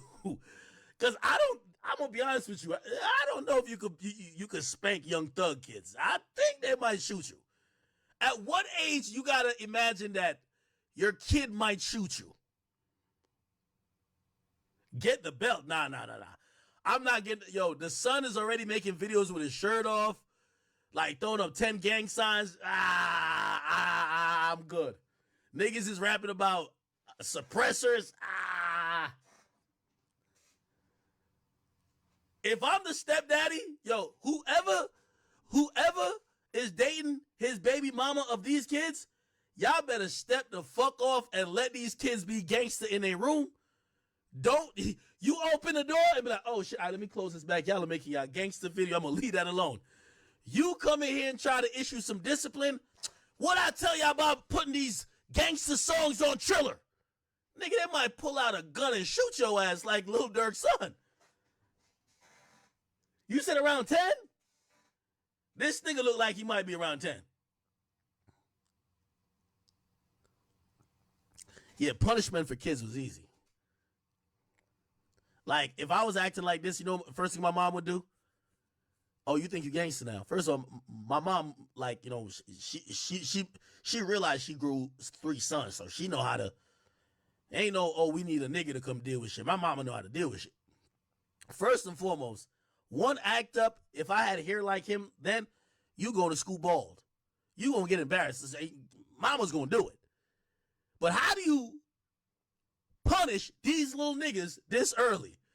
If you a stepfather, they definitely looking at you like you a bitch. Why? Their father is rich. Their father is paying all the bills, and their father ain't you. So now, yeah, you fucking their mom, but they already don't like you because you fucking their mom. So now you walk in, they're doing their gangster shit in there. They're talking about we smoking on nut. And if you be like, hey, yo, could y'all keep that down? Like, yo, we about to say grace at the dinner table. Matter of fact, y'all want to come eat? yo, pussy nigga, what's up? What's up? Yo, these niggas might be on some different type of shit. This is another reason why you can't be no stepfather, bro. You a stepfather, you liable to get shot, choked out. You get your ass. Listen, don't take, all that shit y'all seen in Baby Boy, that shit don't happen in real life no more, nigga. Baby boy choke out scene. Nigga, you trying to choke one of these little niggas out, and that nigga got a blick on him. Now you in the ICU with a shit bag. And then, you know what the mom gonna say? I don't know why Marcus tried to hit my kid. Like, me and Marcus, we always know, like, anytime he got a problem with Johnny, he come to me. Why he try to hit him? Like, Johnny he's not even like that. He probably found a gun somewhere, but, like, you can't, they always don't defend their kids. So now you get shot in the stomach. You almost die. The mama is co-signing the son shooting you, and the son don't like you no more. He wish he was smoking on you. Nigga, you better go date a woman without a kid, nigga. Listen, when I see a woman with a kid, I say return that kid to her father or go back and get with that nigga.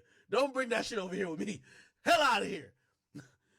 Go have that little nigga. At some point, that little nigga will walk around and be like, I think I can slap the shit out of this nigga right here, man. You know what I mean? Or, God forbid, her father is the one paying the bills. He looking at you like, yo, this nigga a bum. My daddy pay all the bills in here. My daddy the one that put food on the table. This nigga a bum ass. Yeah. I'm telling you, yeah. So this scene right here, this shit don't happen in real life no more, Chad. This is why this movie was from the 90s. Nowadays, if your son is 10, don't even or your stepson is 10, you're getting shot. Buff as this nigga neither. You ain't as buff as him. And also on that Shakur Stevenson tip, pause. All these muscles ain't gonna stop one of these little niggas with a switch on your ass.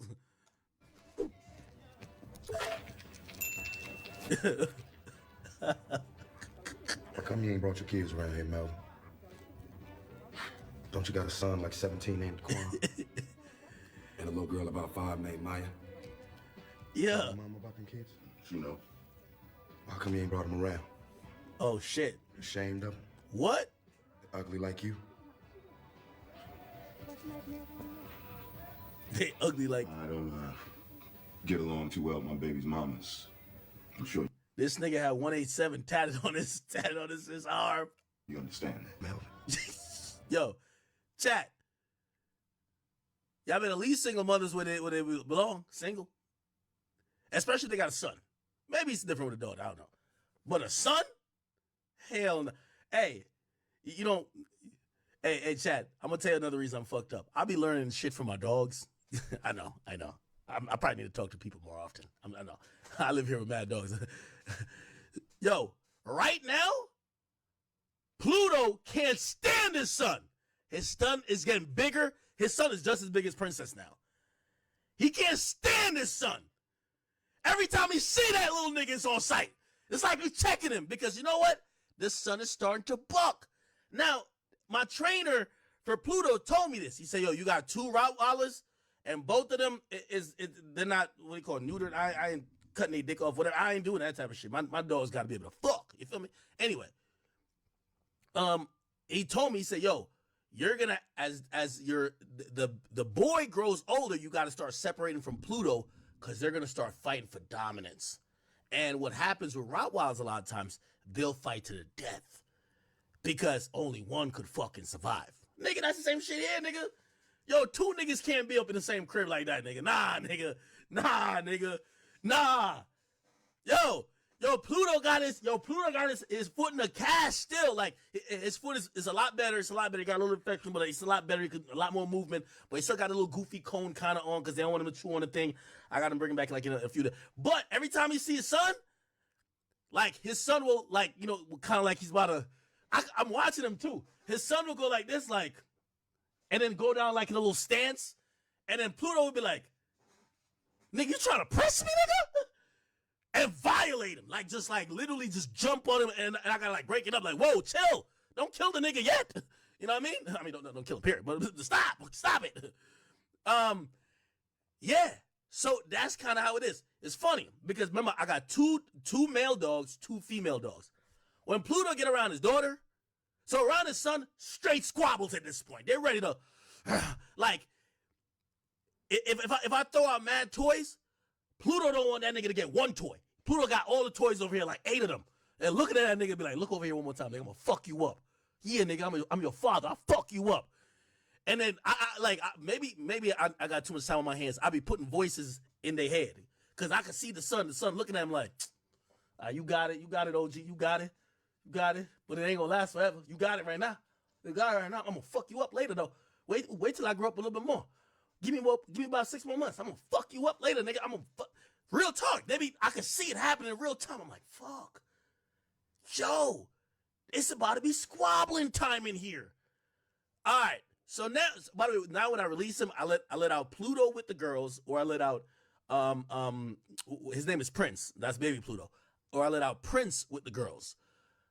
I can't let out them together. They're straight squabbling. Anyway, I let out when Pluto gets around Princess or his daughter, all he do is he goes behind them, he smells the pussy. So all right, female. Oh, y'all not in heat? I bet. All right, cool. Survive, go eat, go do your thing. We'll leave y'all alone. No beef. It's no beef. Like, you don't be barking at them. And he'll allow them to buck on him. Because, like, he know, like, I'm not going to kill you, but nah, I need the pussy, so I'm going to let it rock. His son, squabbling time. It's crazy. Hey, I'm learning too much about life through my dogs. But that is exactly how life is when it comes to humans, people. All right? So this is what's going on here. Don't think 1 second I'm gonna let you get all up in her head and get her to kick me out like the last nigga did my brother. Cause I ain't having it, bruh. Yeah, that's how baby Pluto be like Prince. So this is Prince and watch Pluto. No way, no how. Yeah, youngster. That's Pluto. Yeah, I got you. Well, first of all, I just got a notification. One of my dogs just got out. What the fuck? He's at the front door. Let me play something while I go get him. What the fuck? Ain't that like interesting timing? I think he got out of the pen outside. Oh, fuck. But yeah. Chat, I'm telling you, man. I'm telling you. Whoever the stepdaddy for Young Thug kids, leave them kids alone. What could I play real quick? Now I'm about to play Dr. Umar shit real quick. Dr. Umar. Y'all can watch Dr. Umar on Breakfast Club. This should just be too funny. I think this is the baby girl who I got let in. Her name is Penelope, a.k.a. Penny. Hold on, give her there. She hiding. Oh wow! But that was the runts of the group. Very nice dog. She's amazing. Anyway, the Young Thug kids wildin'.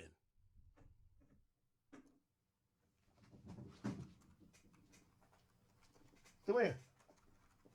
Come here. I don't know, man. Stay over there. Jesus Christ. Yo, did y'all see DeRozan basically talking about, you know, some people feel like DeRozan was disloyal to Drake by come here, hop up. Come. All right, or not. Good. So DeRozan, so, you know, people felt like he was disloyal to Drake because, you know, he spent a lot of time in Toronto playing for the Raptors. People felt like he was disloyal to Drake because he was featured in Not Like Us video. However, he just got traded, I believe. What team did he got traded to? It wasn't is it the Kings? Yeah, I think it's the Kings he got traded to. This is him speaking on, you know, him being in the video and also Drake. Of Kendrick Lamar myself, it's cool to see you in that video. How did that come about, and does that mean they can't play Drake in this building anymore? I mean, you love Drake. You love Drake. You always could play him. You know, Kendrick been a friend of mine, his family, damn near family. You know, for a long time, for a while. You know, we from the same city, grew up damn near in the same neighborhood. You know, so. It's always been there. It haven't always been publicized, but you know that's basically family. And as a fan of Kendrick Lamar myself, it's cool to see you in that video. Okay, now this is after he was pictured in the video here. You went to Drake, and people quickly pointed out, "Yo, you spoke highly of Drake in a interview with Shannon Sharp years ago, and this is what he said. After you were traded, what did you guys talk about? Man, we just really sat there and but besides basketball, everything, just the reassurance of like, that was my partner. That was a friend. That was a friend of mine that was like, man, get away from everything. I know it's crazy. I couldn't even turn on TV that day. Phone was going crazy. I just went over there and we sat and talked for hours. Ate, sat and talked, and I think more than anything, just him being there for me as a friend. Right. First and foremost, and no matter what, when it come to him, he'll forever have a friend in me and loyalty out of me because, he cared. Yeah, he was there for you. He was there for me when everytheverything was just going crazy, and kind of just got me settled in a sense of like, we're going to get past it. Don't even worry about it. This is a picture of them, when he was playing for the Raptors, and, Drake showed him love. Drake was always courtside. Bitch apologizing. I'm glad here's him in the video. I didn't deserve him neither. From a bitch. Now, a lot of people also point out that the scene that he was put in, it had some significance. Apparently, the significance of this scene with the white, containers was to kind of symbolize trafficking. Now, I'm going to be honest with you. I understand DeRozan having a lot of respect, and he said Kendrick is like family to him. I'm gonna be honest with you. I still think that he could have respectfully not done this if Drake really was somebody who really looked out for him, because you got to realize the implication.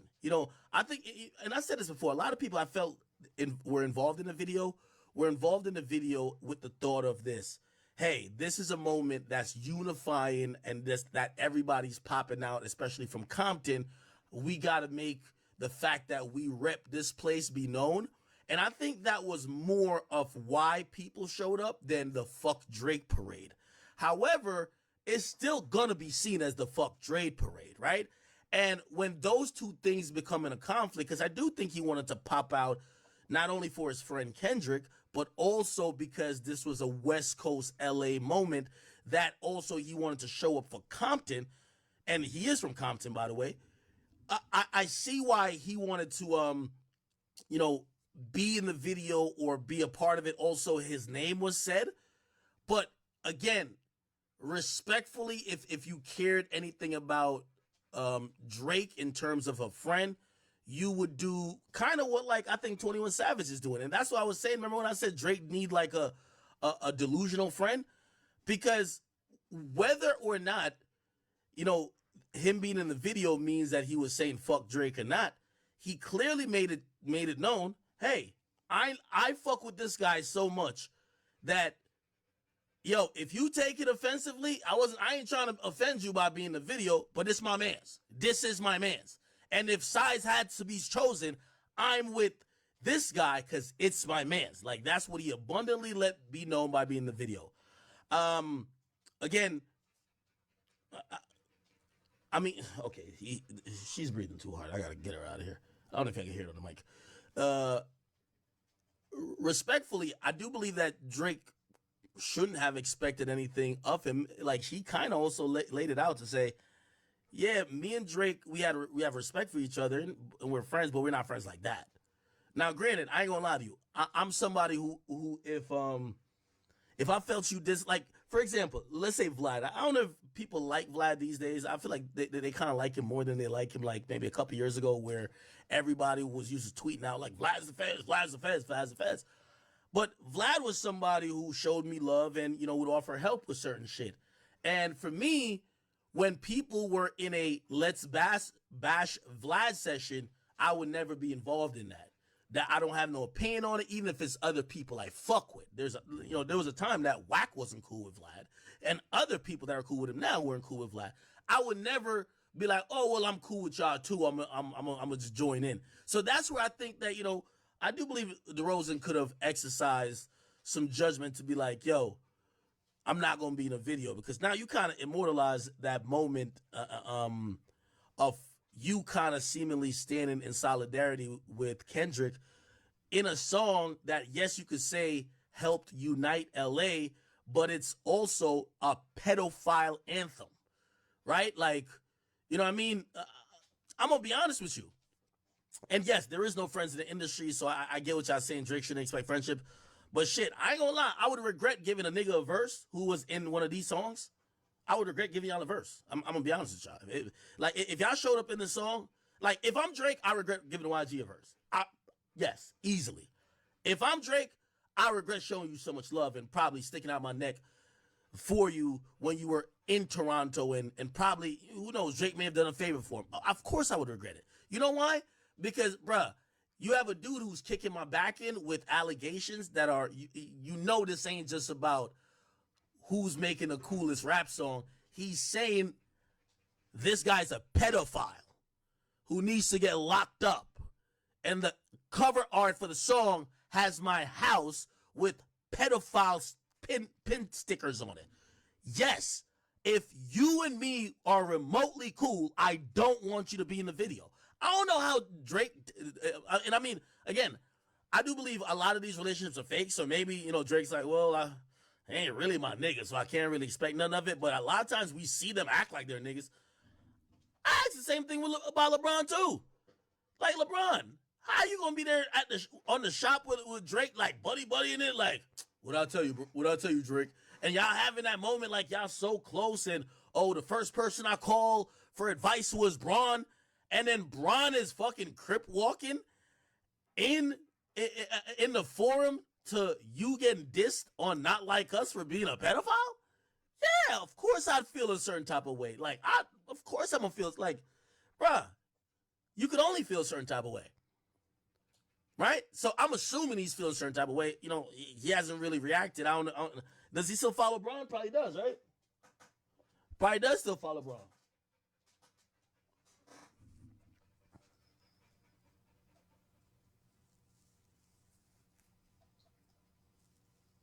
Somebody said what? It's part of being a celebrity? Bro, I'm going to be honest with you. If I gave you a shout out, bro, if I gave you a shout out when you needed it, my nigga, like, bro, it doesn't hurt you nothing to not be involved in the moment. That only you being involved in the moment makes it a little bit worse for me, and you help hype it up a little bit more.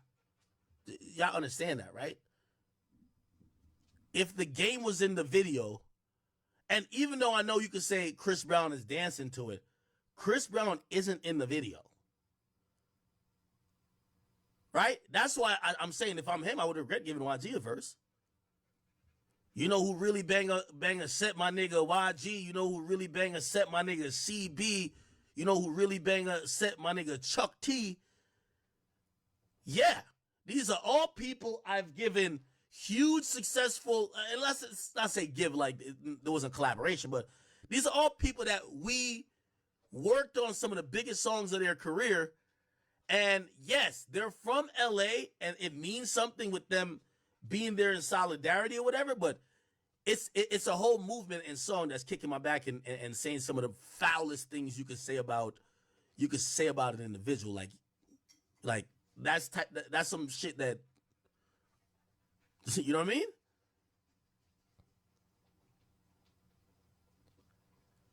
Frank, you're being dense. You said, this is weird mental gymnastics. Why would he pick sides and cape for an accused pedo instead of his hometown friend?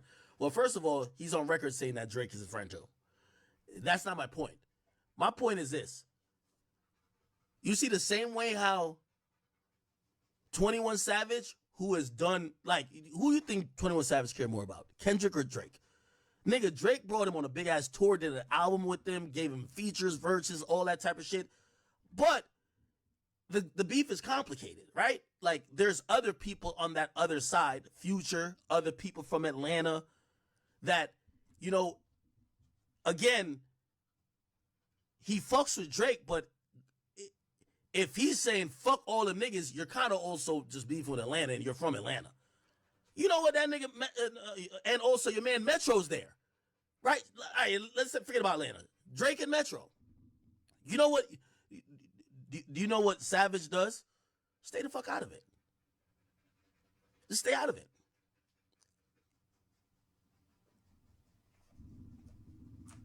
Just stay out of it. That's if you're really cool with both people. Now, if you're not really cool with both people, of course, you pick your side. And I agree. I do think some of those friendships that people probably, exaggerate. I think he exaggerated over about his friendship with Drake. I don't think they had friendship like that. Either that or it goes back to the point of me saying maybe he's like, no, it's not about Drake or Kendrick, even though he says Kendrick's family. It's like, this is a moment for Compton, and I'm part of Compton's history, and I mentioned in the song, I got to pop out and show niggas, right?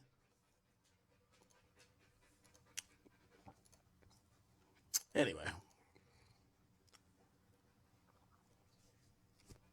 Okay. Hold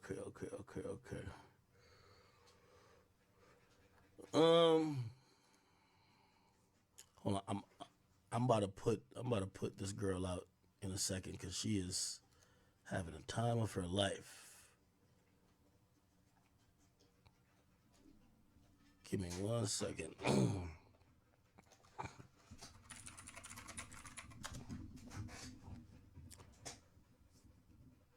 What, Brick Baby's beefing with Young and Ace? What the hell? Hey, Brick Baby's beefing with... Yo, Brick Baby, man. If you got choked out by a nigga named P Nice, bro, I apologize to Young and Ace, my nigga. I'm gonna just tell you respectfully, okay? Yo, Brick Baby, I thought you were the boogeyman that was killing people. I was proven to be wrong after I seen a video with you 5 feet off the ground and a nigga having you like grabbing for your pockets. I apologize to Young and Ace because them niggas looking like they're sliding on holiday in Motel 6s, extended stays. You listen, apologize to them guys. They move a little bit different. I don't think nobody's yoking up Young and Ace. Them niggas move a little bit different, Brick Baby. And I'm not saying this to be funny. I've kind of been a little bit endearing to you recently, but them boys don't look like nothing to play with. Put it like this. Put it like this, Brick Baby. The nigga who yoked you up, if they did that to motherfucking Young and Ace, that nigga would have went out to eat for his birthday, okay?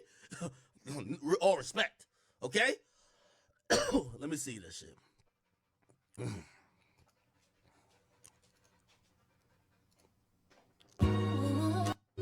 Stuff like crazy on this situation. Oh my God, can we just play video?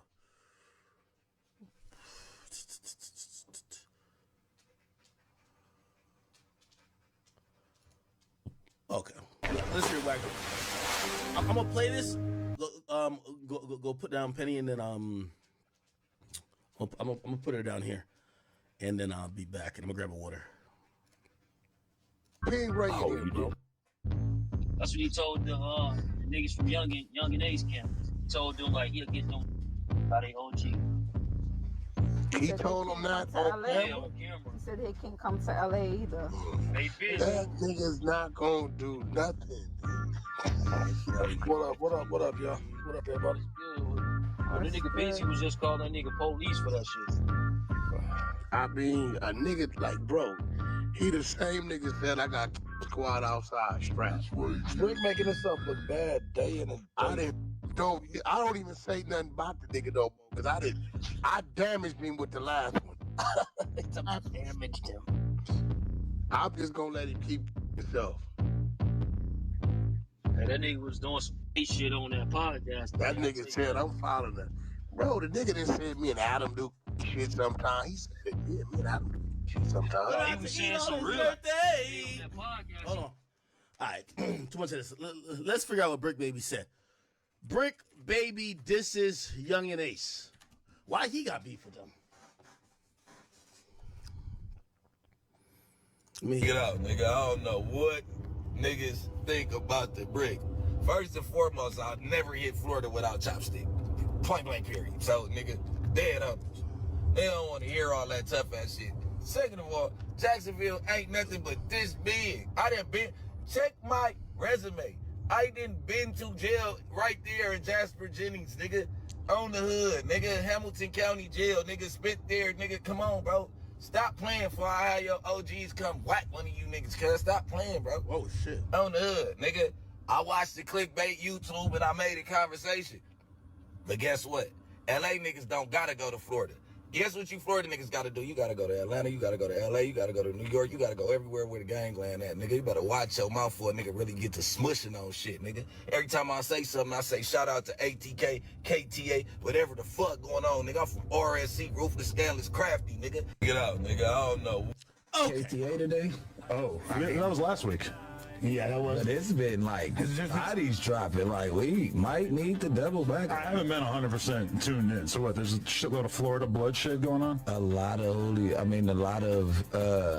what's the youngin Ace? His boys. Yeah, been dropping like 6 of them. Did you see KTA today? Oh, that was last week. Yeah, that was. But it's been like bodies dropping. Like we might need to double back. I haven't been 100% tuned in. So what? There's a shitload of Florida bloodshed going on. Niggas don't gotta go to Florida. Guess what you Florida niggas gotta do? You gotta go to Atlanta, you gotta go to LA, you gotta go to New York, you gotta go everywhere where the gangland at, nigga. You better watch your mouth for a nigga really get to smushing on shit. Yo, Brick, I'm gonna be honest with you. I told you I've been rooting for you recently, man. Ever since I seen the video of the dude lifting you up, bro, on the wall, it's hard to believe you, bro. It's hard to believe you. Like, I'm gonna just keep it 100. You hear Pluto? He crying all the way upstairs. Anyway, it's hard to believe you, Brick. And I'm not telling you to crash out, but the truth is just the truth. If a guy came to your workplace and picked you up like you were some Tupperware or like a bag of garbage and put you on the way, like on the wall, like it was pin the tail on the donkey, brother, and he's around healthy as ever, and you supposedly have a kill squad, and he don't look bothered, how are you gonna send a message to these ATK niggas? These guys look like hired killers. They look like serial killers. Like they're the actual murderers.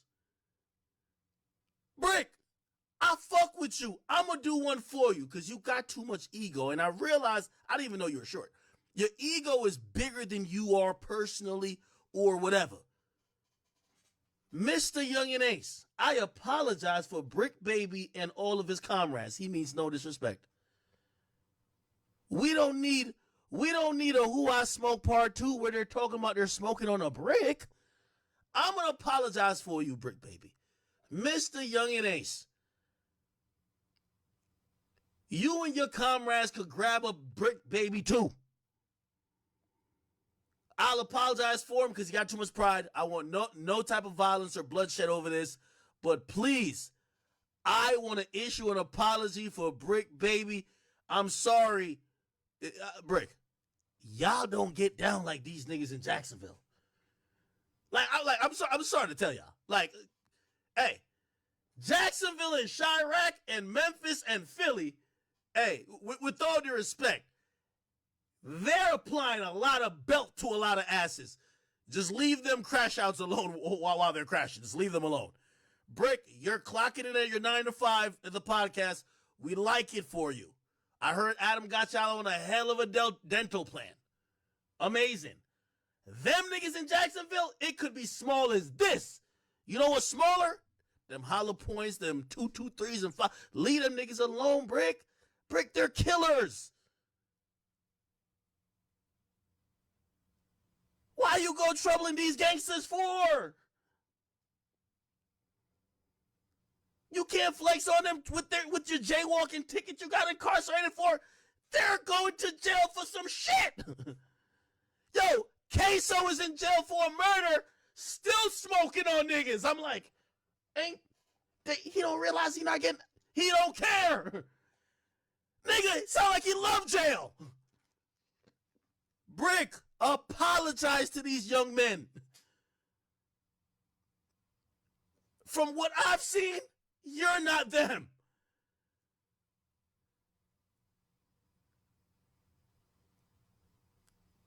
You're getting choked out at work. They're putting niggas' lights out at the hotel. Just please, Young and Ace, take my apology for Brick Baby. Don't do nothing to him. Brick Baby's a cool dude. He's a cool dude. Brick, you fuck with Young and Ace and them niggas, you might end up being one of the dead homies. Leave them alone. I don't think nobody want no problem with these Jacksonville boys right now. Jacksonville is a whole nother beast. You keep putting on the dead homies, don't end up being a dead homie. Just leave him. This is not Flacco you're talking to. Or whoever else y'all be having, because y'all be having that WWE beef up at No Jumper. Fuck this nigga on the dead homies. The next week, the nigga up there, yo, what's up, man? We doing content. No, these niggas are doing content. I'm serious. Nigga, I heard Brick Baby talking about kill squad this and third. 2 days later, the same niggas who I thought he was gonna kill is up in the building. What the fuck? Y'all doing WWE. Fuck all that voodoo shit that page posting saying Young and Fulio is alive. He's dead. They're doing real shit. They don't want to come up and do an interview after you done threatened them. They just want to catch you. There's levels to this gangsterism. And by the way, it's also cool to retire from it. I'm not saying, maybe Brick used to really get in back in the day. Brick, you're a podcaster right now like me and Flacco. Bruv, clock in, get your paycheck, and go home, take care of your family. That's it. You ain't one of them niggas, and stop playing with these boys.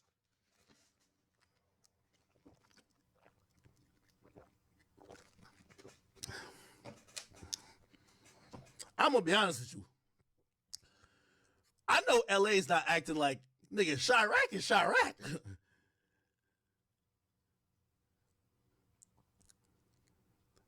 And I still got Jacksonville, Chirac, Philadelphia, and of course Memphis over LA.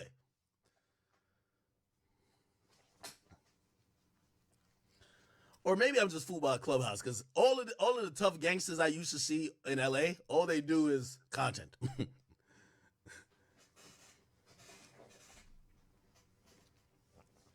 You said, not gonna lie, LA will probably fold Jacksonville.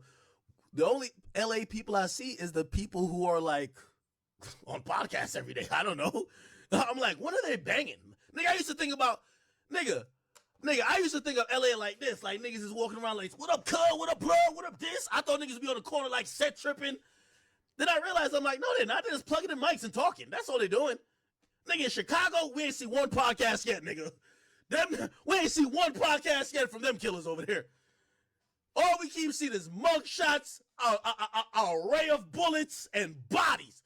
Nigga, matter of fact, listen, first of all, you know everybody always keeps Chicago out of their mouth when they're talking about that tough shit. Nigga, look. Nigga, they shot over 120 people. I always tell y'all, the Chirac Olympics is July 4th. Look, Chicago, July 4th shootings. Look at this shit. Look at this, y'all. Look at this. Look at this. 109 people shot. Nigga, do they even have 109 rooms in a hospital? Like, what the fuck? Look. Look at this.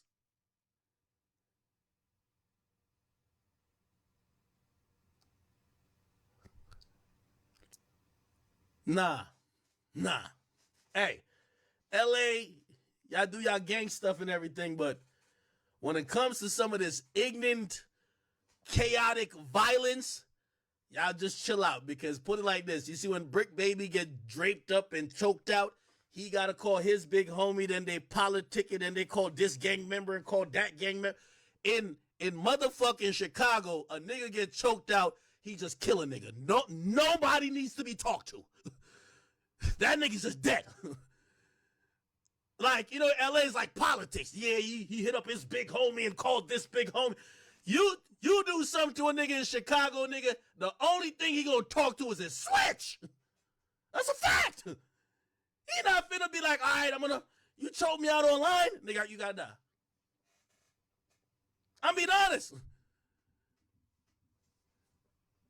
You're not gonna see them online like, I didn't really get choked out, like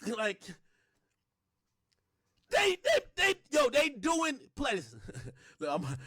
I'm instigating. Yo, they doing Brick Baby like he's AOKD.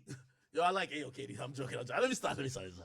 Yo, Brick, I fuck with you, but leave Jacksonville alone. Like, for your own health. Like, no disrespect. And I'm not saying you ain't whatever you claim you are, but y'all, and that's LA in general. Y'all are a little bit more structured and organized in how you deal with problems. Them young niggas deal with just killing niggas. Okay? And from Jacksonville, Chicago, a lot of these places. Let's just 109 getting shot. I don't think some put like this. I guarantee not one of them niggas got choked out at their job.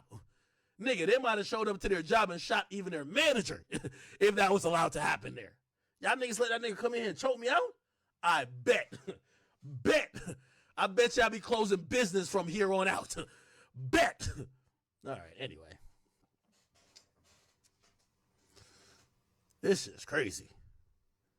How 19 fatally.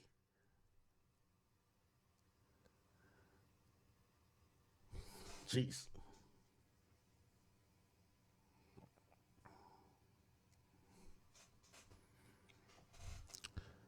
You said, look what happened to Drake Hill. Rest in peace of Drake Hill. Nigga, they just killed. Yo, here's the thing. You know why you ain't hear about no new big drill rapper out of Chicago? Nigga, they died too quick. There's some nigga named Jeff something. I was gonna mention him. I'm like, y'all don't know who he is.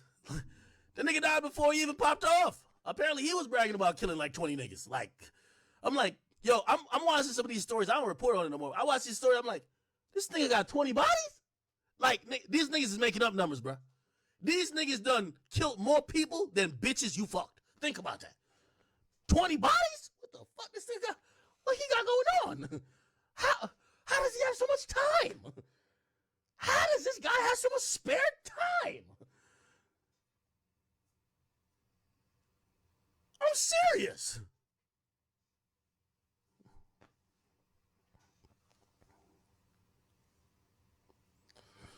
Anyway, let's get away from the violence. Yo, Brick Baby, the last word I'm going to give you is this. And again, you don't got to take my warning. Bro, you can't be a street nigga and a podcaster. Okay? You might want to start adopting the philosophy of, bro, I used to be in the streets. You know why? Number one, that mic is going to be what incriminates you because people going to keep calling you out for things that you haven't retaliated to on street levels, and they're going to keep calling you a bitch when other people keep calling you out. Here's the thing, as a podcaster, a mic is in front of your face all the time. So it's not like you could just go handle business and not talk about it. Niggas going to be sitting there typing, trolling you, but you ain't do nothing to be nice, though. But you ain't do nothing when they told you that, yo, they're going to kill you in Jacksonville, though. And then now you got to incriminate yourself. So, bruh, don't act like you're the toughest podcaster. Trust me, Taxstone did that, and he's potting from behind a cell. Don't do that, okay? Anyway.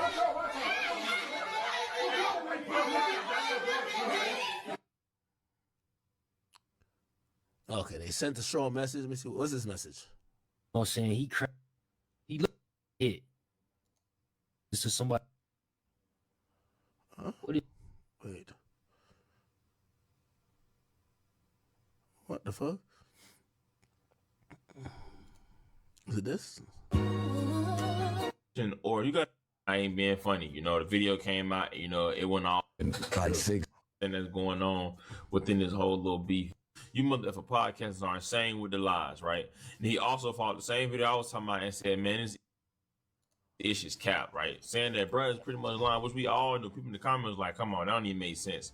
And then follow on social, you know what I'm saying? No, well, not to back up what Brick is saying, that was supposedly from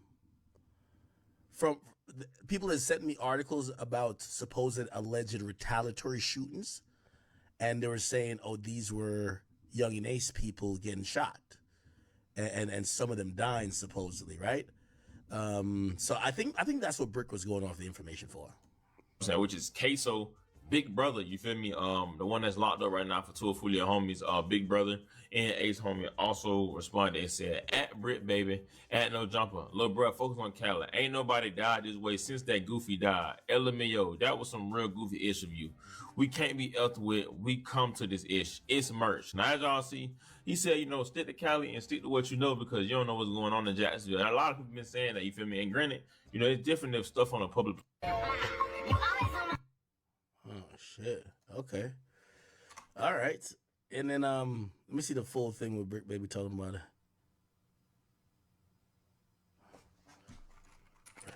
The girlfriend got her finger. What? Got her finger what? What the fuck? How do I watch this shit where he's riding in the car? I only see the short version of it there. Is it here? Every year, Old Spice rescue crews save millions of... Damn, I'm sorry, man. I gotta get a better ad blocker. Fulio, we got... Maybe it was... Hell here no more. Hey, none of you... To Florida for basically anything, and he basically implying that, you know, they gotta go to awards, and everybody, you know, in the industry usually gotta, you know, come through LA. Homies and you niggas, they can't come down here no more. Hey, none of you come down here for BET, Grammys, anything, nigga, till you clear that shit on the internet, we spank you, nigga. And that ain't even Ace, it's the other. So now it seems like, you know, a whole new... Oh, shit. So Brick Baby said he finna spank niggas until... What? Yeah, that's why I apologize on behalf of Brick Baby. Now I got some crazy news for you. Cuz stop playing, bro. Oh, here we go. For Jennings, nigga. Get up. It said that. Check it out, nigga. I don't know what niggas think about the brick. First and foremost, I'll never hit Florida without chopstick. Point blank period. So, nigga, dead up. Brick, what I tell you about saying dead homies, don't say dead homies to these gentlemen in Jacksonville. The last niggas I was talking about their dead homies became a dead homie. And stop talking about chopsticks before they hit you with their sticks. I don't want them to chop you up with their sticks. Let's not do that. These gentlemen in Florida they're cruel. They're mean. They don't want to hear all that tough ass shit. Second of all, Jacksonville ain't nothing but this big. I done been. Yo, of course, Brick basically saying that, yo, I'm never going back to Jacksonville. Check my resume. I done been to jail right there in Jasper Jennings, nigga. On the hood, nigga. Hamilton County Jail, nigga. Spit there, nigga. Come on, bro. Stop playing before I have your OGs come whack one of you niggas, cuz. Stop playing, bro. On the hood, nigga. Is there OGs in Jacksonville? Nigga, I watched the clickbait YouTube and I made a conversation. But guess what? LA niggas don't gotta go to Florida. Guess what you Florida niggas gotta do? You gotta go to Atlanta, you gotta go to LA, you gotta go to New York, you gotta go everywhere where the gangland at, nigga. You better watch your mouth for a nigga really get to smushing on shit, nigga. Every time I say something, I say shout out to ATK, KTA, whatever the fuck going on, nigga. I'm from RSC, Ruthless, Scandalous, Crafty, nigga. Dead homies and you niggas, they can't come down here no more. Hey, none of you niggas come down here for BET, Grammys, anything, nigga, till you clear that shit up on the internet, nigga, we spanking you niggas, cuz. Dead homies, nigga. Y'all done seen the program. Y'all done seen the demos, nigga, in 4K, nigga. Don't make it, nigga. Come on, bro. Stop playing, nigga. Hey, I do think LA got some tough dudes, but I hate when they act like they could ban somebody from the whole California. Like, you know how huge California is? Yo, these dudes be from like one square block, and then they be like, yo, you can't come to Cali. Like, half of these niggas have, like, they've never even been to like more than one terminal in motherfucking LAX, and they're saying that you can't come to Cali at all. You know, one block. Nigga think you gonna come record this shit down here, nigga. What you signed to? Nigga, we'll be at your motherfucking Air CNC so fast, bitch, nigga. And that ain't even Ace. It's the other bitch, nigga. Oh, shit. Now, following all that Brick Baby said, Young and Ace homie, who goes by the name of Follow Sosa, had this to say in response to Brick Baby. Hey, cuz, this nigga really just said we can't come to LA until we clear something up. This nigga here tripping. Nigga, you bleed the same way I bleed, nigga. The fuck is you talking about, nigga? Talking about you would get an OG to whack us. Nigga, fuck a OG, nigga. They dying to. What the fuck? What OG you gonna get to whack us, nigga? This ain't Cali, nigga. Ain't no politics. Ain't no, man, nigga, you better get your goof ass on, nigga. Old ass nigga. Getting choked up and shit. Old ass nigga. And I beat your old ass nigga. Hey, let me tell you this, man. Anytime you see somebody, I don't know how old Brick Baby is. Is he in his 20s or 30s? I don't know. I think drugs will make a nigga look in a range of 20 years. So Brick Baby could be 40 or 22. We have no idea. It's how he looked that day, depending on how high he is. We don't know how old that motherfucker is, right? But here's the thing with that, right? Anytime you're not like old, and wait, Brick is in his 40s? Oh, I don't know. Anyway, put like this. Anytime somebody tell you get your old ass on and you know you're not that old, just know that they're trying to say, nigga, I will shoot you. I will shoot you, and I don't care about jail. When a young nigga tell you get your old ass on, man, he basically tell you that, yo, listen, I don't care. I don't got nothing going on in life right now that I care that much about. So if you glad you made it to that age that I think is old, leave me alone. I'll leave this kid alone, whoever this guy is. I smush your old ass and I beat your old ass, nigga. Fuck is you talking about? Weird ass nigga. Nigga talking about he got locked up in Hamilton County. Fuck nigga, we from Duval County. Fuck nigga. The fuck is Hamilton County? Bitch, we from Duval. And then you got Nardo name up there like he standing beside you or saying, nigga, stop all that clickbaiting, nigga. Fuck is you doing, nigga? So other members from ATK has spoken as well. You got ATK Keys that said, lost 6 what? You MFing podcasters are insane with the lies, laughing emoji. And then you got Fallout Sosa also put up more stuff. Brick Baby, no jumper, Lil Bruh, focus on. Hey, Fallout Sosa, ATK Queez, and Mr. Move Your Old Ass On, Old Ass Man. I want to apologize all of y'all for Brick Baby. He was off the perks. He meant no harm. He wants no problems. And I don't want you men to hurt him. Okay? And I'm saying this because I'm scared for him too. So I'm scared too. So don't hurt him. And let's peace. And as we mourn, Fulio's death, let peace reign for a little bit. Hey, have y'all seen Meek Mill's Twitter, bro? So after tweeting out that he got some real aggressive street music dropping,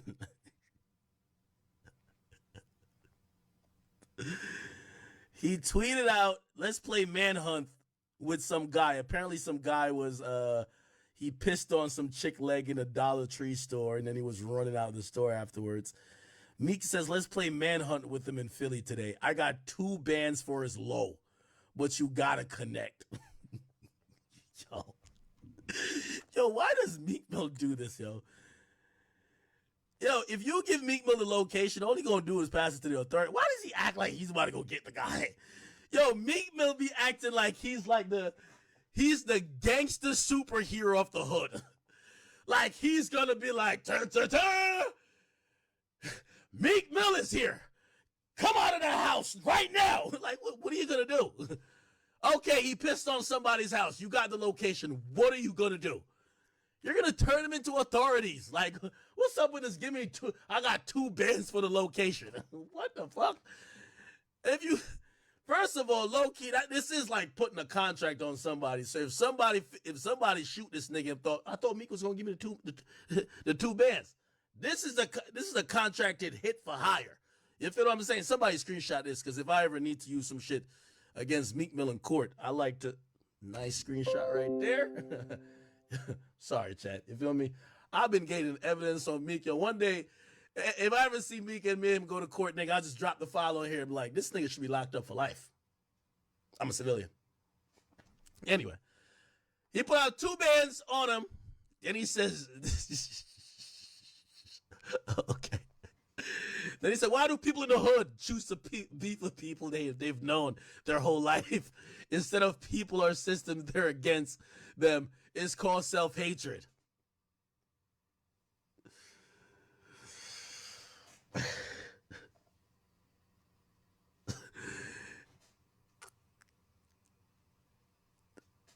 Basically, Meek is saying black on black crime is just self-hatred. The reality is, if you live, the people who you live around, you're going to fuck, you're going to party with, you're going to fight, you're going to kill. The only serial killers be like, yo, nah, today I'm ready to kill. Let me go 5 hours that way to go kill somebody. That's just not how crime works. Yo, Meek is a dumbass nigga, bro. He says, he said, I got this idea of being at the white party. Oh, my God. No thinking at the white party, bro. Just bunny hop, bro. Like, anytime Meek Mill uses his brain, only bad things occur. I got this idea of being at the white party, looking at influencers and businessmen making billions from products.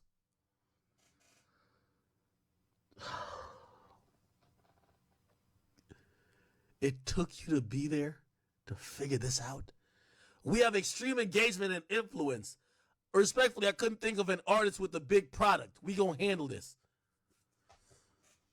Chat, didn't I say this is why I hated the white party? Niggas be so dumb, they don't realize that you're the influencer, you're the artist that's making this thing cool. Didn't I tell you what the white party stands for? And didn't I say I guarantee none of them rappers who are bunny hopping own any part of it? He's basically saying that. Hey, I just had a great idea at the white party to have my own white party. Brother. Chat, come on, bro. Like, come on, bro. The niggas, this is his 4th year being at a white party. He just figured out why the party's happening. Wait. I just got it. Yo, Meek, don't use your brain. The last time you did that, nigga, like, a war almost broke up. Don't use your, Meek, don't use your brain. No, I got it. No, listen, check this out. Check this out. Look how many rappers and influential people are here. We could actually push a product that we own.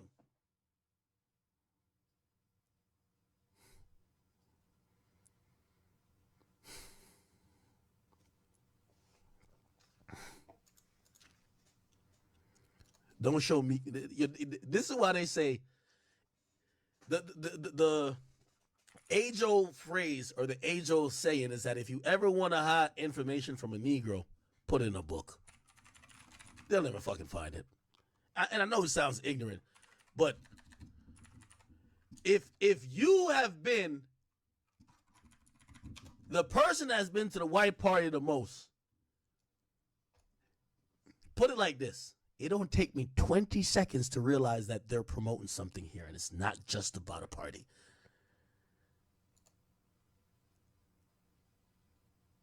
It doesn't take me the nigga got the shit he be performing, promoting his bio. 2 to the 3 to the 4. Tell them bring another round. We need that.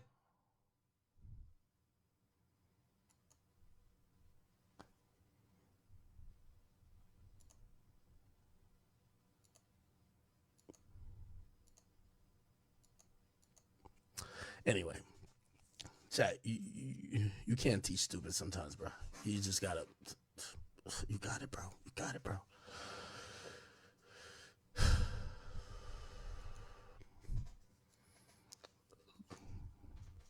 It took this nigga 4 years to figure this shit out when you could have figured it out in 4 minutes.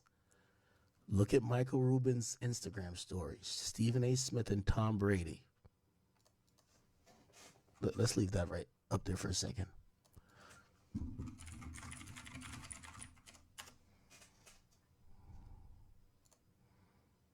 Tom Brady.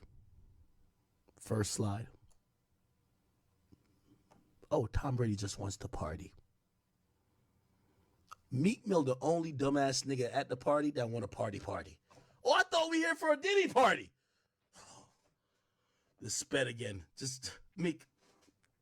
The rum punch is over there in the fucking Ciroc. Go. We'll come over there in a second. Tom, I'm sorry for this dumbass nigga, right? I'm sorry. He got some clout, though. We just got to use his ass to really get the bread. You know what I mean? Like, Meek, we're coming, Meek. Meek, we're coming. No, yeah, pour me a shot. Yeah. No, I didn't say buddy hop. Pour me a Tom, I'll be right back. Stupid ass motherfucker, bro. I swear, man. Look, it took him 4 years to realize they have a no-holds-barred exchange at Fanatic Fest.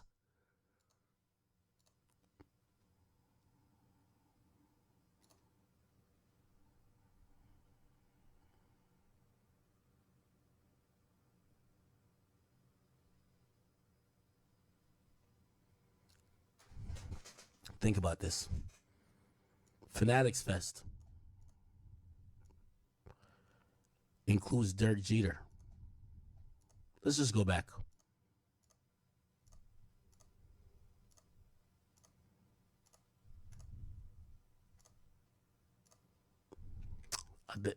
There's one of them with Derek Jeter. I believe Derek Jeter was here.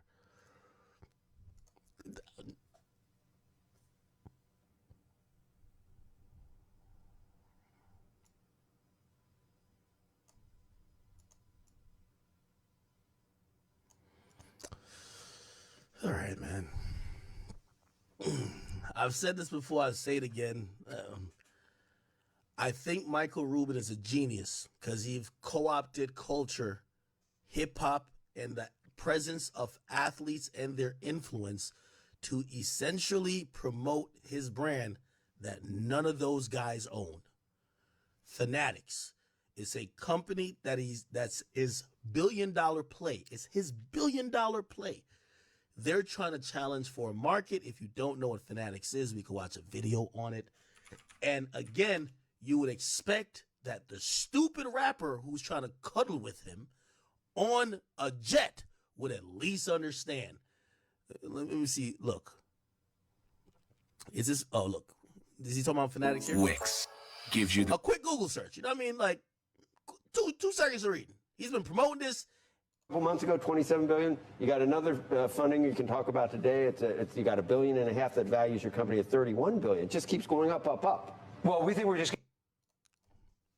Fanatics valuation is while Meek Mill is saying, "Yo, give me a shot. Yo, let's take a picture, Michael Rubin. Give me a reverse Oreo hug." The value of the company keeps going up, $31 billion. The rappers think they're there to just be cool. Free drinks, hanging with other people. He probably flies them in like hoes. The company, which he won't give them a fucking percentage, $31 billion. Took him 4 years to figure out.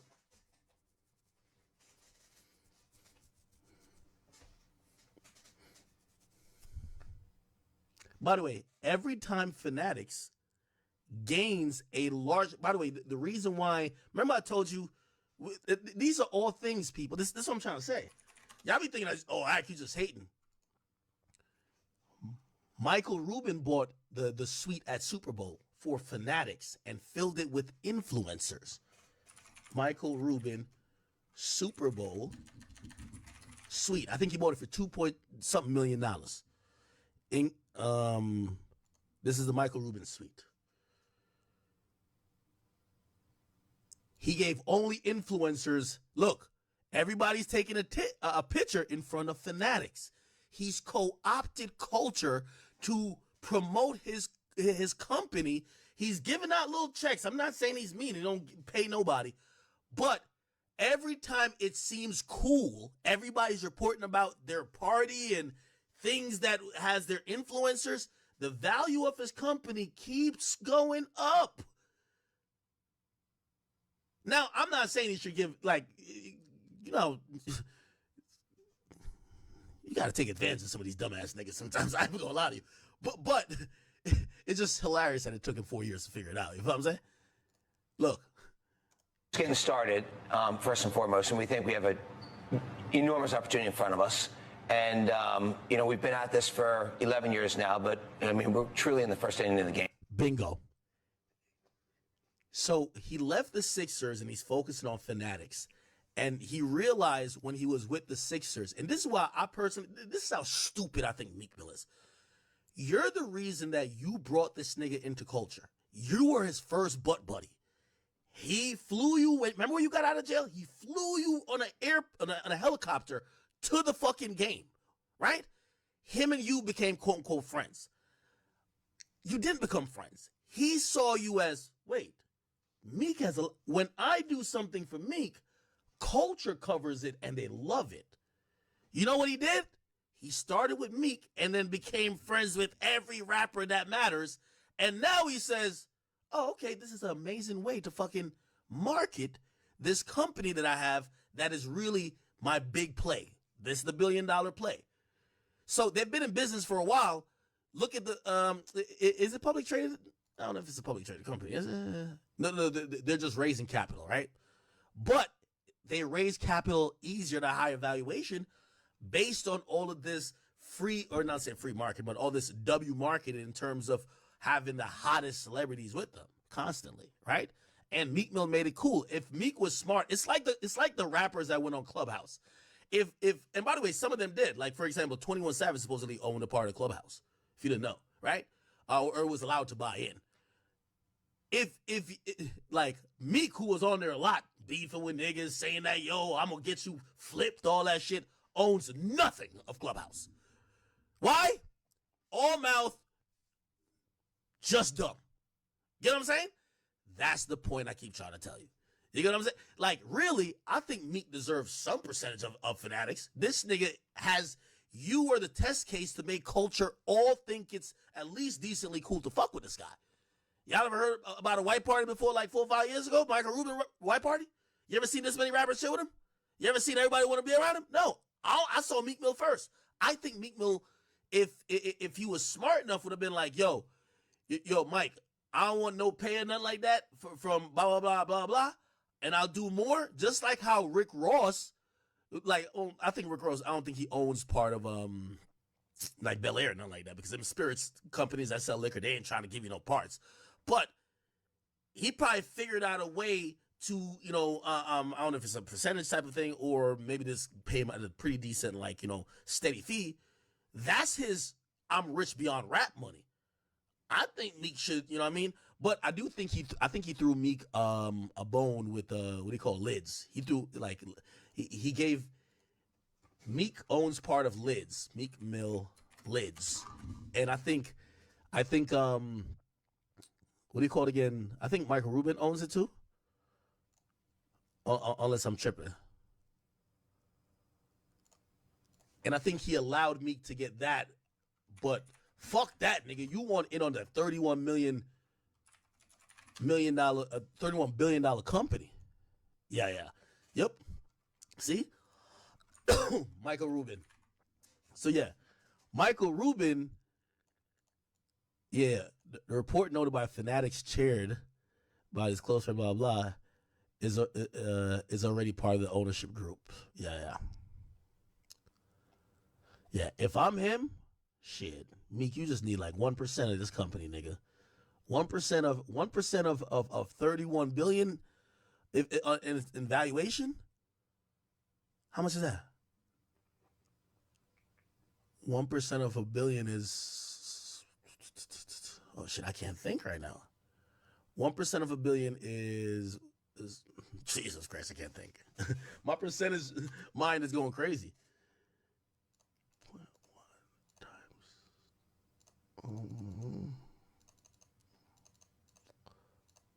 Oh, it's 10 million. So 1% of 1 billion is 10 million. So 1% of yo, it's crazy because I'm a math major too, right? Of 31 million is gonna be 310 million. Yeah, it would be 310 million. Like shit, fuck rap at that point. If you get 1% of Fanatics right now, nigga, that's what you need, Meek.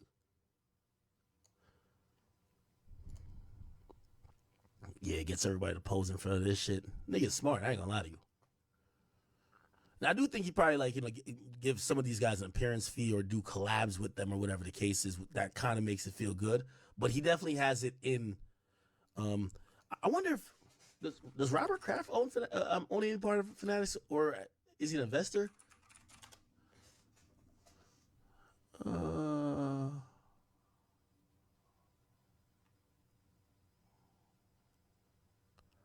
I think they might.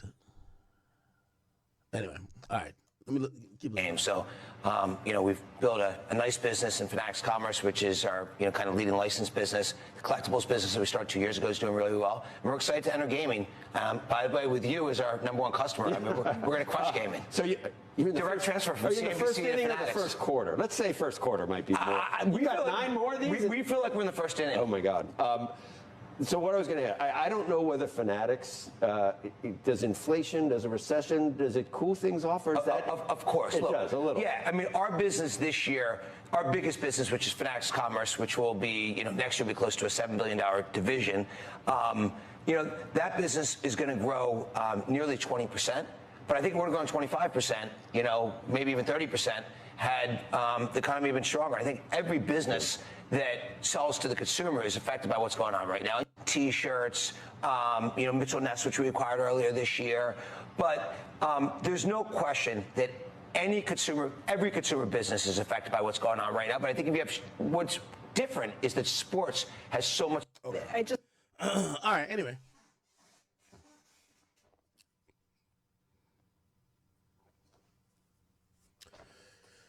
All right, what else did we not cover? Oh, we've been rocking, chat. 6 hours went by like nothing.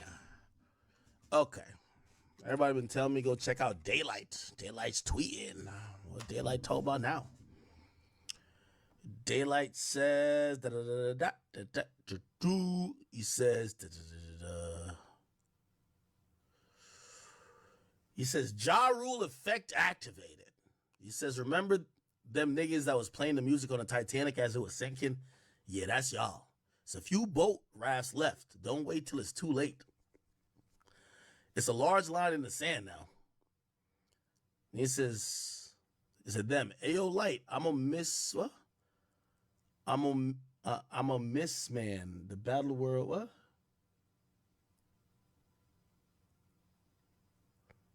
What the fuck is Daylight talking about? Yo, Daylight. Let me answer this. Let me answer this question for you too, and let me just tell you how you're wrong. Right? When you say Ja Rule effect, I guess you're probably like saying, "Oh, Drake is about to get Ja Ruled." Right? You're trying to say Drake is in the mode of being Ja Ruled. Let me tell you how you could not be more wrong. Now, for someone to be Ja Ruled, you have to get replaced. There's never a void in music, right? So one of the reasons why I think it's helped Drake, why he's been on top for this long, there's been nobody to replace him. There's nobody that wants to drop as frequently, that will do the things that there is going to be an archetype of a rapper that those things need to be done. The guy who hops on all the hot songs, who don't drop every 5 years, the guy who's ever present, the guy, there's always that's needed. He could never get replaced by a nigga who drops once every 5 years, a Kawhi Leonard ass nigga. And I'm talking about not only Kendrick, but I'm talking about J. Cole. They just don't do enough to replace him. If they did, it would have the potential of being that, right? If Kendrick came out and was now going to serve the R&B audience that Drake is usually serving, would serve the feature audience of new rappers coming up with hot songs that are hood songs or maybe whatever songs, and you know, some of the youth, like, give them features. Is he gonna be making his own albums, different waves? Okay, well, this is more for the girls this time, this is more for the rap fans, this is more for the explorative. Like, again, it would take all of that to replace that guy. Now, here's the thing with Ja Rule that a lot of people, I believe, did not really acknowledge. Number one, a lot of the things that Ja Rule did, 50 came and did too. So 50 was like, he was rapping like, yo, you on song singing like the Cookie Monster. And primarily a lot of the hit songs 50 dropped after he's singing, I take you to the candy shop. So 50 came and kind of checked off all the boxes that Ja Rule used to do. You forgot that, I mean, obviously she was a Hispanic woman that he was looking for, but when he signed Olivia, he was trying to kind of do the tough rapper R&B singer type of thing, just like how Ja Rule had that going on with people before, but notably J-Lo. So that's one of the things that I think, you know, it's I know the term Ja Rule sounds amazing because you want to feel like you're kind of coining it. The only way I think Drake gets replaced, it would take a versatile nigga that could sing, that could rap good enough, that could make hits, and is savvy enough to know when to hop on different people's hits and how to move in this culture.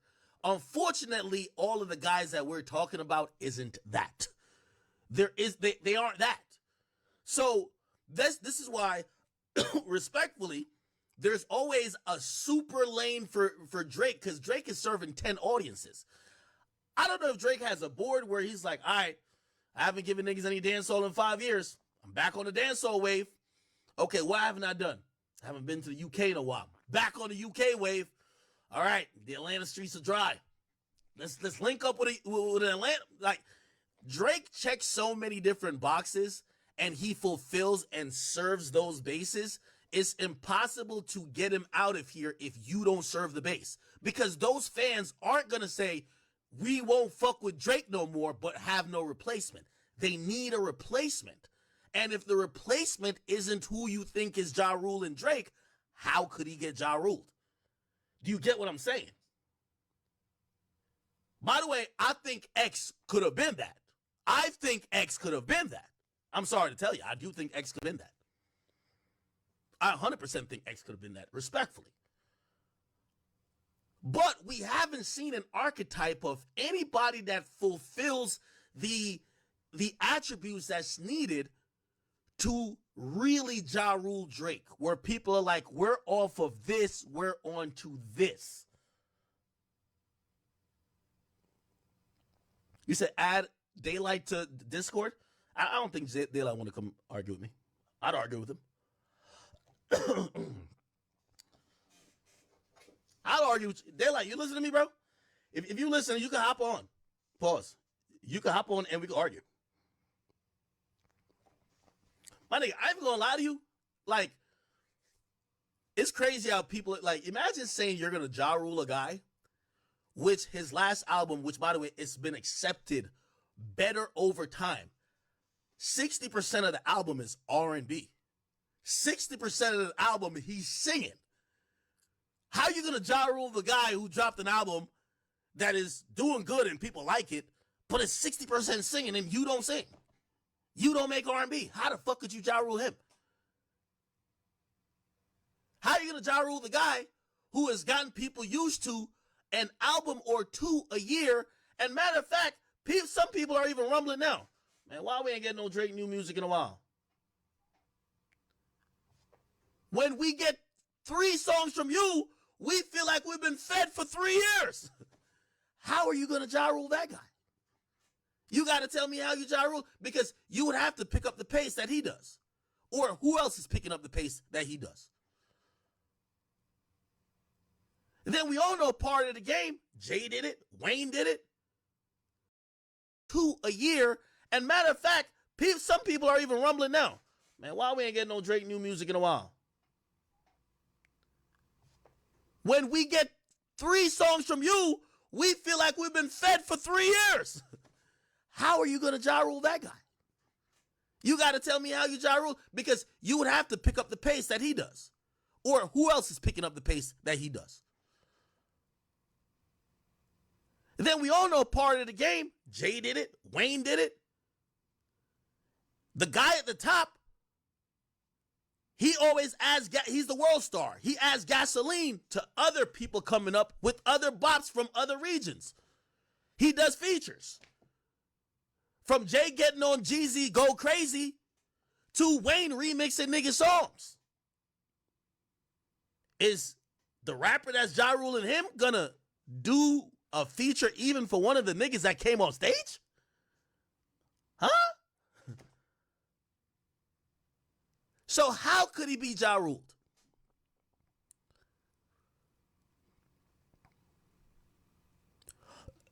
What Ja Ruled meant was a culture shift from people thinking Ja Rule was cool and liking what Ja Rule did and thinking somebody else was realer and did it better. And also that person was seemingly surrounded with a group of people, like obviously 50 with Aftermath and everything else and Eminem. And maybe you might think that, okay, well, part of the Ja Rule effect is, well, Drake does look lonely right now. Like Drake don't look like he got no backing.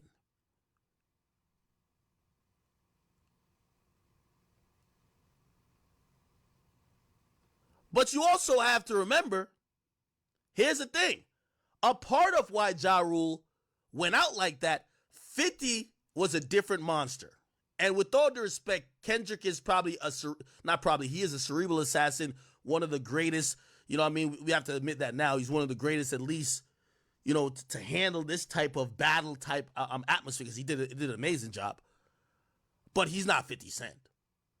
50 Cent is a conqueror. 50 Cent is a menace.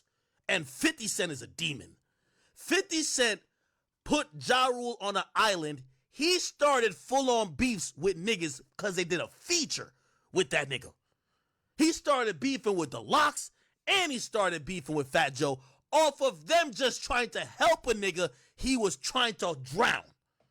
I don't think Kendrick is like that. Because I think Kendrick's beef is just with Drake. And I don't think nobody fears Kendrick like, all right, let me not work with Drake. Niggas didn't want to work with Ja. He made it unpopular.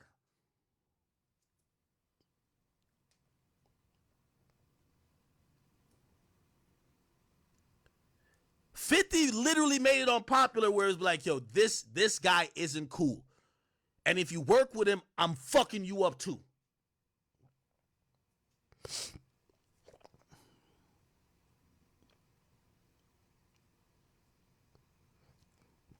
Frank says Drake cannot be Ja Rule. He'll get put on every playlist pumping up his streams. That wasn't around Ja Rule time. Well, radio was around, which is the same thing, which, you know, I mean, radio would just play your song over and over again. He says him not having a number one song again, I don't think can happen.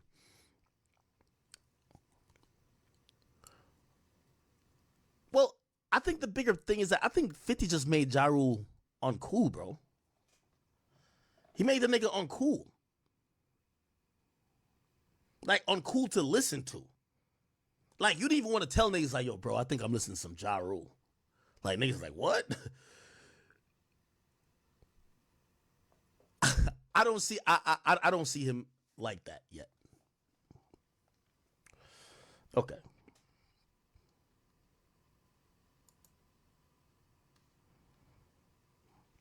You said Drake no longer the cool anymore? I think the only aspect of Drake that is actually affected by this whole battle is the aspect that when Drake talks shit, and that's part of what he does. He talks shit, and he kind of talk like he tough as fuck too. Like Drake kind of talk like a mob boss a little bit, and Drake also talked with a confidence to say, these niggas bitches and they pussy and they don't want it with me with the pen.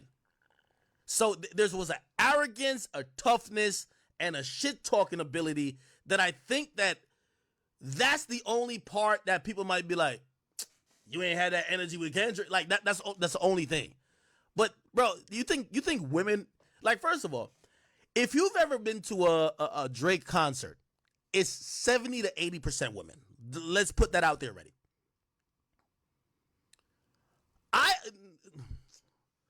Who was I talking to? Because they were comparing Travis Scott concert to Drake's concert. And I had to explain to them, I said, the difference is when you go to Drake's concert, bro, it's a bunch of women, bro. He has a lot of women there.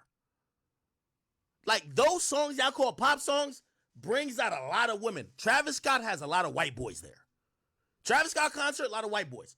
Drake's concert, a shit ton of women.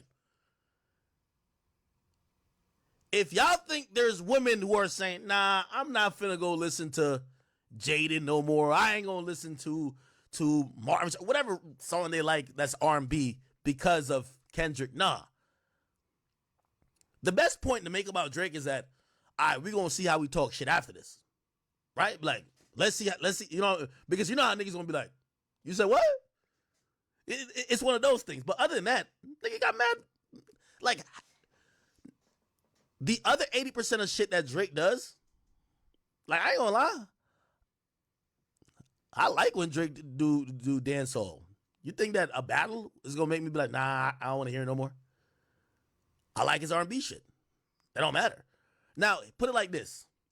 I think a song, and let me give you an example, a song like Mob Ties, Sick of These Niggas, or a song like 5 AM in Toronto, it's like, I could load every gun with bullet that fire backwards, still wouldn't lose a single rapper. Like, we like when Drake popping shit too. I think we don't know how Drake gonna pop shit, but that, or we're waiting for that. And that's what people think might not be as effective as it used to be, but the rest of his arsenal is always gonna be effective.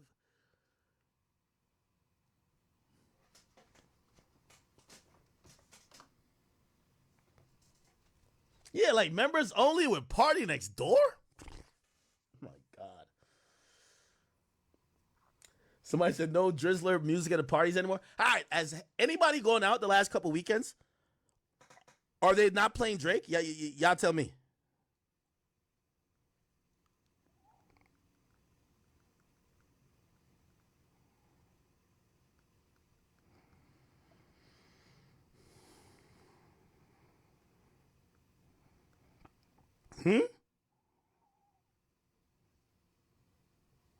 You said Drake is banned in Brooklyn. Stop it.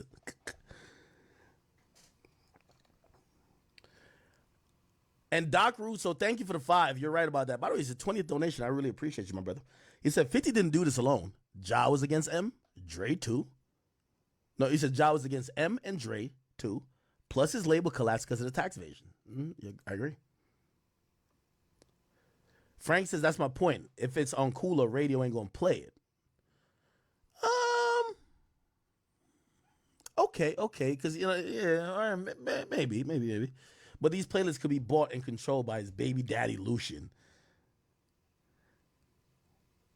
I'm gonna be honest with you. I don't know how much they fuck with Drake.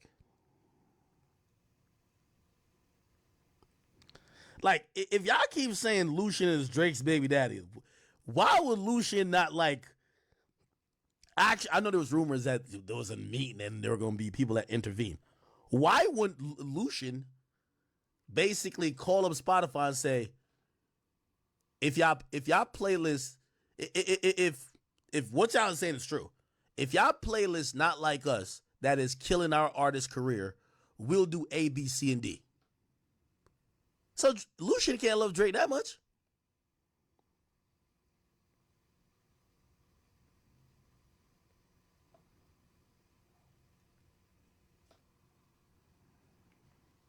Okay. What else? Love Smith says, ask the Fed.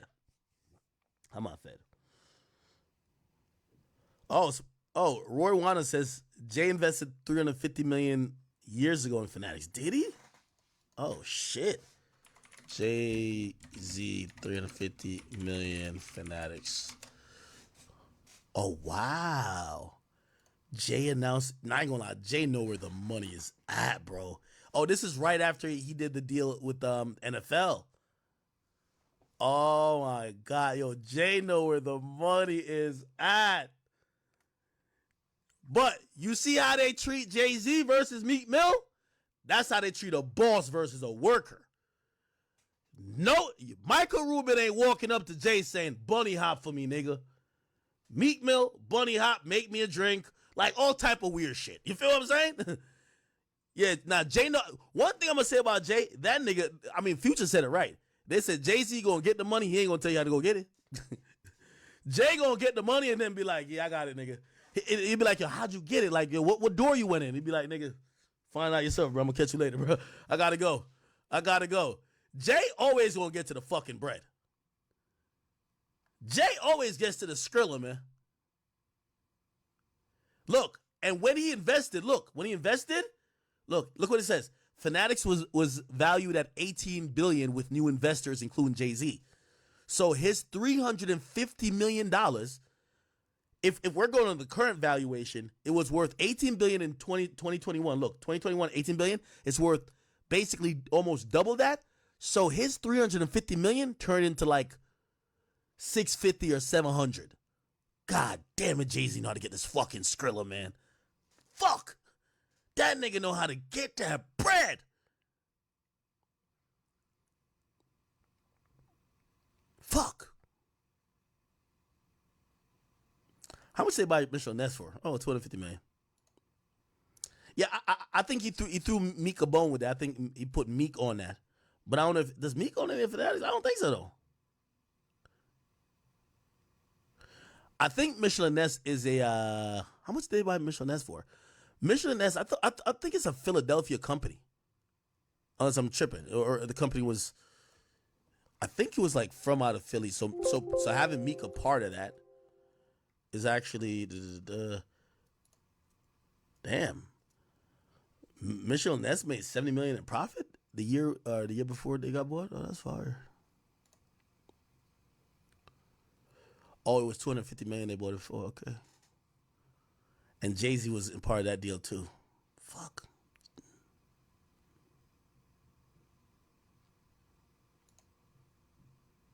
Yo, Jay's a smart motherfucker, man. I ain't gonna lie, Jay might actually be Illuminati, bro. That nigga know exactly when to lay low. No more Made in America Fest. No more brunches. Did he get in trouble? He like.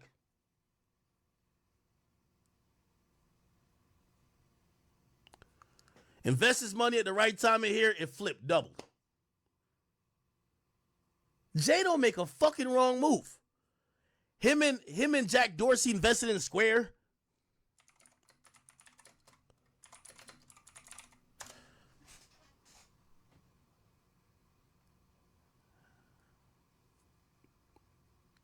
Oh no. Oh no, he sold Tidal. He bought Tidal for $56 million. And sold Tidal for $306 million. God damn it, Jay know how to get to the bread. He bought, the nigga bought, yeah, that's why people say his $300 million bar tab to rub shoulders with Jay-Z. Look, many people assume that Twitter was a reason for blah, blah, blah, but it was really Square. So he put Jay-Z also, so he bought Tidal, and then put Jay-Z on the board for Square. And then I seen both of them niggas walking on the beach. Jay-Z, Jack Dorsey, beach. When you see Jack Dorsey and Jay-Z chilling, there's no bunny hop going on, nigga. It's straight money plays. When you see Meek Mill and these niggas I'm hanging, bunny hopping. Straight bunny hopping. Yo, Jay know how to get to the bread, dog.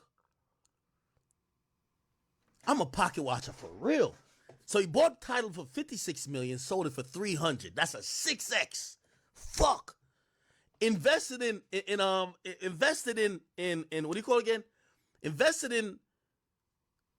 in Fanatics at $350 million, and then that $350 turned to $700. Fuck. Then what happened with Duce? Duce, I think Bacardi bought him out. Bacardi bought.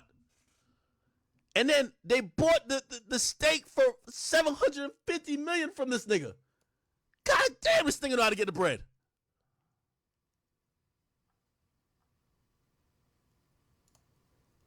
Holy shit.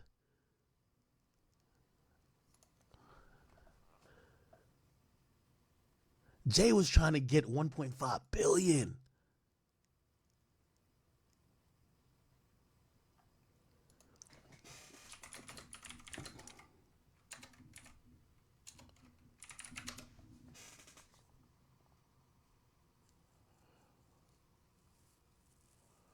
How much did Jay spend on like Duce? Did he start it by himself or did he acquire from somebody else?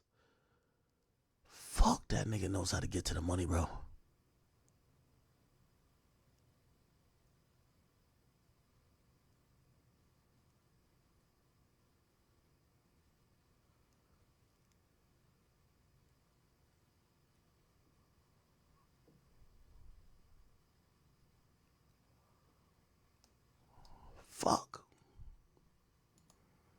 How much?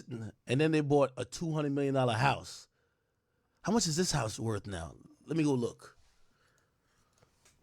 Jay-Z $200 million house. God damn it, man.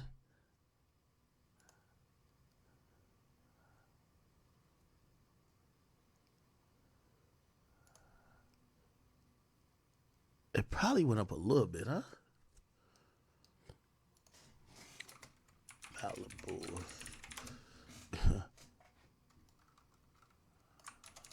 Jesus, here we go. Let's look at that bitch on Zillow. Oh, it ain't gonna show. It ain't gonna show the shit. Yeah, them type of shit don't even get listed. It don't get listed on Zillow, right? God damn it, man. Motherfucking Jay-Z.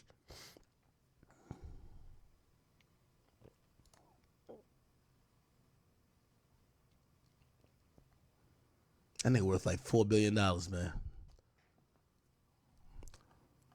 Remember when that nigga Kanye said he put Jay-Z, Travis Scott, Kim K, and a bunch of other people in a group text, and he said, I'm richer than all y'all niggas. Remember when he said that? Kanye group chat richer. Look, he said he started a group text with Kanye, Jay-Z, Drake, and he says, I'm worth more than all y'all combined. That is so pompous. That is so pompous. No, 10 bodies and really. Was there ever? I'm sorry to cut you off. What did it? Because the rumor is that Drake kind of took a shot at you on that song, but Travis Scott was on that same song. Was married. Did it ever put a strenuous relationship? Oh yeah, I put everybody on a group text. Everybody gets the group. And what I don't like is like, when I'm talking. Who's in this group text? It was Jay-Z, Kim Kardashian. Jay-Z got nothing to do with this, by the way. He's on the song. Jay-Z's on. See, this I talked to Jay at the wedding the other day. He didn't know when he did the song that me and Drake had a problem. So after it came out, he's not in it. That's just like I did it before the fact. But what I'm saying is, so it's like Trav, but then Drake says it's like he said, I'm gonna put you on a guild. I have somebody put you on a guild, and which means put you on a T-shirt, right? And I'm talking to everybody that's in this community. Drake said that in the group on the album. No, not on group text. He said it on the song. Okay. And I'm talking to all these guys: Kid Cudi, Pusha, Drake, Jay-Z, Kim, and Trav. One of the lines I said that was legend is I said, I'm worth more than all of y'all on this text combined. Yeah. You said that was a what?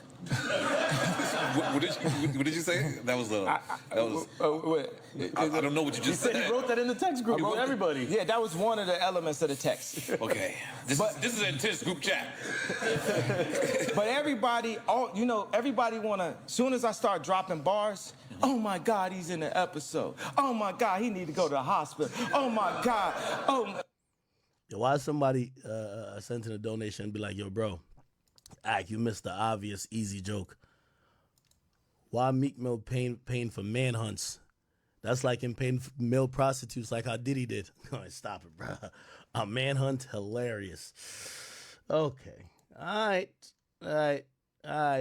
right.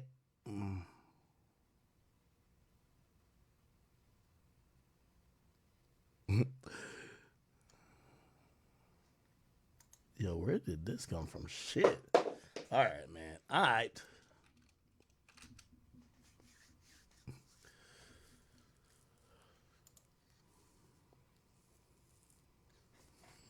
Okay.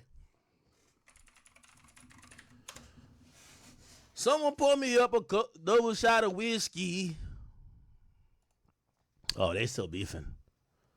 Erica Mena is calling out Safari, saying he does nothing for his kids. I've been really sparing you. Yo, bitches ain't shit. As soon as this nigga start talking about Nicki Minaj, yo, she's so offended that this nigga biggest regret ain't got nothing to do with her. Because she's like, what? I gave you the best years of my life? I've been really sparing you for so long, but enough is enough. You love social media attention, so here it is. You already go months at a time. I'm not seeing these babies by choice. You went 2 months this last go around. You finally pop up at Legend's birthday empty-handed, never offering to pay half for anything like always. You came for your quick once every few months photo op and then bounced, and you finally decided to get them this Saturday. Legend came there with his hair braided already. Clearly it needed to be taken out, but me assuming since the so-called auntie and grandma was in town, my baby would be good, right? How is it that no one thought to take my baby braid out and wash his hair, especially since he was in and out of a chlorine pool? Sis, you have no problem. Make sure you a bad bitch all the time. Why can't my babies be dressed and groomed properly like you do for you when you have them?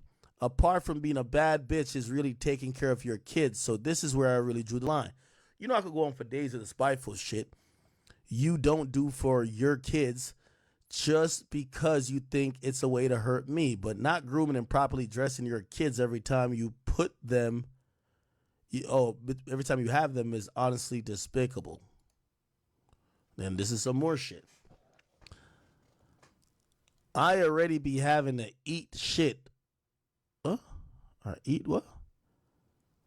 How you purposely dress my kids so sloppy and cheap, because you know that's one thing I take pride outside their education. You literally do nothing for them outside of child support. You don't pay for their school. You don't pay for their health care, but yet you claim you sell it. Huh? But yet you claim you sell it. Their activities, you don't do anything to chip in the help for their birthdays. You literally skipped out on Christmas and something's birthday. Altogether this year, what you could do the least is when you don't have is take pride in, put some effort. You got all this money so you could tell the world and you got all these diamonds, but yet why is it when you have your kids, they walking around looking like this? Did grandma or auntie not feel like they need to grab a comb for your baby, sis? So, sis, you finally decided to babysit your kids Saturday, and by Monday, you calling yourself putting them in summer camp. You know I paid $2,700 a month for their education alone. That's all year round. You know how I am about keeping their mind stimulated. You know I am big on having a routine. If you was going to take them to just put them somewhere random, why not bring them to the school you help me pick out but don't pay for? But you really barely see them as it is. It's summertime. Why aren't you indulging in your kids? You never really see, even though you live 30 minutes away. Why can't they be dressed and groomed properly when they're with you? Jesus Christ. A baby mama, man. A fucking baby mama. Now, I don't know if y'all remember this. Do y'all remember baby mama? No, Erica Mena Safari child support. This is when she received news that supposedly she wasn't gonna get like mad bread type shit. Most deodorants just do armpits. God damn it. Yo, Chad, I do. This ain't even to pay that. I'm just saying it for real. I do use Dove deodorant though. That's a fact. Trust this nigga's look. This is how a nigga look right before you try to fuck a chick. Yo, a shoulder to cry on is a dick to bounce on. No, hell nah. Hell nah. That's why you can't trust your girl around nobody, nigga. This look right here is like, yo, I'm about to slide her a band and fuck the living brains out of her. Hell nah. A nigga hug your girl like that, nigga, he's sliding dick in her gut later, bro. Trust me. Trust me, Chad. Trust. You know what? Yo, with this face? Chad. Yo, Chad. Look. Come on, bro.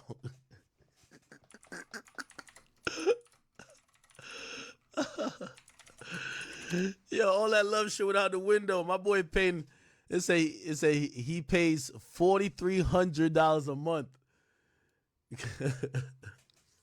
That's about 50 bands a year.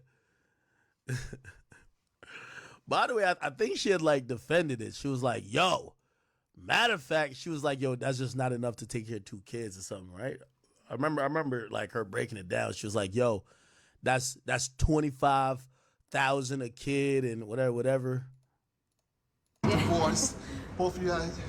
What are you going through right now with that? It's just new beginnings, like Ask for it. All right, man. Shout out to my nigga Safari. I'm gonna tell you the real truth about it. Erica met him more tight that this nigga wasted her time, ruined her beauty, put 2 kids in her gut, and dipped.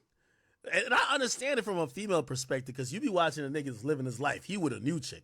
You want to see Safari new girl?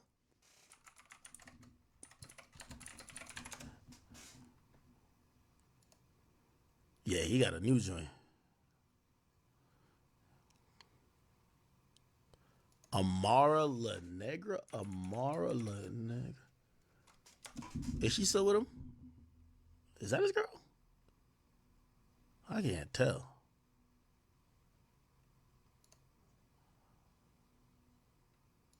Okay. Is she?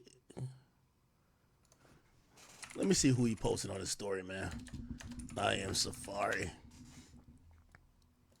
Is it Safari?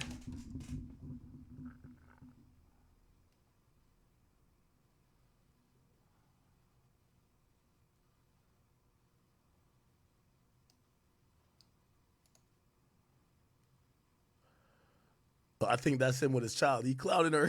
All right, man. Whatever. All right, man. Good for them. Wait, hold on. Oh, all right. Enough. All right, people. All right.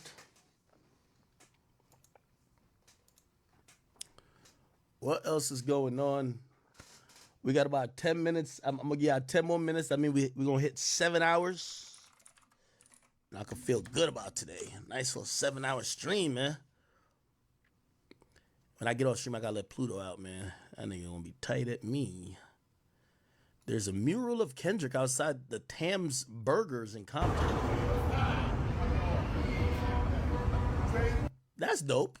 I think the sales went up. Apparently the sales had increased like 30%. Yeah. So apparently the sales, it says, according to TMZ, the business sales had gone up between 30 and 40%. Yeah, that was a good look from a small establishment. They should paint a picture of Kendrick out there.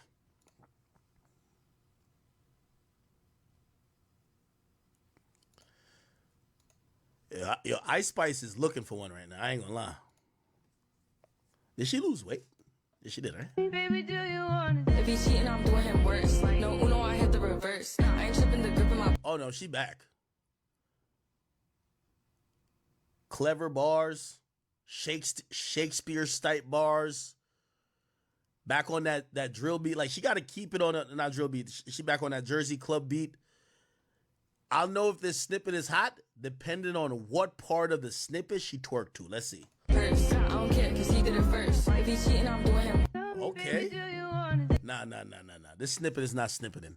You can't cut the fucking snippet off mid twerk. Fuck out of here. Fuck out of here. Fuck out of here.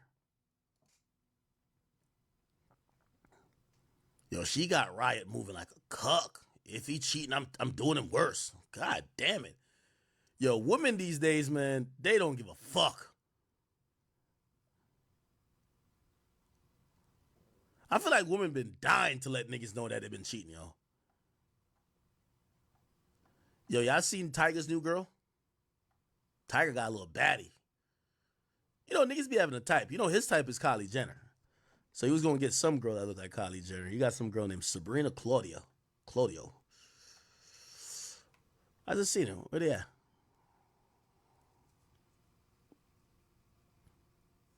I just seen him right here. Look. She kind of look a little like Kylie. I wonder if she's cool with him doing porn. Him, Lil Pump, Sauce Walker, and Adam 22 are the niggas on OnlyFans that be fucking bitches. I wonder if he still do that. Somebody said she had racist tweets. Sabrina Claudio? Racist. Let's Google it. controversy. In 2018, series of screenshots began to circulate. She was using several slurs directed at black women. What'd she say?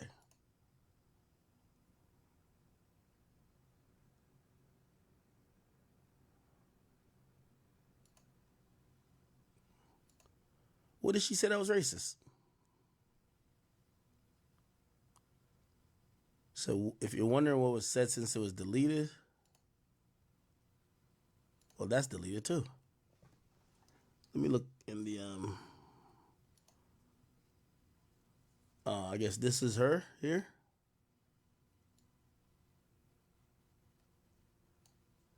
She said, I'd rather be a pasty that rather than be a what? I don't want to even say the word. Is that like a racist thing? What's that?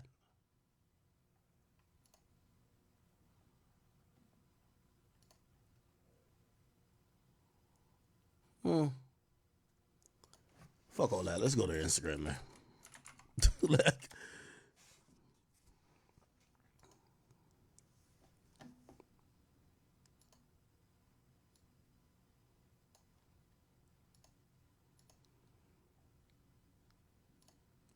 yo, Tiger, trust me, you saved Crody. You did not show up on stage at that pop-out show. Drake will not try to fuck your chick, I think.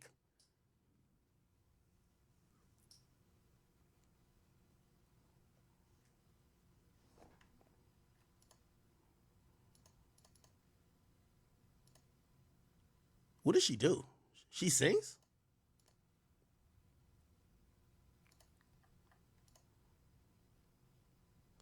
Oh, they got a song coming out. Pre-save? Oh, maybe they're not even together. Maybe it's just for the song. Oh, it's probably just for the song.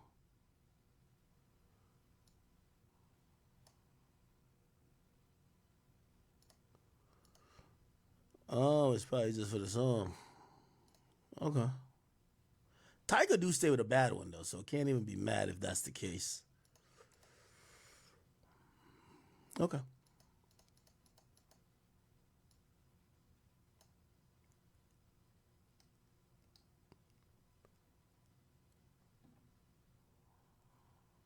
Okay. Keke Palmer with a be chill, have fun, be silly, be wilding out, and relax. And so, you know, it's getting to the point where it's like everybody want everybody to be just so like. All right. Anyway. Oh, you know what I wanted to react to? Truthfully, nah, it's probably too late to react to that Keith Lee and what Shorty's name is? The one from Hustle and Flow? Yeah, the BET Awards was too long ago. All right. Erica, man, I'm sorry for laughing at you. I fuck with you. Funny Marco got the Cybertruck. You getting bread out here now. We looked at that. Boozy's number one. That's all good. Kawhi Leonard's in the Script Club. 2K25, this is the cover? Bruv, man. Yo, what the fuck? Yo, if I'm Jason Tatum, respectfully, if I'm not getting my own fucking cover, bro, I'm not being on no cover with no Aja Wilson, bro. Fuck out of here, nigga. I don't give two fucks. Yo, I hate how people been gassing up the WNBA. By the way, this Aja Wilson chick, she nice as shit. I ain't gonna lie to you. Like, she way better than everybody in the league. But I play 2K all the time. Nobody, like, you know, they have the WNBA in there. Nobody play 2K for WNBA, bro. That's why if I'm him, I'm like, nigga, nobody gives a fuck about the WNBA. Yo, niggas was dick sucking the WNBA like this whole year. Bro, you ever watch the WNBA, man? It's a bunch of chicks dribbling with their back to the basket, bro. They almost dribbling with two hands, bro. They suck. They dribble like this, back to the basket, and then just throw it up. Sometimes they miss the whole fucking rim. Niggas like watching, like, it's like Little League basketball. Like, fuck out of here. Like, she's actually one of the only ones that know how to play the basketball. And she's like 40 times better than anybody that could play. Even sometimes I'm watching Angel Reese. She's like this. Nigga, she get 10 rebounds because she missed the rim half the time. She's taller than bitches. Here, got it again. Like, look at the rim. Just look at the rim. Just throw it in there. Like, bruh, I'm sorry, bruh. I know y'all been on this like this woke shit act. My nigga, I'm sorry. I'd rather watch my little cousin in a wheelchair, and I don't have a little cousin in a wheelchair, play basketball than watch the WNBA. This shit is not fun. I'm sorry. We could like Caitlin Clark and we could like Angel Reese all we want, but that shit is a bore to watch, my nigga. I'm sorry, dog. Nigga, I'm watching this shit, I'm like, ain't no fucking way. You know what's so crazy? This is how woke motherfuckers be. This is how woke motherfuckers be. Yo, right now, I heard some of these niggas say this. Yo, right now, the WNBA got more competition and better games than the NBA. Bruv, Bronny James would be Michael Jordan. Bronny James would be Michael Jordan in the fucking WNBA. I'm not watching that subpar shit. Nigga. Yo, the same niggas that be like, oh my God, nah, I love watching the WNBA. It meant you horny, motherfucker, or you trying to be too woke. You trying to pander to, oh no, we're equal with it. We're not watching that shit. Nigga, the same niggas who will act like they're watching the WNBA is the same niggas be like, yo, why Bronny even in the league? Yo, why LeBron's son get here? It's nepotism. The same people who act like they like watching the WNBA and half of them chicks can't touch the net. They dribbling with their back to the basket. They throwing it over their shoulders. This shit look like a circus game. The same niggas will look at Bronny James, who at least could do a jelly finger roll layup, nigga. Cross a couple niggas out, they sneak, step back. Like, come on, boy, could at least dunk, do a putback. You know what they're gonna say? Why he in the league? He don't be... Nigga. I'd rather watch LeBron James' sperm battle it out. Bryce, you power forward. Bring the daughters on too. We can watch the daughters play too. Just bring LeBron James lineage on the court. Then watch the WNBA. This shit is terrible. We got to stop being so woke. We like Angel Reese on social media. Or me. I like her on social media. But watching them games, I'm like, nobody throwing it off the backboard. Nobody, yo, you know what's so crazy? They've been like, yo, Caitlin Clark, she could shoot. Bruh, I looked up her stats. She shoot like 30%. Bro. Yo, Curry, yo, you shoot 30%, nigga, you getting benched. Nigga, she shoot like 25%. Like, it's like you gotta just, nigga, I'm watching sometimes, she's shooting 3-pointers, nigga, and it's an air ball. I'm like, nigga, she look like DJ Khaled, nigga, out there. Nigga, you ever seen DJ Khaled when he was shooting threes?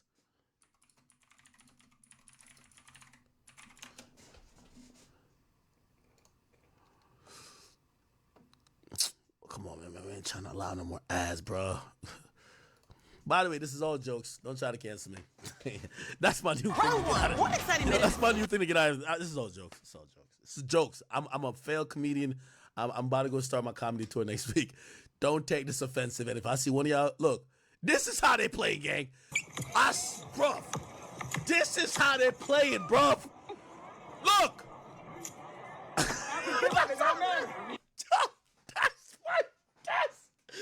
That's how I'm like, yo, the craziest thing is,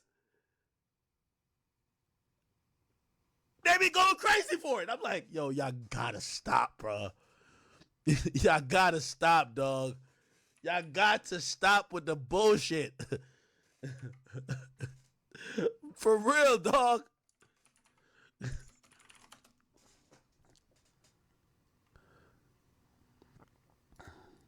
All right, hold on.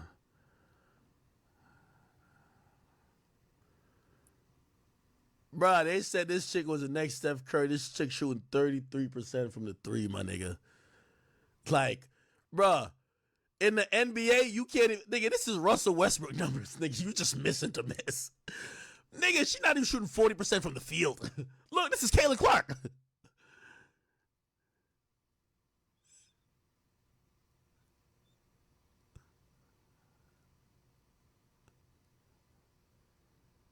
Nigga, she scored 16 points on 16 shots. This is like basketball in the 2000s. Remember when Allen Iverson used to shoot 30 times and score 38? This is horrible. This is fucking trash. Why are we acting like this shit is... Bruv. Let me tell you this. My nigga. I'm just not watching subpar products, gang. Now, I ain't gonna lie. Angel Reese is a walking double-double. But half the time, she catching her own rebound. She missing the goddamn rim. Nigga, she playing volleyball out there.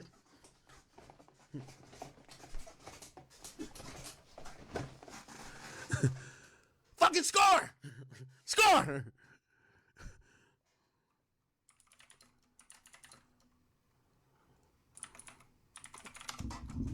I didn't want to look up the highlights.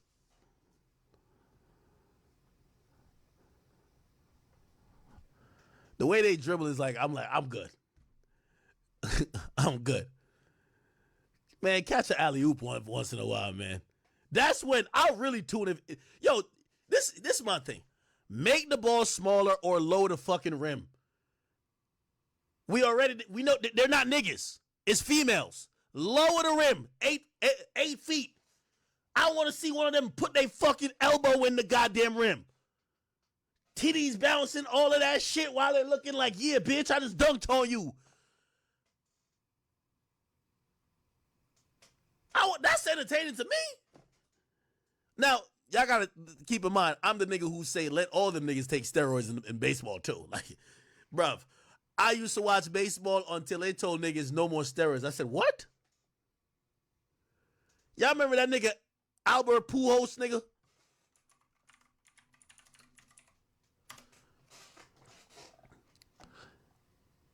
This nigga was probably taking a steroid milkshake. You ever seen Barry Bonds' neck?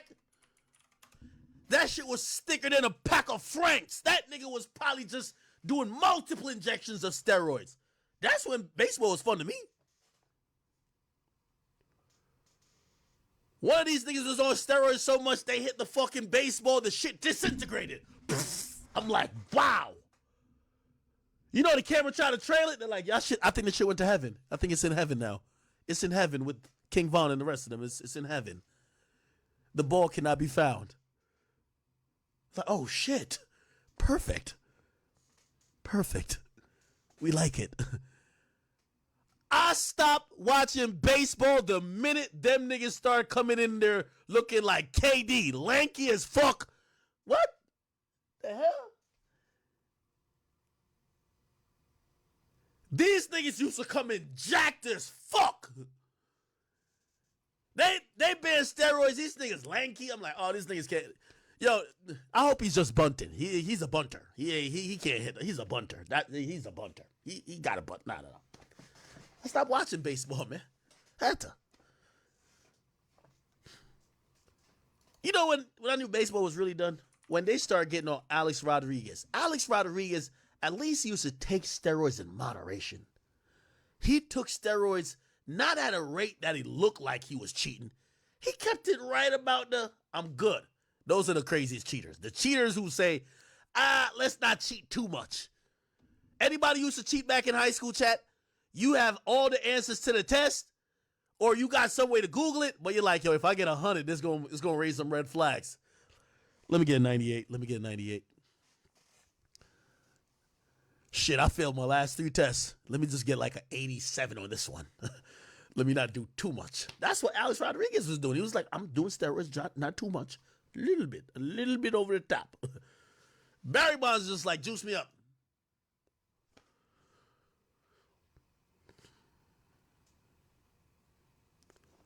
Was this thing on steroids? Because you know how Drake keeps saying Ozempic got some side effects. What steroid gave this side effect right here? What side effect turned this nigga's face from here to here? What side effects of steroids turned his face from ya to da? Chat. What in the... What? Y'all ever heard of whiteface?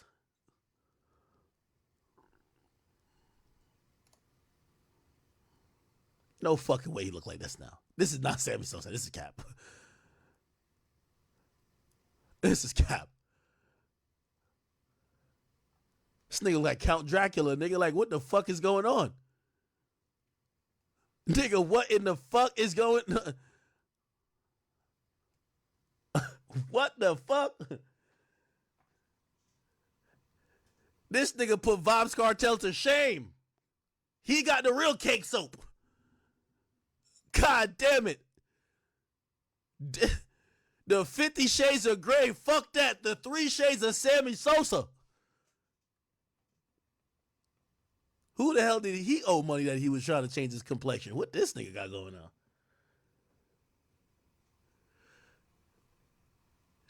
Ain't this a bitch? All right, man.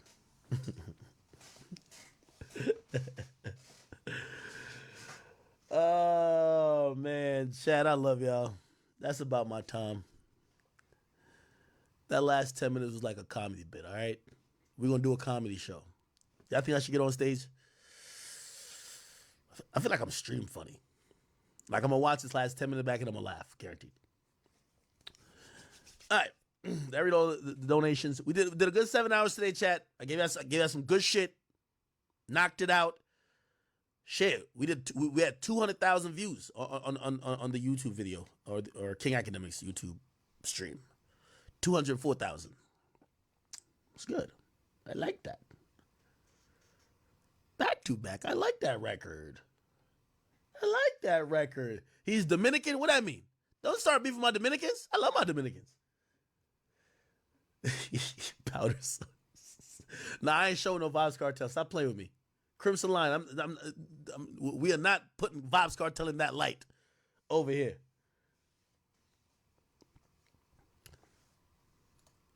What the fuck? This nigga start looking like one of them niggas in Home Alone that was chasing Macaulay whatever his name is, Macaulay Culkin or whatever his name is.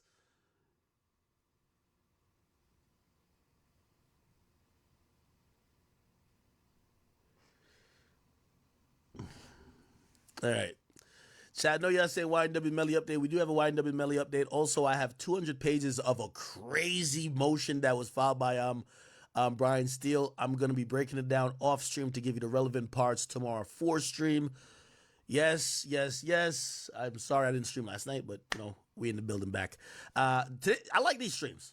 I'm telling you, I get on at 1 o'clock, we really cooking. I get on at 10, we hit the big topics, and then I'm drunk. So 1 o'clock might be the joint. 1, 2, 2 to 7, 2 to 8. That type of shit works. All right, people, chat. I do love y'all. Let me see if there's any donations that I probably missed. Probably didn't miss a lot. Michael Lucas, thank you for the 5. It says that's Drake after Kendrick said he can't say the N-word no more. Oh, man, stop playing with my boy Drake, man. Stop, man. Stop.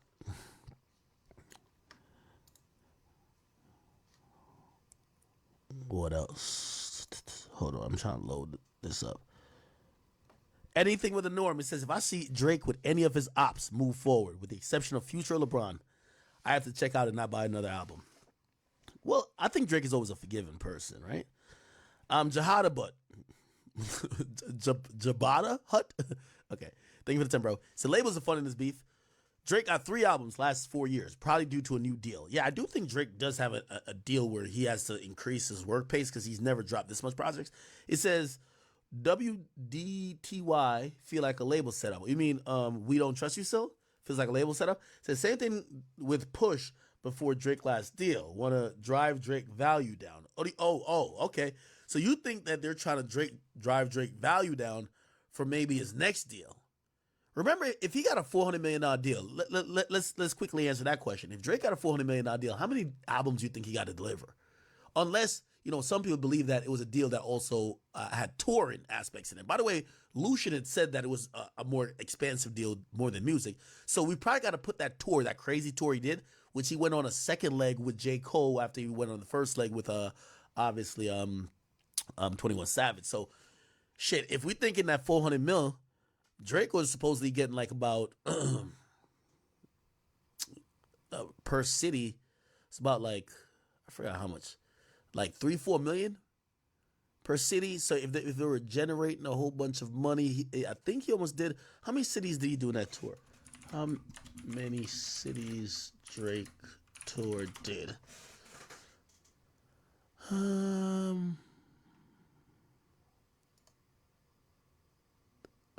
Shit. Okay, it's not telling me how much. Oh, it says 80. It was 80 shows. And then he does another tour, which is... No, I guess it's 80 overall. 80 times 3 million is about... That's 240 million.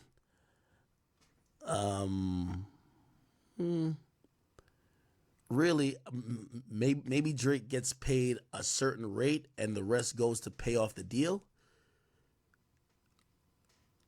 The tour was probably generating, we could probably see how much money it generated. Let's see with Savage. Let's see. No, wait, fuck. Why can't we see how much was sold?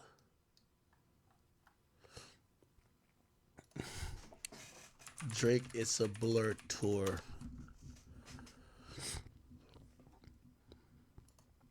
It's bringing me back to the same page. I wanted to see how much revenue. Let me just Google revenue then. Fuck it. Okay, $215 million. Okay. Let's say Drake takes home. Well, we got to do an overhead. Let's say overhead was about 80 million. There's probably 120 left, right? 120, 140. Let's say Drake takes home 60, 70. I do think part of that deal is going to probably pay into this. Part of his touring revenue is going into pay off the deal. But he did this crazy tour, 2-3 albums. How much more you think he still got to do? I think maybe one more tour and probably 2 more albums. They gave him $400 million, right? $400 million, 2 more albums, 1 more tour. That would make sense. And knowing Drake, he did this in 18 months, 3 albums, and this tour. He could do that by next year, 2025, the completion. Then he would be up again for another deal, and maybe he could finesse another 400. And even though I think he had rapped that he said 400, that's a low ball at this point.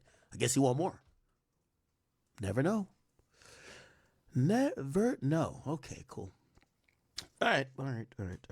Somebody says, YB home? Is YB coming home? Let's be honest. I'll give you YB update tomorrow. I'll try to speak with his people as well. Somebody said, Roc Nation is the 7th largest sports agency. I forgot, Jay. How much of Roc Nation does Jay own?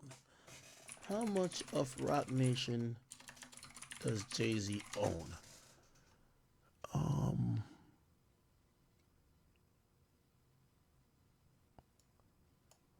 He probably owns the whole thing, right?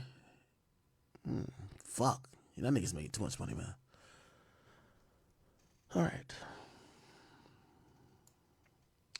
By the way, love yo. Thank you for the donation.